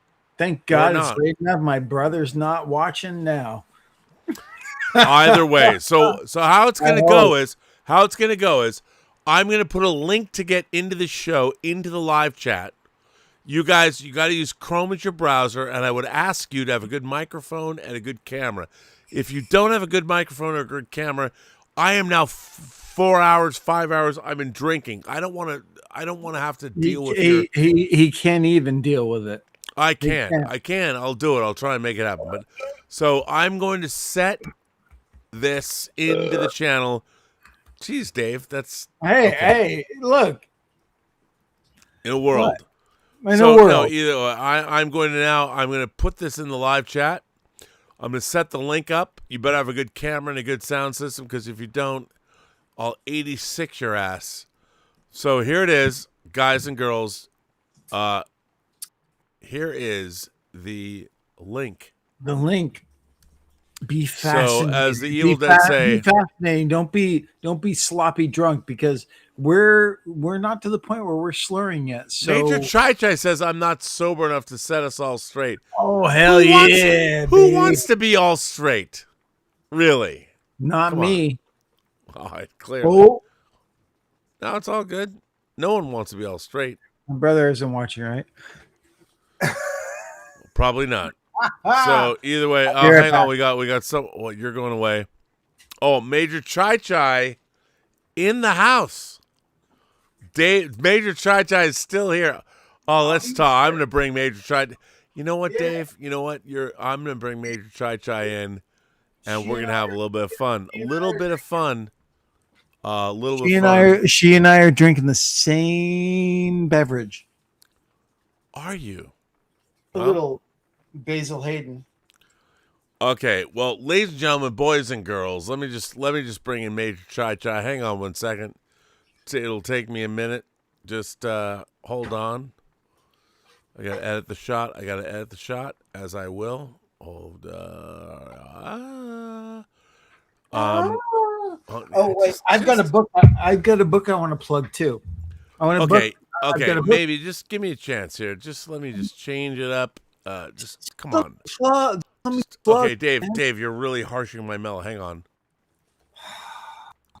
CHAI. Okay, there we go. So, ladies and gentlemen, boys and girls, everybody, welcome Major Chai Chai to Midnight Metal 2026. Looking hot, looking sexy, looking with Godzilla. And a fluffy coat. Look at that. And a but basil. I still don't know if I can hear your voice. You got so much more basil than I have. Yeah. Can you turn up? You're low. Can you get your volume a little? I'll get it to go low, but can you get your volume up a little bit? Can you get my volume up a little bit? Yeah, that's what we meant. You're looking very sexy tonight. Look at that. Come on, what's up? All right. Wait, no, not or. That's not working. That's my sound. Let me see. I gotta find my microphone. Yeah, kick it up. All right. Let me see. So Dave, well, hang on. Come back. We're gonna come back. Yeah, baby. Chai-Chai's here. What's up, dude? Baby. So, as Major Chai Chai, we have somebody else who's also here. We have nice. Cyan and awesome. I can't. I'm just gonna put Cyan in and. Can I plug the book first? Hang on. I'm just gonna. Cyan, what's up, dude? What's going on? How's it going? It's going well. Where are you coming to us from? Long Beach. Oh, nice. Long Beach. And yeah. how's your New Year's going, man? It's pretty good. It's pretty good so far. How about yours? Long Beach. Good. You've been here on the channel before. It's all good, right? What pizza place are you talking about? Yes, I have. The best pizza place, the Four Horsemen. Oh, I've heard about that place. I've never been there though, but I've heard it's really good. It's really good. It's great. I gotta check it out. Okay, let's go back to Major Chai Chai. Major Chai Chai, how's the sound now? Can you hear me now? You're still low. No, barely. You're still low. Oh, okay. Let me. It's an output thing from your computer. Yeah, not an input. Yeah, I'm trying to find that. I see it, but it's not letting me up the sensitivity. That's what she said, man. That's why I try to go 45 degrees, 128 beats per minute down to 85 and back up. So, Sign, let me ask you this. What are you excited about for 2026? Well, honestly, most of the same stuff as you. I mean, I got Doomsday at the top of the list, of course, Project Hail Mary, Dune 3, most of the same stuff that you already know. Like, it's all on your list, too. I think I was watching you talk about it on Campia show. It's most of the same stuff that you would think. Why Doomsday, of all things? I mean, come on. I'm kidding.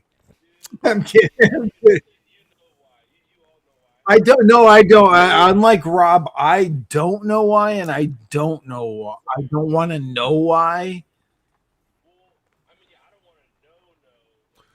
Well, hang on. Hang on a second. Hang on. The whole thing for himself. What are you talking about? Wait, hang on. Wait, Dave, what do you mean? What? Oh, you know, why are you trying to play coy now? We all know you've read a document. I don't know what the fuck you're talking about, dude. What are you talking haven't for legal purposes. Rob knows nothing more than we do. But come on, guys. Look, it's all the one thing that's leaked is that fucking I can't wait to see the actual X-Men Doomsday thing. It looks amazing. I mean, it's leaked everywhere. Everyone on this thing Are the X-Men in Doomsday?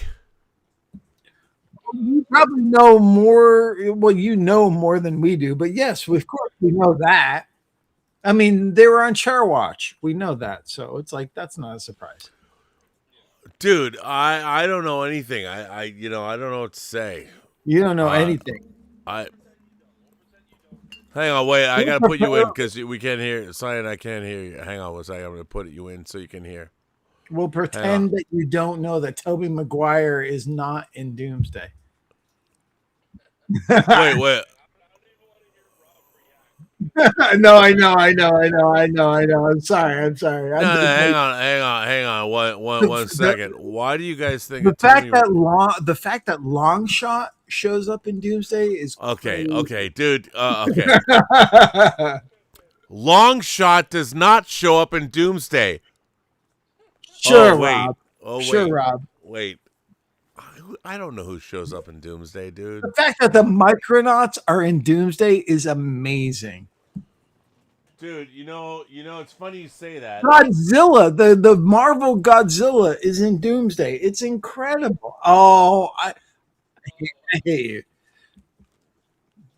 I want that.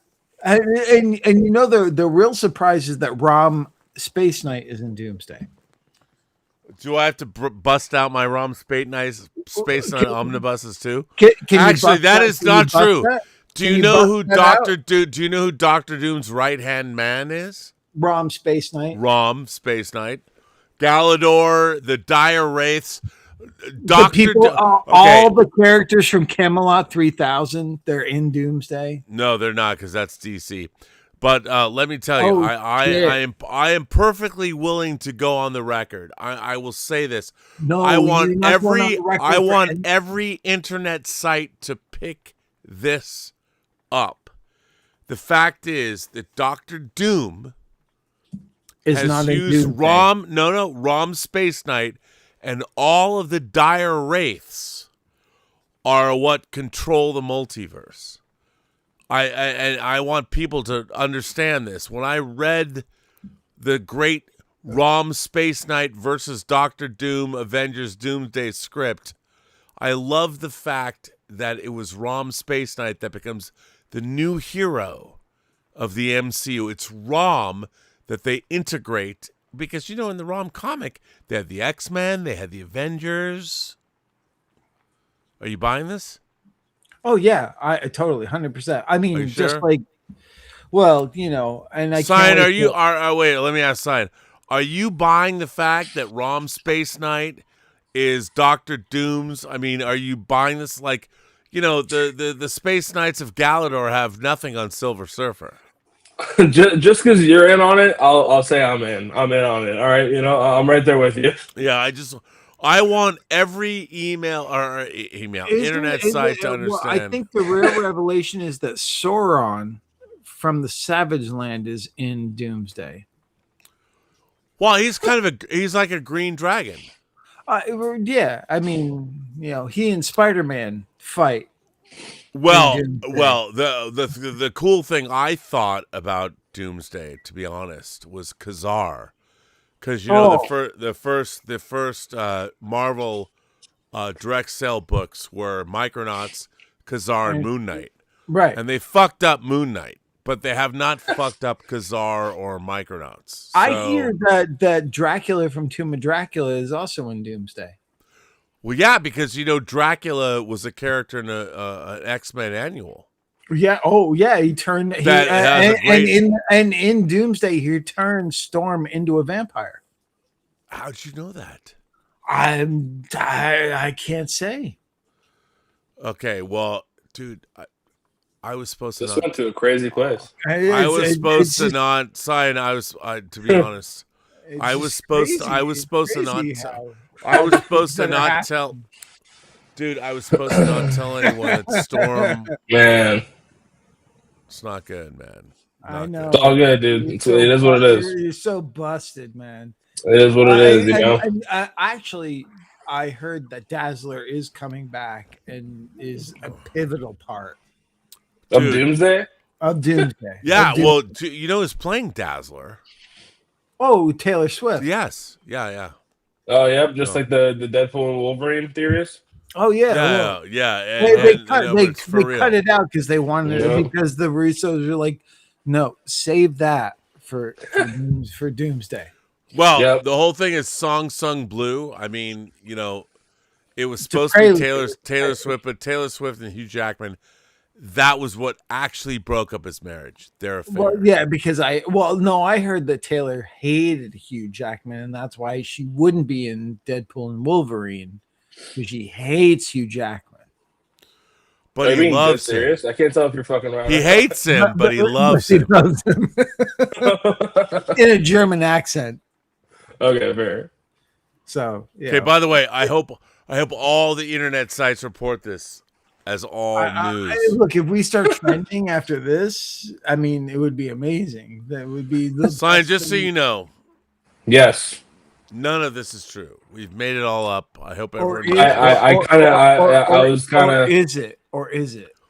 Well, That's definitely. true. Wait. Okay, we're bringing. By the way, we're bringing Major Chai Chai back. Kitty Pryde's Dragon. Can you hear me now? Yeah, we can hear you now. Sorry, Kitty Pryde's Dragon is in Doomsday, right? Yeah. Can you hear me now? Hang on, Major Chai Chai is with us. Can you hear me now? Oh, sorry, good. that's a little 70s song. She's full frame. Keep her there. I am keeping you there. While you're gonna go. So how are things going, Major? What are you doing? You're like the East Coast, right? Central Time. So it's 2:29 in the morning for you. 2:29 in the morning. Yeah. So yeah, I did the Godzilla double feature at my local cinema. Well, what were the two movies? Oh yeah. I saw the original, and then Mothra versus Godzilla. Which one? The 50s version, the Showa version, or the one in the 90s? The 50s version. Okay. Yeah. Nice. And we laughed because the next movies, the audience, they were going to let the audience vote whether they're going to dub it or subtitle it, and the audience was like more towards the dubbing, and I'm like, I can't do dubbing. Fuck those people. Fuck them. So, but for the two movies we saw, it was nice. Did you take your kids? My son went with me. And? Well, he's always been into the Godzilla movies. My husband introduced him at a really young age. So, I was the husband of Major Chai Chai. Like, what's his favorite Godzilla film? My husband's? Yeah. I'm gonna have to say I think Godzilla -1 is his favorite. Alongside the original. Okay, that's new though. Like, come on, man. So the original, and then like Shin Godzilla, Which is great. which is great. Yeah. So we haven't sat down and he hasn't ranked all the Godzilla movies for me. So I don't. Okay, we're going back to sign. Are you a god? Oh, hang on. Yes. That's the wrong thing. Let's go back to you. Whoa. What are you? What are you like? Are you a Godzilla fan?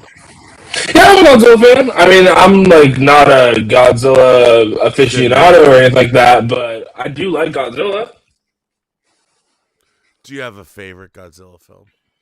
I mean, of course, you didn't like it when Major Chai Chai said this, but it's definitely Godzilla -1 for sure. Jesus Christ, so man! There's 60 years, It's 70 too years of new, Godzilla movies. Come on, man. I know, but like I said, I'm not even.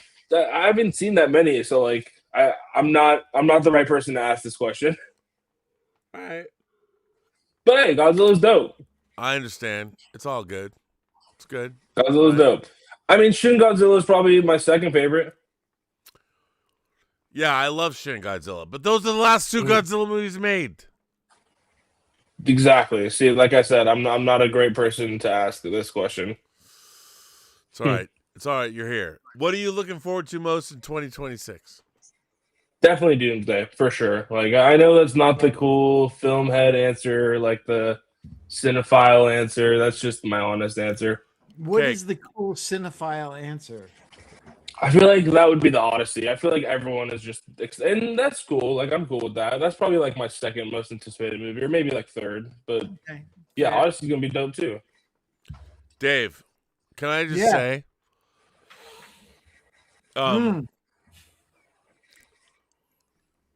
Wait, hang on. No, just similar. Similar, but similar and sexy, but not the same. Dave, can I just say everybody should be looking forward to Avengers Doomsday. Yes, I I'm love hearing looking forward that. to Godzilla -0. That's next year though. Is that 26? I don't know. They make fair those. enough. No, they look. Let me just James say. Cameron's going to direct some of it, so I just want to say. Mhm. If you had any doubts about Avengers Doomsday, because I did. I Mhm. had many doubts. Yep. Don't look. You've seen 3 trailers now, right? Steve Rogers is coming back. Thor and X-Men. 2 trailers and a leak. What do you say? Those aren't leaks. I mean, those were. The third one is still a leak. Yeah, Well, no, I mean, it's already out in technically he's theaters. right, yeah. This is not online yet. Well, I'm not going to see that fucking thing called Avatar for a second or third time. Okay, I'm just gonna say. I'm fucking just gonna trailer. say. I'm just saying. I'm just saying that. I think what's great about it's good. I would say that If you have wait, you don't have any knowledge really of this. I don't know anything. Why would you think I would? How would I know? Because you were saying, oh, if anyone is doubting Doomsday, and you like are speaking from a point of authority now. I haven't seen it. It's coming out in a year, dude. Where's your ROM Space Knight Omnibus? Is it opened? Yeah, well, there's 3 of them. Have you opened any of them? Yeah. Oh, you have? Because the Micronauts one you hadn't opened. Well, that's I just wondered. I am omnibus envy of you because I can't afford them. To be fair, this is volume 3, and it's been sitting here. I got this 6 months ago or whatever. I can't afford them, so I'd love them. I have. Do you know that they made? Quick side quest here. Do you know that they made a while ago novels, Micronauts novels? I have 2 of them. I did actually. Okay. No. Well, Interesting. Rob By the knows way, everything. my ROM Space Knight omnibuses are on this. You can't even see them. Hang on. We have to. I don't know if you can. Can you shift that? Can you move that far? Don't knock things over because you have. That's the thing, dude. Yeah, I've got. You have shit. you have a hoarder's stack of things. I don't have hoarders. They have to go moved. Hoarders. That's a precarious stack behind you there. It is so precarious. Of good shit. It's all good Dude, shit. I'm sure. It's so. Look, they made me move my. Look, I got my Pike figure. I can't believe I own this. Terrifying. Who is that? It's Anson Mount as Captain Pike. It's From what? I don't watch those from shows. Star Trek: Strange New Worlds. I shouldn't even have this figure. Why do you okay? have it? Robert, Don't even. Come on. Did you get the Captain Garrett Nacelle Captain Garrett figure? No, I did not. I have not ordered those figures yet because I waited to see if they're going to be any good. Okay. Which, by the way, I don't collect that scale of figure. Yeah. And of course, everyone knows that they are doing a recount or whatever. It's not good. Hey, well, the controversy is this: the figures did not come out. They weren't printed correctly. Faces weren't right. They weren't like the prototypes, so they're redoing them. Okay. So, Yeah. this figure is not one of those figures. But you sent me an email saying you have to get this. Okay. Yes, I did send you that email. I did, and yes. May, so I did. Well, because I do something. I don't know. Maybe. Okay. Does anyone actually have the disposable income of Rob Burnett to get? I don't have disposable. I didn't even order these. But somehow you get them all, which is impressive. I did not get the nacelle figures. No, I didn't get those. You get stuff that's. Yeah, Major Chai got she got Rachel Garrett. Now hang on. They're gonna if you're happy with it, it's great. They might re-release it because of printing or whatever. I haven't taken it out of the package yet because I'm like, okay. Well, it's got all the great. It looks great. I think it looks great. It's got all the little hands. It's got a phaser. If you like the face, I mean, Rachel Garrett, the captain of the Enterprise C. What's not to love? Rob, can I? Yeah, well, you gotta look at the face and see if it's printed well. Rob, by the way, your lighting tonight's very good. It's very cinematic. Just saying. Oh, thank you. Rob, do you have like the ultimate like Vincent Price figures or the no, I don't. Dude, any of that stuff. I love all that stuff. I can't. I know it's amazing. I don't either. I don't have the Dude, they're gonna foreclose on my house. I mean, I'm not buying. Me either. Here's the thing. I do not have any money. In the last year, I haven't barely bought anything. I owe people money, like Major Chai. I mean, like I'm making stuff.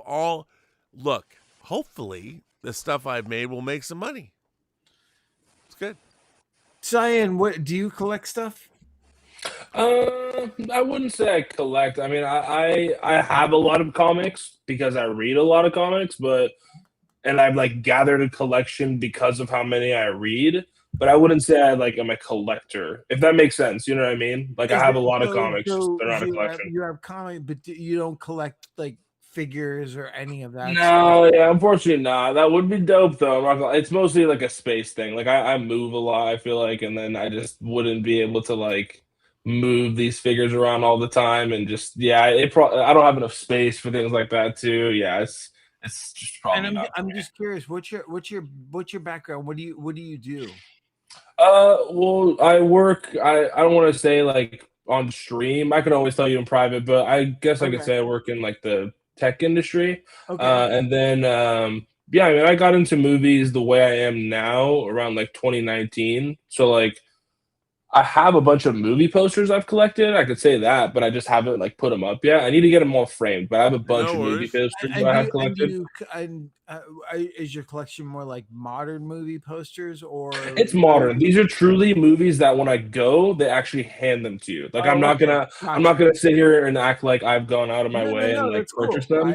These are like the theaters I go to, like AMC Norwalk 20. That one a lot of times, and Regal Irvine Spectrum, they will just give you a poster a lot, and like I love that. So yeah, like through the years since I've lived here, for like 6 years now, I have just a bunch of posters. Some from movies that I would tell you I hated, and just would tell you, oh yeah, I remember the night I went though, and I have the poster from it. So yeah, it's the memories you remember from it. But yeah, I do have a bunch. Are they like full size posters or mini posters? It's tough. I don't know the exact like textbook definition of that. I know some of them are like relatively big and it feels like a full size movie poster, but some of them are like kind of smaller too. But I don't know the exact sizing for that kind of stuff, to be honest. Can I ask what's your favorite movie? What's my favorite one of all time? Your favorite movie of all time? Okay, that's a good question. So I've always gone with Interstellar for like the longest time. Like if you asked me this like 2 years ago, or like whenever I first came on this show, which was like probably a year or two ago, I would have told you Interstellar. I don't know why recently my answer is kind of shifted to Heat. I absolutely love the movie Heat. God bless you, sir. It's a great movie. Fucking phenomenal. It's just such a great ride, and like just every minute of screen time each character gets is like worth it, and it's just great performances from everyone. The color palette, I think that's the term you would use. They're the color grading. I'm sorry, I'm not like perfect on that, but No. loving it. Yeah, that movie is just a movie I find myself going back to a lot. So I want to say Heat, but you know how favorite movies are. That stuff changes a lot depending on how you're feeling. Well, there's no wrong answer, and I think Heat's a great film. Yeah, dude, I freaking love Heat. Well done, well done. So I'm all about that. So Yeah, let me ask you a question. let's hear it. You're younger than Dave and I. Let's hear it. Much younger. What role do movies play in your life right now? I think it's kind of like what you said earlier. For me, and it's tough because now we have the things like social media, like the internet, but for me, it always played the role of like showing me things that I wasn't into myself. Like you said earlier, I didn't know what movie you were talking about, but you were talking about how movies showed you sides of the world that you had never seen, and like that's how you were introduced to it. And you were like, oh, like the world isn't the world that I interact with every day. Like there's more to it, you know? And like that's kind of how movies have played a role for me. But also just I love just good storytelling in general, like whether it's like a book or a song or a movie. That's just something I've always been interested with. And then I also just love going to movie theaters, like with family or friends, and like just watching a dope movie and then like talking about it. So yeah, that's the role movie plays for me for sure. Nice. I mean that's the interesting thing. Dave, what do you think? About About what movies mean to you. Like what do Well, films look, mean to you?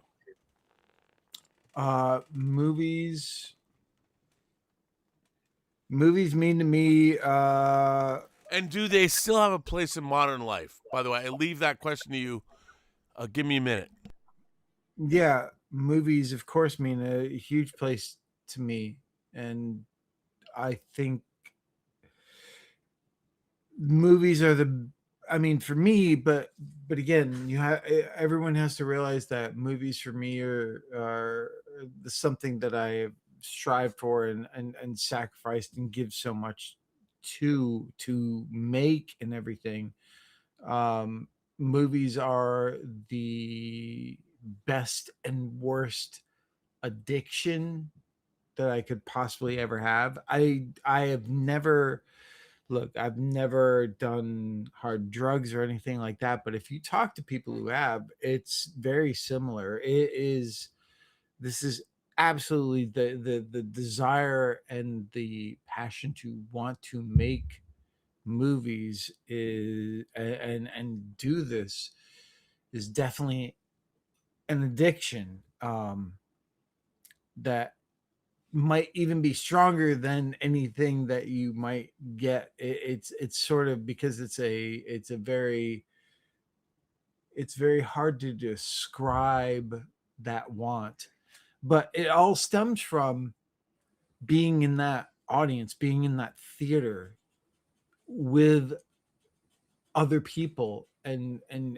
experiencing that collective thing where everyone is so tuned in with an experience that it just makes it, you know, it multiplies the experience that much more. It makes it something that I always say that movies are like going to the theater, going to the cinema, and going into a darkened theater is like my church.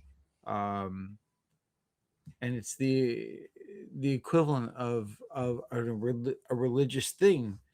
So it becomes very difficult because it's hard to for people who just go, oh, movies are, yeah, I go see them, they're great and everything else, but if you have this desire to tell stories and make movies that other people see, it's a very difficult thing. I you know it's hard, and you know a lot of the times I wonder, you know, Rob made one, you know, as a director, um, and obviously I'm in it, but I really enjoy the movie. I think it's a really good movie. Um, and I wonder how painful it is that for him that he hasn't gotten to make another movie. Because I kept chasing that and I kept pushing it, and through to Rob, he's helped me make another movie. Um, so I wonder. It's a weird thing that desire.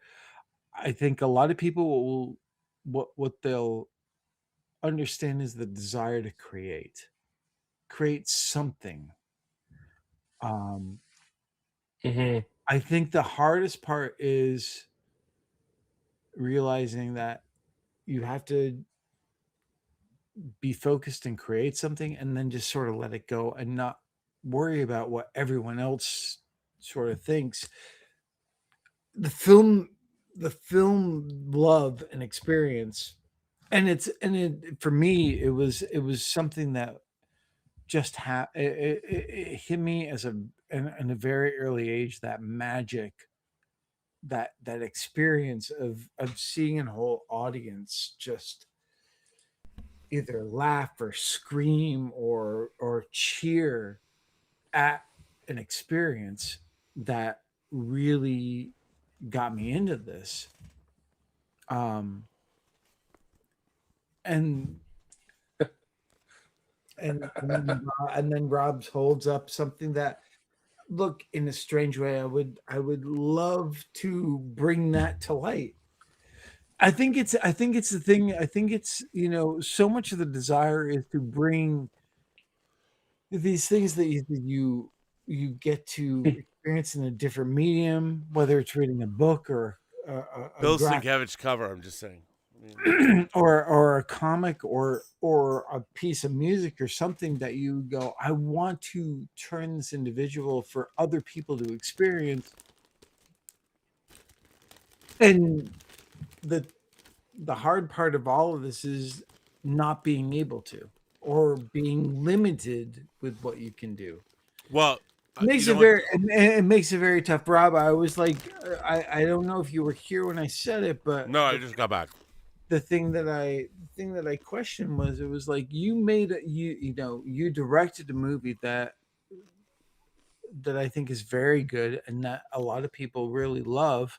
And they can't see and it. and how you not pursuing and making another movie right away or anything, and Well, whether it's waiting to make another movie or whatever the circumstances are, how difficult that is. Because when you asked the question, I said, well, this is the worst addiction out of alcohol, drugs, or anything else.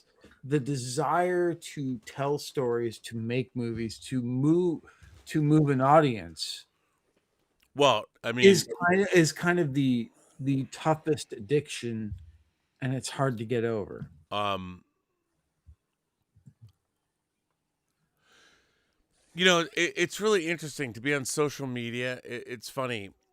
Um, every day, because of my opinions or whatever on social media, I get accosted or attacked or whatever. And there's a lot of people that will look into your past and they'll be like, oh, so you made one movie 25 years ago that was like a cult film, and now you're resting on your laurels. I'm like, those are people that are just trying to play the got you game. And I'm like, I didn't even say that. I didn't even tell you. I'm just like, whatever, I do whatever I do. Like, I'm not apologizing. I had a great life.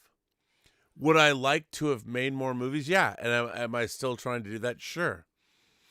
But I've already made my goal in life was to make a movie. I never thought I'd make one with my childhood idol, so I did that. I actually accomplished the goal that I wanted to do. And the funny thing is I didn't know to be honest, I didn't know what it would mean to have accomplished that. and the difference is like Dave, oh well, hang on, I have to go full frame. So for people, I'm listening. Sorry. no. So the funny thing is, like, look, I wrote and directed and edited a film with my childhood idol. It came out. I won a Best New Writer award from the WGA.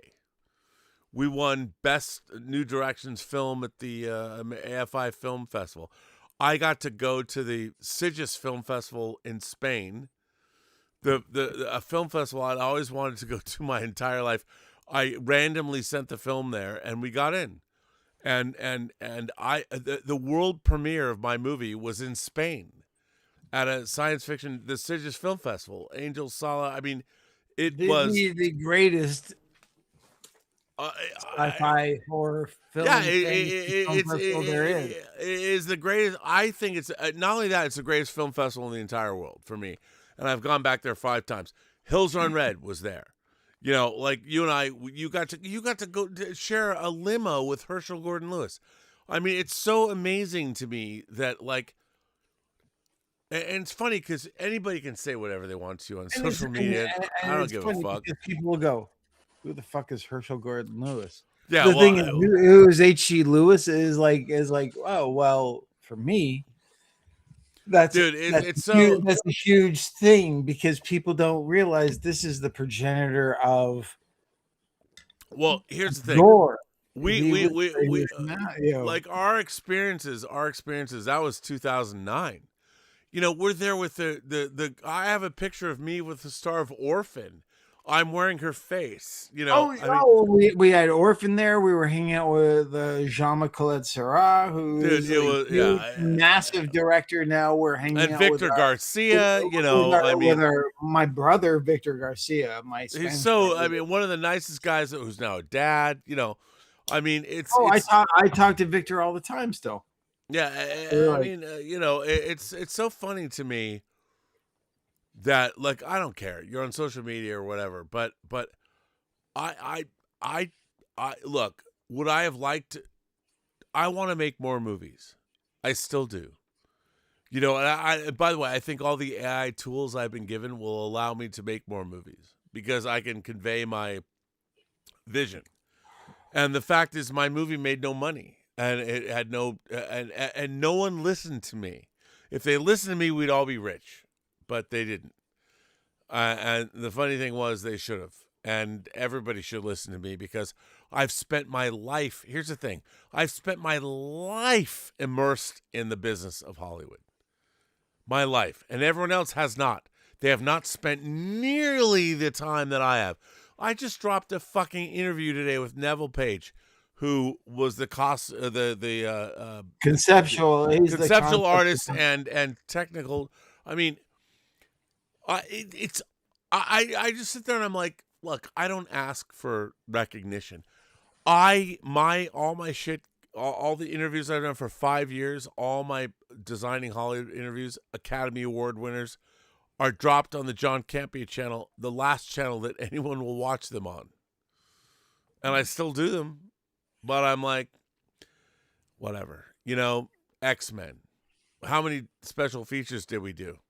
Dude, I mean, here's the funny thing.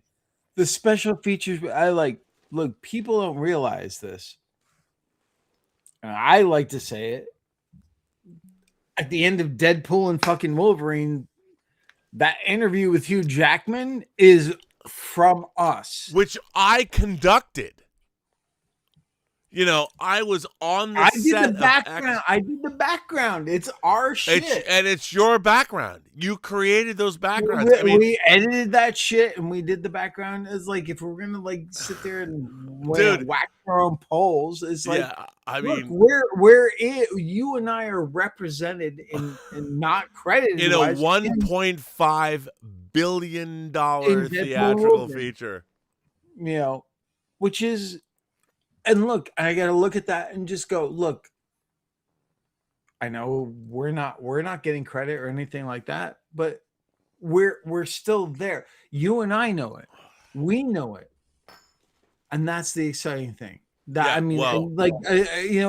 funny, guys. It's like, even that little thing, keeps that ember burning a little bit when Yeah. nothing else is. But you know what I find frustrating about our world that we live in. Our work was good enough. You know, when we were doing that, it was just you and I. You know, Yeah. and I'm trying to and trying to make it all work. And I was going up to the set of X-Men 2 doing these interviews. And do you remember, like, we went into, you and I, not Jenny Lou, pardon me. Lord Schuler Donner wanted to fucking kick us off. Oh, and And like, wait, I can't hear you. Here's the thing. Your volume's gone away. You hit the mute button on your computer. I didn't. I still hear him. Oh, good. You still hear me. We still can't hear you. Maybe now I can hear you. Yeah, I hit the mute button on my computer. So there you go. The thing is this, guy. Okay, perfect example. Okay, so we did X-Men 1.5. We were overseen by a small ego tyrant who's a piece of shit. Okay, Dave. I'm not going to name names. No, I know. Let's not talk. Let's not put it that way. That's what I believe. I think I know, but let's not. Well, no, you're going to play political. I'm not political, but it's not. I don't think it's fair to say. I'm not going to say his name, but this is a person who's a piece of. He's an awful person. He is a terrible, terrible, terrible person. And the thing is, what I'm saying is, guys, what it led to was when we were doing X2, Lauren Schuler Donner, Richard Donner's wife, who had produced many things. Who got the rights to the X-Men? Who like the X-Men films wouldn't have started without her. Right. Called us to her office on the Fox lot. We had to go.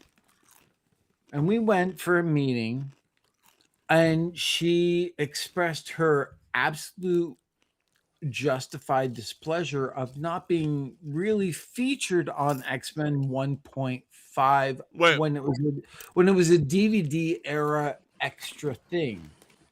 But that was because she intentionally wasn't a part of the filmed material because she thought the movie would fail. But she had been interviewed already, and we had already created extra features with her included that were not included. No. Yes. We use every bit of her features. No, she was barely in it. Because there was a feature of her that was not included. Anyway, she was upset. Bottom line is, she was upset. And we were going to get fired off of X2. And we're sitting in her office, and she mentions this person that I particularly don't like.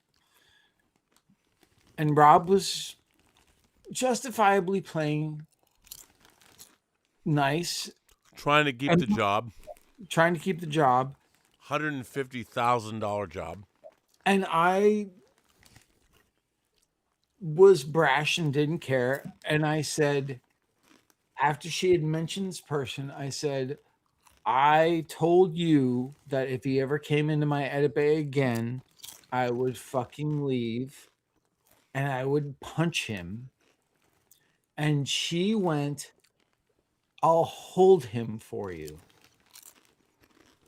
And I think that had something to do with us getting to do the stuff with X2. I think that I think if nothing else, it showed her that we were not on one side or the other. Yes, we were about the film and the material, and that we had passion for and to be fair, we'd already done The Usual Suspects. That was very lauded. And sure, but I think that helped. Anyway, look, it's all in the past now. Look, it's great. We can debate on what kept us in the loop or anything else like that. But the thing is, we got to do all this stuff, and Yeah. it was And very I special. look, I It got was to go very to the set of special, X. and I look at that stuff in pride, and that doing all that stuff got me the job to do Spider-Man 2. And by the way, it was still, that stuff is still really great. Right, but it got me the job to do Spider-Man 2. So I'm always grateful for it. I'm always thankful for it. It's like, this is amazing. Yeah, no, well, it was great. I mean, we had a lot of great times. I mean, my experience going to I back and forth to set of X2, and I'll tell you something funny about that was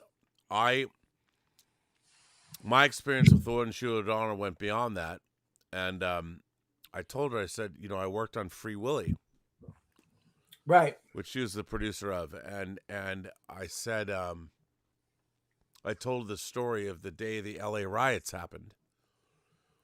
There used to be a pizza parlor on Hollywood Way right by Gate 4 at Warner Brothers, and I would go there because they had the greatest barbecue chicken pizza ever. And the day of the LA riots, yeah, I had gone there. I'd gone to, because I was working on Free Willy, and I went and got four Joe Peeps barbecue chicken pizzas that everyone loved. The greatest. It was unbelievable. And she came to the office and she was pissed. It was Jenny Lutugan and Penelope Foster. Rest in peace, Penelope. You were so good to me. And she comes and she has pizzas and she's like, why did you go and buy 4 of the same pizzas? And I said, well, they're really good. And I said, listen, try the pizzas. And if you don't like Joe Peeps barbecue chicken pizza, if you don't like it, you know, I'll go buy you another pizza, or I will do whatever you want me to do. I will make it. And I didn't work directly for her. No, and Joe Peeps moved after that. Yeah, it moved out. And here's the thing. Weeks went by. And I was at where the Silver Pictures office, when we made Tilsner, I was still there. And I was in that donut between Richard Donner's office and Joel Silver's office. And she stopped me. She was with Michael Levy, the president of Silver Pictures at the time. And she goes, oh my God, this is Rob Burnett. He's our PA. And he had me eat the greatest slice of pizza I ever had. Joe Peeps barbecue chicken pizza. And he staked his life on it. I was like, I did. And I was right, by God, Lauren Schuler Donner. If you remember that back in the early 90s, maybe you remember. I don't know. Anyway, I don't even know what I'm saying. We should. Castle Grayskull wants to come on, and we should include our guests more on. I'm just saying. Bring. Oh, I Science still here. Yeah, of course. Yeah. Oh my God, that was a dope story. And Castle Grayskull's still here too. I forgot. Look, Major Chai even has a lower third. I forgot. I'm so. To be honest, I'm a little drunk. Just saying. Yeah, like I said, my chat holds true. I'm not sure if you're sober enough to. I'm not sober enough to do anything. What is it? Huh? Oh, well, I'm not that. I like the fact that my empty chair is on the chat. Look, guys, it's one now. I like, you ain't getting me for much longer. Thank God for you all, but you know. So who we made? No, Castle wants to come on. All right. Well, okay, fine. Castle wants to come and flirt with me for a little bit. Well, she's beautiful. Why not? All good, right? Well, I mean, we'll see. We'll see. Okay. Well, here's the thing. Castle Grayskull. I think here. Hang on. Paste. Castle Grayskull. First, there is the link. By the way, Sally Goose. A silly goose says, Silly Big Rob, can you include a guest? Tell me your favorite album of 2025. For me, it was The Spin by Dude, I have no idea. I bought no albums 2025. None. Oh, my favorite album. I'm gonna be a shill right now. Chaosium. Well, there you go. Chaosium like 2 album. And I will say the collab with Aerosmith and Youngblood is fucking great. It's an EP, but it's great.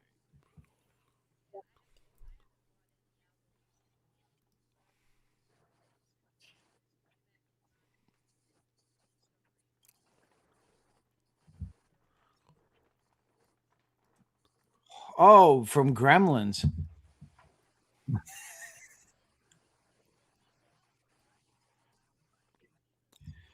Huge country star. Huge country Wait, hang star. on a second. I don't have everybody. When we have a lot of people in, I forget when people are off camera, when people can be heard or not. Jesus.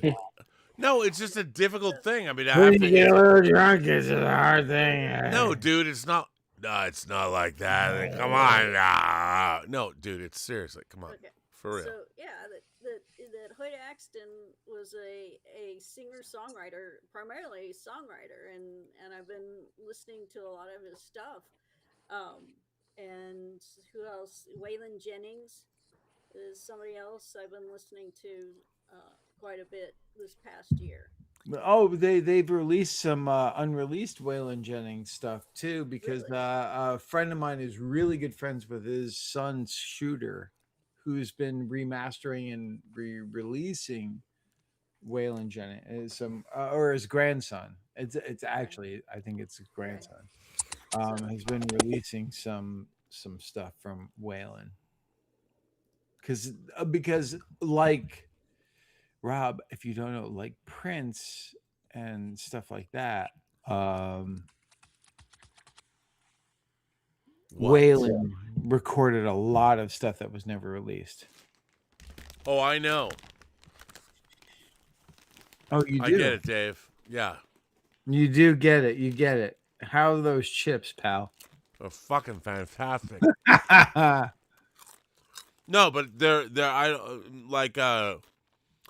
I just thought I let our favorite lady from Montreal in, but apparently she doesn't seem to be here. Oh, maybe she took a sabbatical and went to sleep because it's fucking late.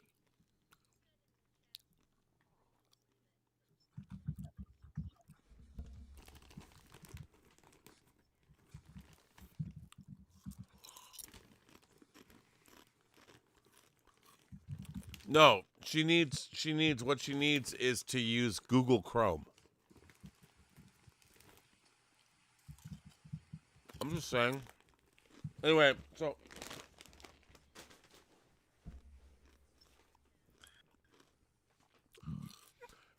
Gil Gerard passed. Hang on. Gil Gerard passed in 25. Are you a fan of Buck Rogers? First of all, let me just talk about the fact Buck Rogers. People forget that Buck Rogers in 25th Century was first and foremost, they released the pilot theatrically. I went to the theater and saw it theatrically. Far beyond. And they had the great theme song where women were writhing across the Buck Rogers title. It was awesome. You can see it on YouTube. I really liked Buck Rogers. What I didn't like was when the second season, they thought that Buck Rogers wasn't successful enough, so they had to change the entire premise of the show in the second season ad hoc. I didn't like that. But I think everybody liked the original Buck Rogers. Hang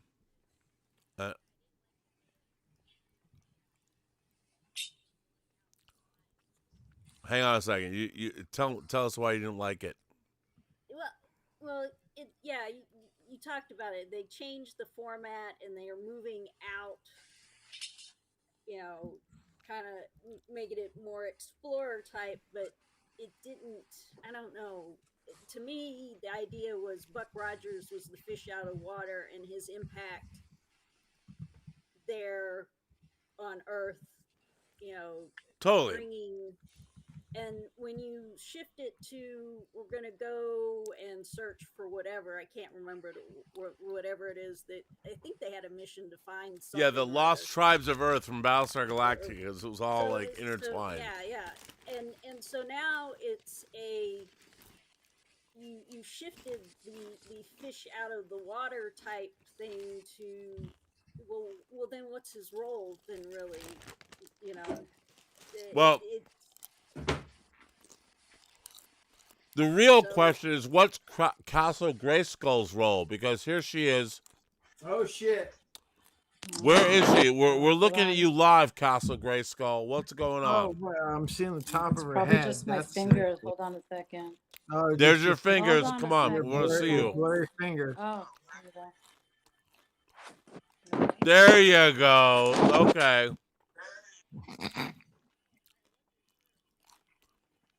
or no? You're live on the entire world is seeing you right now. Wow. Why are you up so late? What the hell? Yeah, in your time zone, it's 4:14 in the morning. I know. It's way too late. It's really bad. Well, so tell us what's going on. What are your plans for the new year? Property? Maybe you can like send it to me through my email. But anyways, I just wanted to say hi to everybody. Hello. And say Happy New Year to everyone. Hi. Hi, Dave. Happy New Year. Oh, look at you guys. Thank you. I want to put you in the same frame. You know. Oh my goodness. You're gonna put me in the same frame? Oh, that's really nice. Please. Is that your stump or your finger? What is that's that? Just my finger. Oh, that's just your finger. That's my finger. Like I'm a 1% battery. That's really horrible. Oh God, I have to go back upstairs and hold on. I'm gonna go plug in. Okay, you guys wait up. Okay. Wait, what do you? Okay. When some girl says she's gonna go plug in, I get all dubious about that. I'm like, you're gonna go plug in, huh? Usually, I when a girl tells me she's gonna go plug in, I feel I've failed. I feel like I got to do the Mr. Miyagi here now. Yeah, well, okay. Oh my gosh, that's hilarious. Hold on a second. I don't know. You while I'm there. Hold on. I don't know. I mean, I'm just saying, if you're gonna go plug in, hold on. Let's go plug in, but we'll see if I'm still here. Oh goodness. Yeah. It's I don't know. I'm bringing you with me. Hopefully, I'm not gonna lose anyone. But hold on. I know it's a bit dark. I'm just going around my house. Sign, I think we gotta let you go to see what is gonna happen next. All good, all good. It was great talking to Happy New Year. Happy New Year, man. It's great to see you. Yep, later. All right. Sign, just I gotta cut him out because I can't allow him to deal with this like amazing ridiculousness that we're about to experience.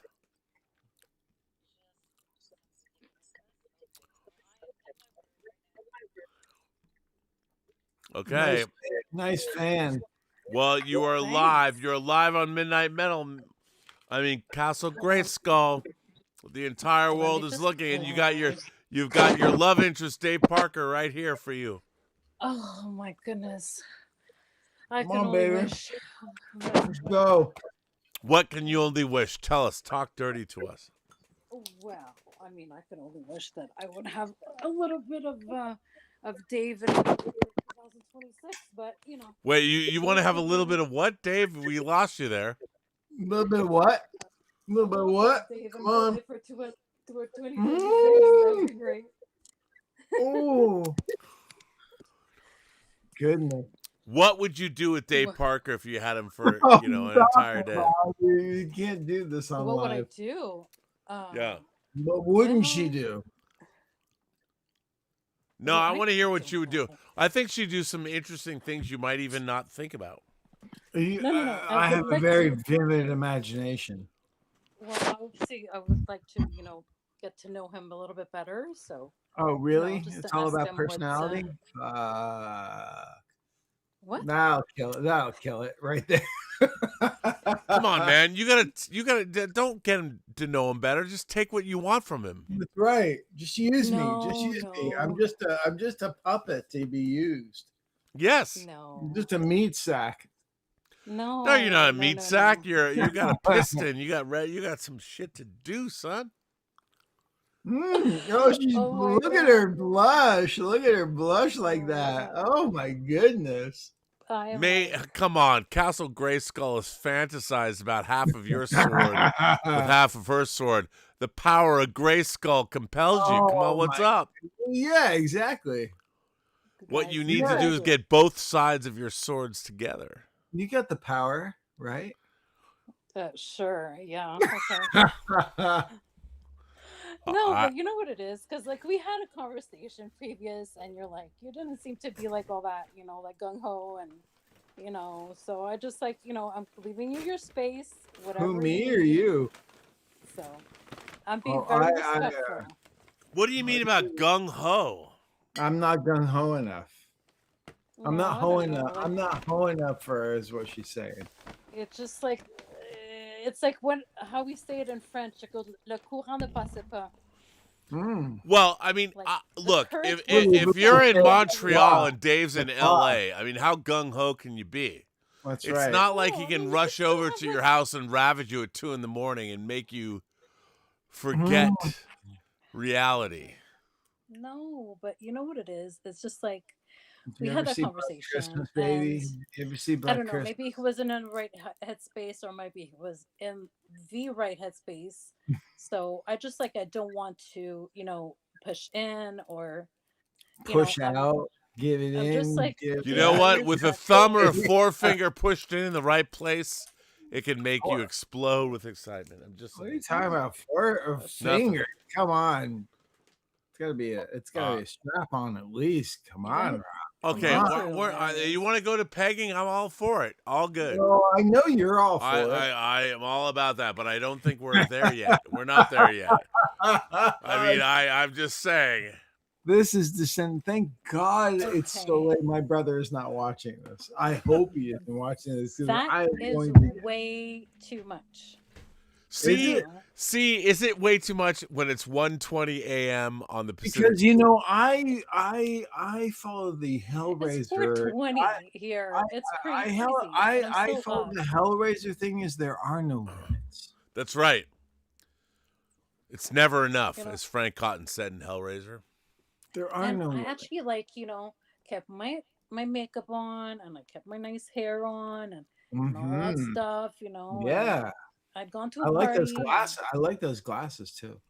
Well, I like the rims.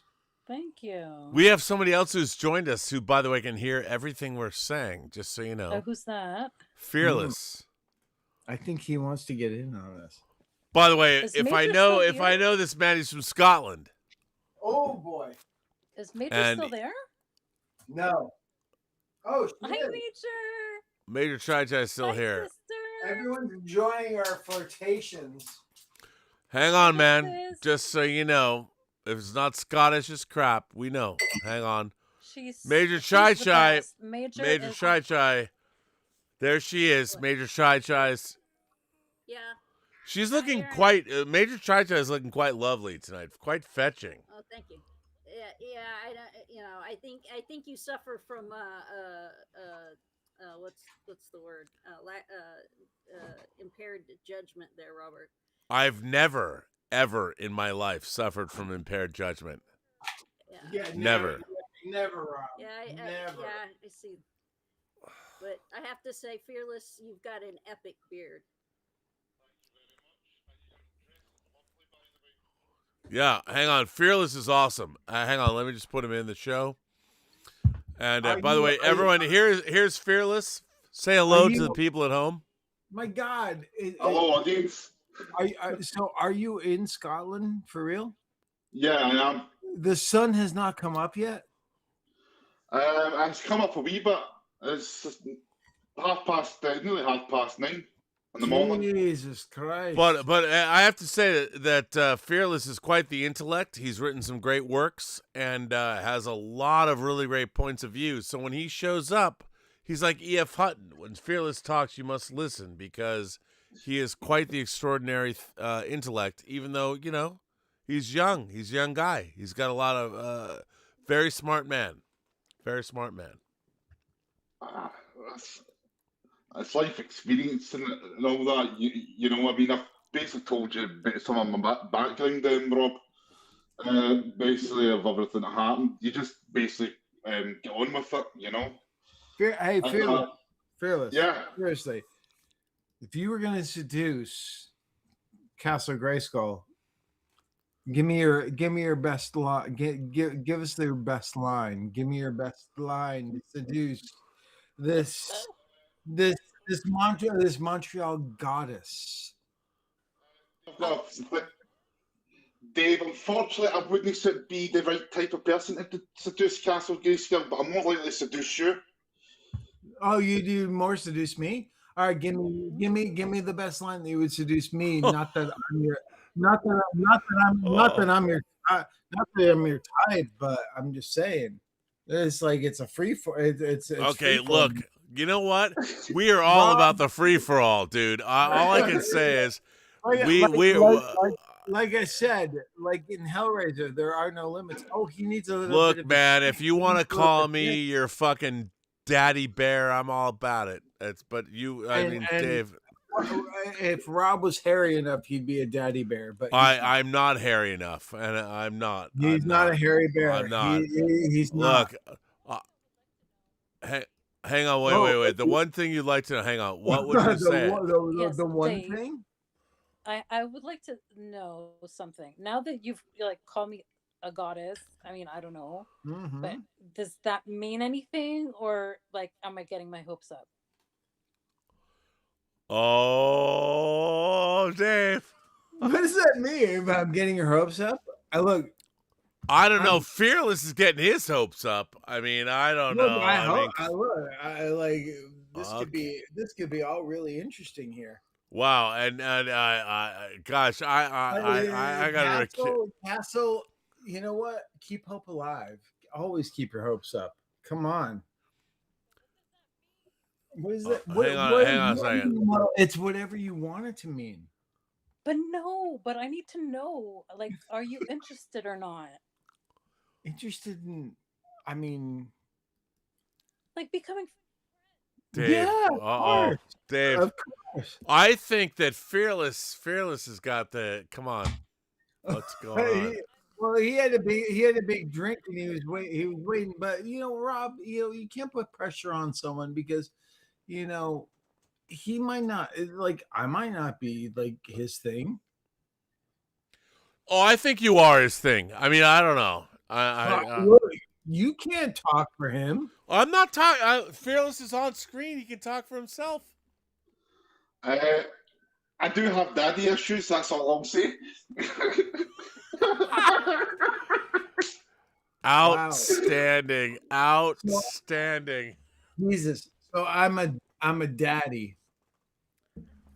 Aren't we all? Jesus Christ, Rob, you and I are fucking older than we think. Oh no, wow. I know exactly how old I am. You have the fucking white hair. I don't. You know what? I could dye my hair. I don't. People are like, why don't you dye your hair and look younger? I'm like, I fucking worship my white hair. Stylist. Yeah. She's awesome. And this is actually like au naturel. Like this is more like my natural color. Like I'm not wearing any wig or anything tonight. So. Oh. So there you go. Your hair looks good. Me. Oh, it does. Thank you. Yeah, it looks very good. It looks very good. Okay, so I gotta go back to Major. I gotta go back to Major Chai Chai.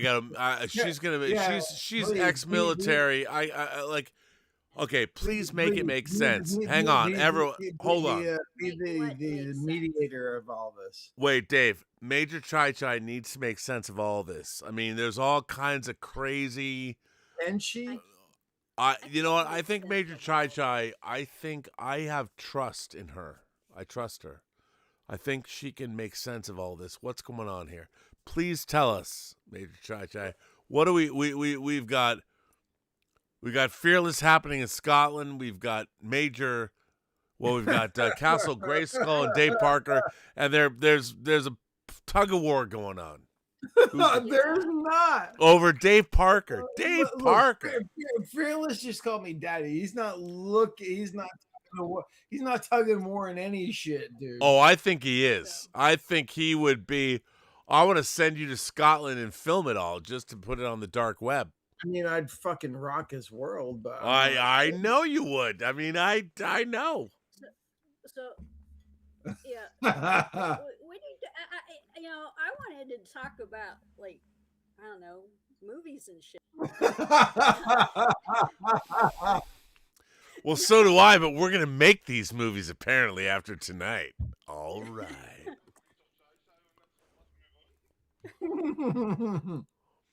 Hey man, I'm all about it. We're all going.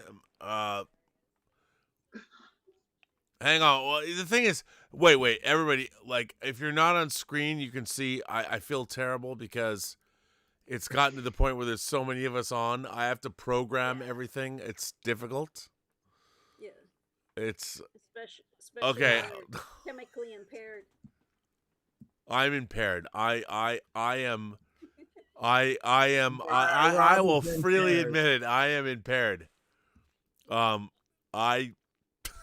There he is, impaired. Oh shit! No, it's not that. Look, you guys. It's not that. Oh, show your Rob Space Night again, Rob. Okay. I will. ROM Space Night right here, Volume 2. You know what the nice thing about ROM is? It works for all these levels right now. Yes, it does. It does. And by the way, I had ROM sitting on my Love Sexy Prince. $125, right? Yeah. I know, right? I know. Just saying. Anyway. Look, man, I can't deny what's going on here. It's difficult to manage. It's difficult because to you facilitate, you like instigated. Oh, what? Oh, you're out. You're out? Don't ever say, do not ever say you're out. But I'm just like, I just want Dave to be happy, and it doesn't matter like who he's with. I just want him to be happy, and I want him to be successful, and I just want him to be healthy. Wow. Oh my God! Don't no stop! You're gonna make me cry now. Well, here's the thing. Everyone's getting all serious now. No, like here is. Look what you did, Rob. Oh, you know what? It's like my ex-wife. She used to say to me, "It's all your fault," and I did say to her, I told her before we got married. I said, "You know what, honey? It's always my fault." And then when you fall into this situation, clearly it is. Oh shit! It's all my fault. There's enough of me to go around. It's not my fault that you're that hot.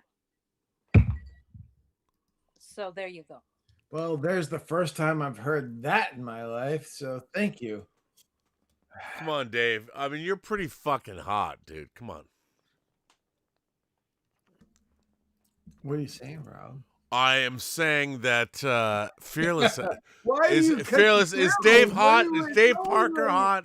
You're making him really uncomfortable. This is like he's like, no, not really. I don't know. I think you're pretty hot, and I'll say it. He's like, please, can I leave now? Fearless is like, please, can I leave now? Fearless can't leave. He's in Scotland. You can't leave Scotland. You're stuck there. Come on, Dave. Yeah.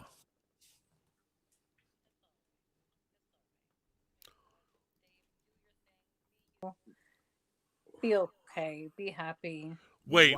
Castle Grayskull. Why do you have to give up? Why capitulate? I fight. But it's just like it can't be like a one-way highway, you know? What are you talking about? I don't know what I'm talking about right now. Like I'm like so. I don't know. Like, Well, it is 4:32 in the morning where you're at. in such a weird place, Rob. You put us in such an awkward place. Why is it always my fault? Because it is your fault. Look, You- man, this channel is all about speaking your mind. Remember, every person you know has a story to tell if you... Come on. No, it's not over already. It's almost. No, this is not the end. No, it's over not the time. end. No. Sure. People don't. This is not. No. hilarious. No. Dave, like clearly, here's the thing. Let me ask you something. I mean, 2025, difficult year. Now you've got, people that are admiring you from very different angles. But stop that. Stop. What am I stopping? Stop that. No one has said anything about, oh, Dave, you're, this is it. You're wanted. Like, no one's saying that, Rob. You're Dave, wait. Everybody's saying that. No, like, come on, man. They should, but they aren't. They are. Like, I think they are. I don't know. You are. Yeah, I mean, yeah. It's like listen to the crowd, listen to the room, pal. Hey, yeah, I'm gonna put all the room. Hang on, I'm gonna put everybody in the same room so we can all talk about it. Oh Jesus! Okay, hang on. Let me because we need to get everybody in the same frame as. Yeah, hang on. Just hold on, kids. I'm gonna put fearless in there. Just chill. Just chill. What do you like? Chill. Hang on, I'm gonna put fearless in here. And hold on, I'm gonna get everybody's gonna come in here. So I'm gonna put fearless here, and I'm gonna put Major Chai here, and we are gonna have.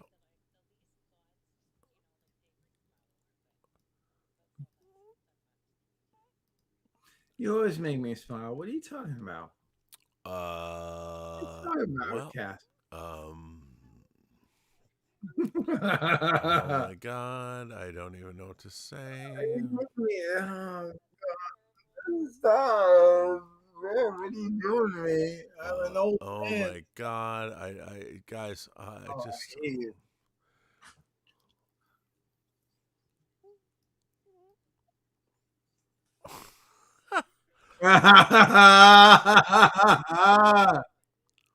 Hold on. Wait, let me just make it. Hang on, Castle Grayskull.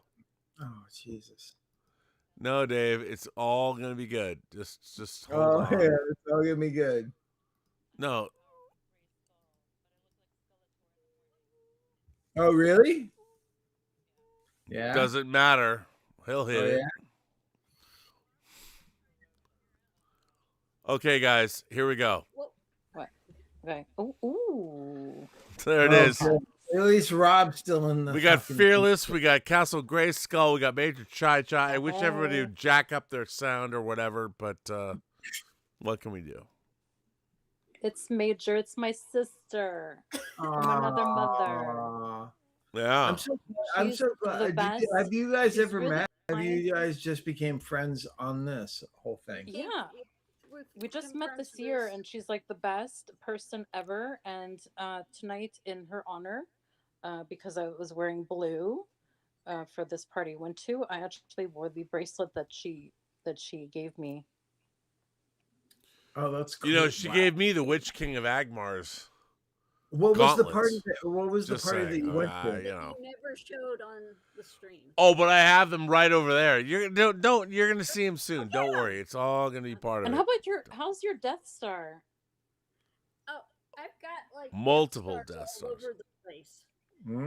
Are we supposed to like have some kind of like a Yes. giveaway or something? Yes. That's, Yes. That's like was it? Rob's got 1,000 things to do, and the It's Death true. Star thing is like 687. No, that's not true. We gotta do that. We gotta get on it. By the way, can I just since we're all here? Sorry. Wait, there's a lot of people that have sent in super chats and stuff. Oh, good. So hopefully it's not about this bullshit that we've been dealing with. No, this is all good. This is all good. Lucifer, 1999 says, strange days and end of days go to the New Year's Eve films. We talked about that. Yeah. World in PJ says, crazy ideas for monster movies you should check out. The Triassic era for the weird. The world was run by crocodile Postosuculus was bipedal and scary. Before. Okay, I'm in. I'm in with World and PJs. I don't even know what that means, but I'm still scary. Miss 50 in Metal and Still 44 is now a new member. Castle Grayskull says, Happy New Year. Thanks for the conversation. Well, okay, but Castle Grayskull, I know what you want. You just don't want a conversation. You want more. Silly Goose says, celebrates 39 months of membership. Big Rob, can you all, including guests, tell me your favorite album of 2025? For me, it was The Spin by Mesa. We did. I know. You did favorite? I just We did. Albert Vasquez says, Gilderoy passed in 2025. Are you a fan of Buck Rogers? We talked about that, too. I'm just going through. Video Hunter says, Dave, I've asked Rob this. If you were in Planet of the Apes, do you feel you could have a relationship with an ape woman like Dr. Zira? Because apes are metal? Yeah. So I should say on this channel, we have talked a lot about, would you fuck an alien? Yes. And dude, I would chow Dr. Zira's box. Would you? That wasn't the I question. would totally make her come with my tongue. See, I'm not gay, so I can do that. Do you know why? Oh, my ears. Because You're no so one God. on that planet would have ever done that before. Kind of like the Muslim world. I mean, just saying. I know everyone's like, "What?" I would totally go down on Dr. Zira. Sure. Okay. That's nice. Congratulations. Look, so Fearless, I gotta tell you, on this channel, we have had an ongoing conversation for 5 years about would you fuck an alien, and like how far, like Sarek, Spock's dad, fucked his an Earth woman. So that's all good because Sarek's a very handsome guy. But would you have sexual relations with a predator or an alien xenomorph? And of course, the answer is no. You wouldn't do it because you can't get past that. However, Dr. Zira, how about this one as well? I'd go there. What about an engineer? Well, we only saw male engineers, and we don't know their genitalia. Those were big. They were big boys, and they would probably drive you home. It depends if they're insatiable bottoms or insatiable tops. Does it? I'm just saying. Would you do an engineer? I would, just because. Why not? But I don't know if his sexuality would align with ours. I don't know if you could do that. I do. Funny enough, I do actually have an answer for you on this one. I would happily do Elon Garrick from DS9. Oh, okay. Would you? Because he would rock your world. I have a thing for mysterious men. And I think you're right. I am with you, Fearless. Garrick would be good. I think it's good. So that's my answer. I like that. I'm with Fearless and Garrick because Garrick is a mysterious guy, and he's been around the universe, or at least the galaxy, so he would have interesting ways to pleasure you. I'm with you there. I'm with you there. So foolish wish American says, Rob, imagine it'll be like kissing Brian Blessed. Oh my God, kissing Brian Blessed. Whether it's in Flash Gordon or I Claudius, I would totally kiss Brian Blessed. Or Much Ado About Nothing. Yeah. Oh, totally. Uh, Silly I don't Goose even know who says that is. Hellraiser mentioned. Let's go. Right, let's go. Very interesting. All very interesting. What do you guys think? I mean, of all these What do things you that have been guys thrown out, think? About what?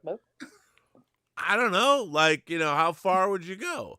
Like, I'll chow Dr. Zaius' Zera's box. Not Dr. Zaius is an orangutan. We're gonna chow down Dr. I'll go Zaius. down on the chimpanzee, but I'm not going to give a rim job to the orangutan. I'm just saying. I draw the line. No, you don't. You don't. You were like, Yes, I do. But the orangutan's a redhead.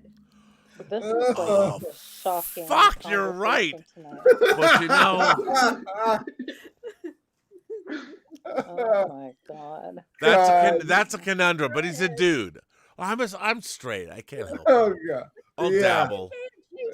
Yeah.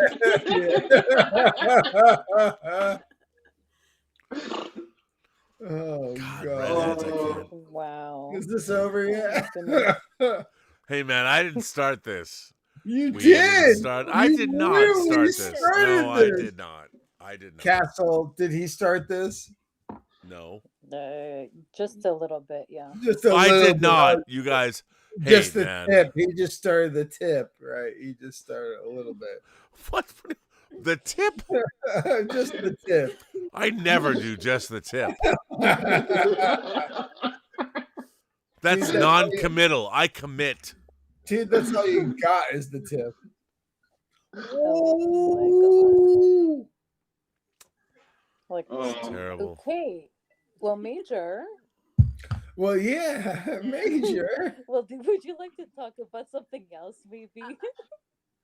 I couldn't hear what you said. All right, hopes and dreams for the new hopes and dreams. There you go. What do you guys think for 2026? What do you want to have happen? Hopes and dreams, whatever it might be, it could be the most scandalous fucking dark shit ever, or it could be just good positive shit. Hopes and dreams for the new year. All of you. As long as it's not just the tip, right, Dave? Well, at least it's a goal, Rob. Okay, sure. Wow. In a world where one man. Anyway, I think Dave's question's good. What do you guys want for 2026? Let's start with Fearless. Fearless, given a choice, what would be some of the things you'd want to have happen in 2026? Kathleen Kennedy to go. Okay, no star. Come on, personally, personally, what? Well, okay, Fearless. Let me ask you this: do you Yeah. think Kathleen Kennedy is a terrible producer? No. Okay, good. Terrible Star Wars producer. Terrible leader, creative, leader of Star Wars, but not a terrible producer. The problem is with Kathleen Kennedy is she's the wrong type of person for that type of job. She's not a creative person. She's not creative in the sense of imagination, storytelling, all of those stuff. But has George Lucas been creative since the original trilogy? Yes, Yeah, he did the prequels. They're terrible. It depends how you look at them and not all that. But with Kathleen Kennedy, she's brilliant from the business sense, but she's extended into areas that she's not trained for. She doesn't even understand from a creative arts point of view, like a lot of writers, and this is the reason why you've got the films and that are stagnating and cancellations, rewrites, and everything else that's happening. Directors coming and going, is because she's trying to shape it in her way, but she's in a lane that's not suited for her. And why she was given that power, I do not know. Who made the decision? I would want to know in the room why somebody who's basically not qualified to be the creative force of the biggest franchise on the planet, when she's better off dealing with the business side of it, and that because her resume speaks for herself, and that she has pioneered women in the industry. She has pioneered the films and all that, and other franchises. She's nurtured and made better, but she's just not creative. She doesn't understand Star Wars, which basically, this is something that Chris basically said from Film for It. It is a boys' IP, you know. Not in a sexist way, just basically it's about things, machines, droids, and that, you know. Oh, I agree. I agree with you. I think Kathleen Kennedy is a major force on the boots on the ground, non-creative producer, like facilitating someone else's creative. Very much. I don't want to discount her. I don't want the example I bring. I don't want to discount the person that I'm bringing in as an example of not being a creative force, but like Gail Ann Hurd. Gail Ann Hurd is an amazing also producer who knows how to get things facilitated for the vision. I would be curious, Rob. I just want to bring this to everyone. I have to wake up. Sorry, what? Yes. So I want to bring this hypothetical, which couldn't happen right now. Would someone like Deborah Hill would have been a better producer for the Star Wars series? Deborah Hill. Well, okay. And I don't know. Deborah Hill is. Deborah Hill was the producer of many John Carpenter movies. Deborah Hill. Now, from Halloween through The Fog, up to the thing. Deborah Hill was John Carpenter's producer. Then she went on. She produced. To be honest, I'm going to say something that's going to be very, very unpopular. Women are not great producers of Star Wars and Star Trek. The reason why is because women are pragmatists. Biologically, evolutionarily, women are all about reality. Men are not.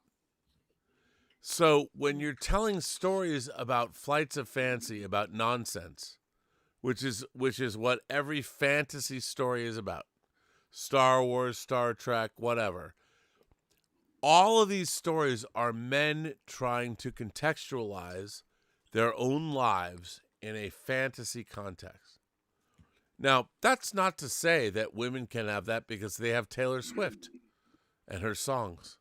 But I don't mean to be glib, but Taylor Swift's songs are exactly the female equivalent of what Star Trek or Star Wars is doing for dudes.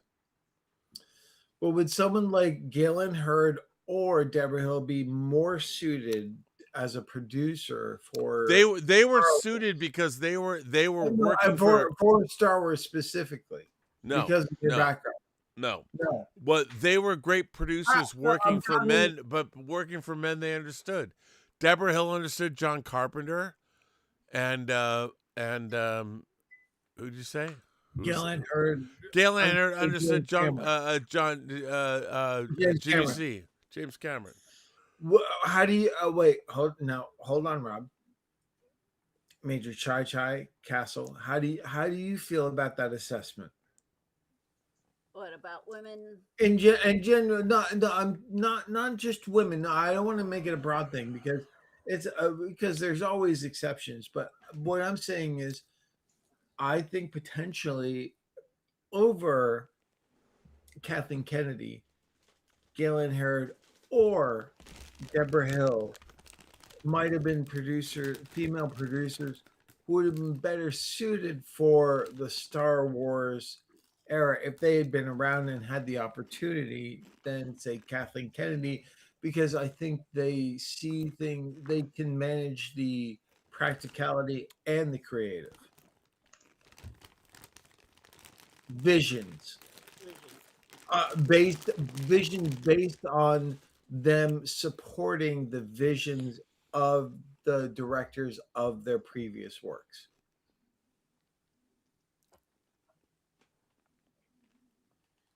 I have to say I'm not familiar with you said Deborah his Hill? work.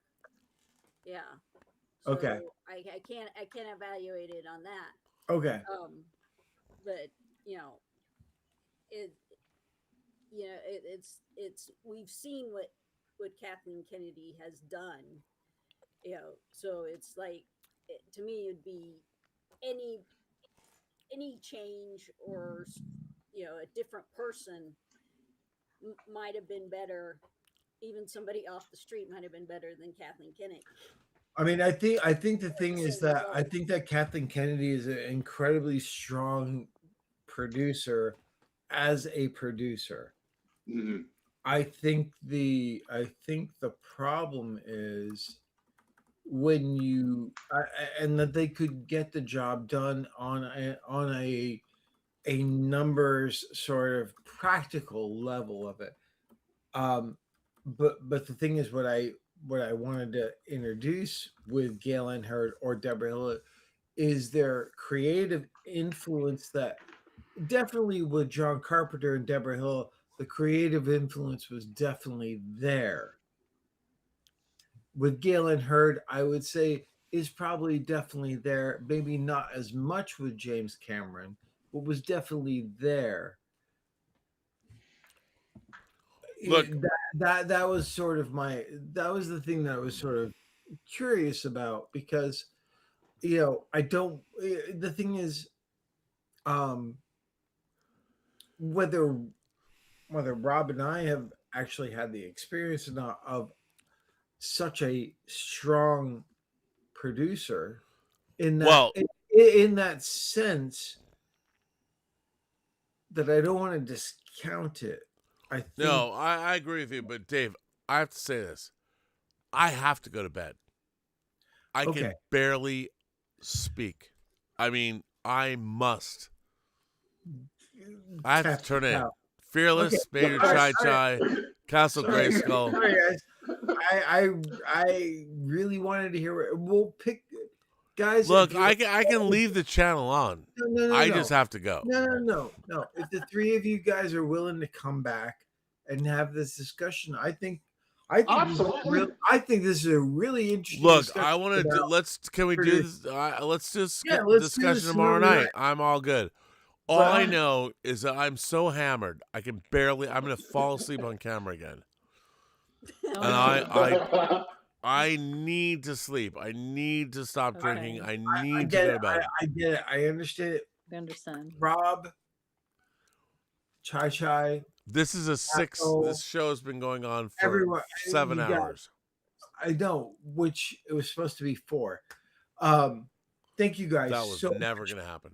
Thank you guys all, and everyone watching. You guys are all fucking studs. You're all sexy as fuck. Thank you. Dave, you can call me Grace, okay? I can call you Grace. Yes. Only if I can call you Jim Donny. Really? Ooh. Okay, listen. How about we do the show? We do a show tomorrow. It's New Year's Day. No, we do a show tomorrow. Yeah, like in the day, Like I'm gonna do a show like at 5 o'clock. I have stuff to do tomorrow. No, you don't. You do not. No, you don't. Well, you set out the invite, and we'll make it happen. Okay. Look, man, I'm gonna send you guys all an invite. We're all gonna have it. But thank you guys, seriously, everyone out there still watching. I can't believe it. Amazing. 5 hours. 6 hours. We started at 8. Rob, thank you. Thanks for Dave. Thank you for the graphics. Thanks for doing this. That was really cool. But thank you guys all for really being here and putting up with our. I don't mean to be a dick. I just have to fall asleep because I'm gonna pass out on camera because I keep drinking and I can't stop because I'm an alcoholic. And he doesn't want to do that again because he did that one time and there was a 6-hour stream of him sleeping. And I fell asleep and I was just like, which, by the way, was kind of fucking dope if you really think about it. I guess it was pretty metal in its own way. But thank you guys all for hanging in all of everyone, thank you. Absolutely. Thank Thanks you for having me on. Thank you guys for joining us. Happy New So Year. awesome. A Happy great New Year. Thanksgiving. Happy New Year. Major, my A great sister. Thanksgiving. A great Thanksgiving, Rob. A great Thanksgiving. A great Thanksgiving. a great New Year's, a great Christmas, a great New Year's Eve. I mean, come on, man. What do you want? Come on, man. I'm just saying that it's a great new year, and whatever your political affiliations are, it's all about intellect and smart and making sure things are good for everybody. See you soon, Seriously, Dave. everyone, have an amazing rest of your day, Grace. And theoretically, my AI album drops on every listening service. Au revoir, chérie. Au revoir. Au revoir. All right, kids, I'm gonna kill us. We're going. We're. Thank you all. Thank you. Night, guys. And we're gonna see you all. Fearless, I expect you to be here tomorrow night. We're all gonna be here. All right. I'll be here. We got so much to talk God, about. it's 5 o'clock. Oh, It's 5 in the I know. morning. Yeah, it's 5 in the morning. It's time to go to bed. sun- Everyone, the I gotta sun's go to up in bed. Canada.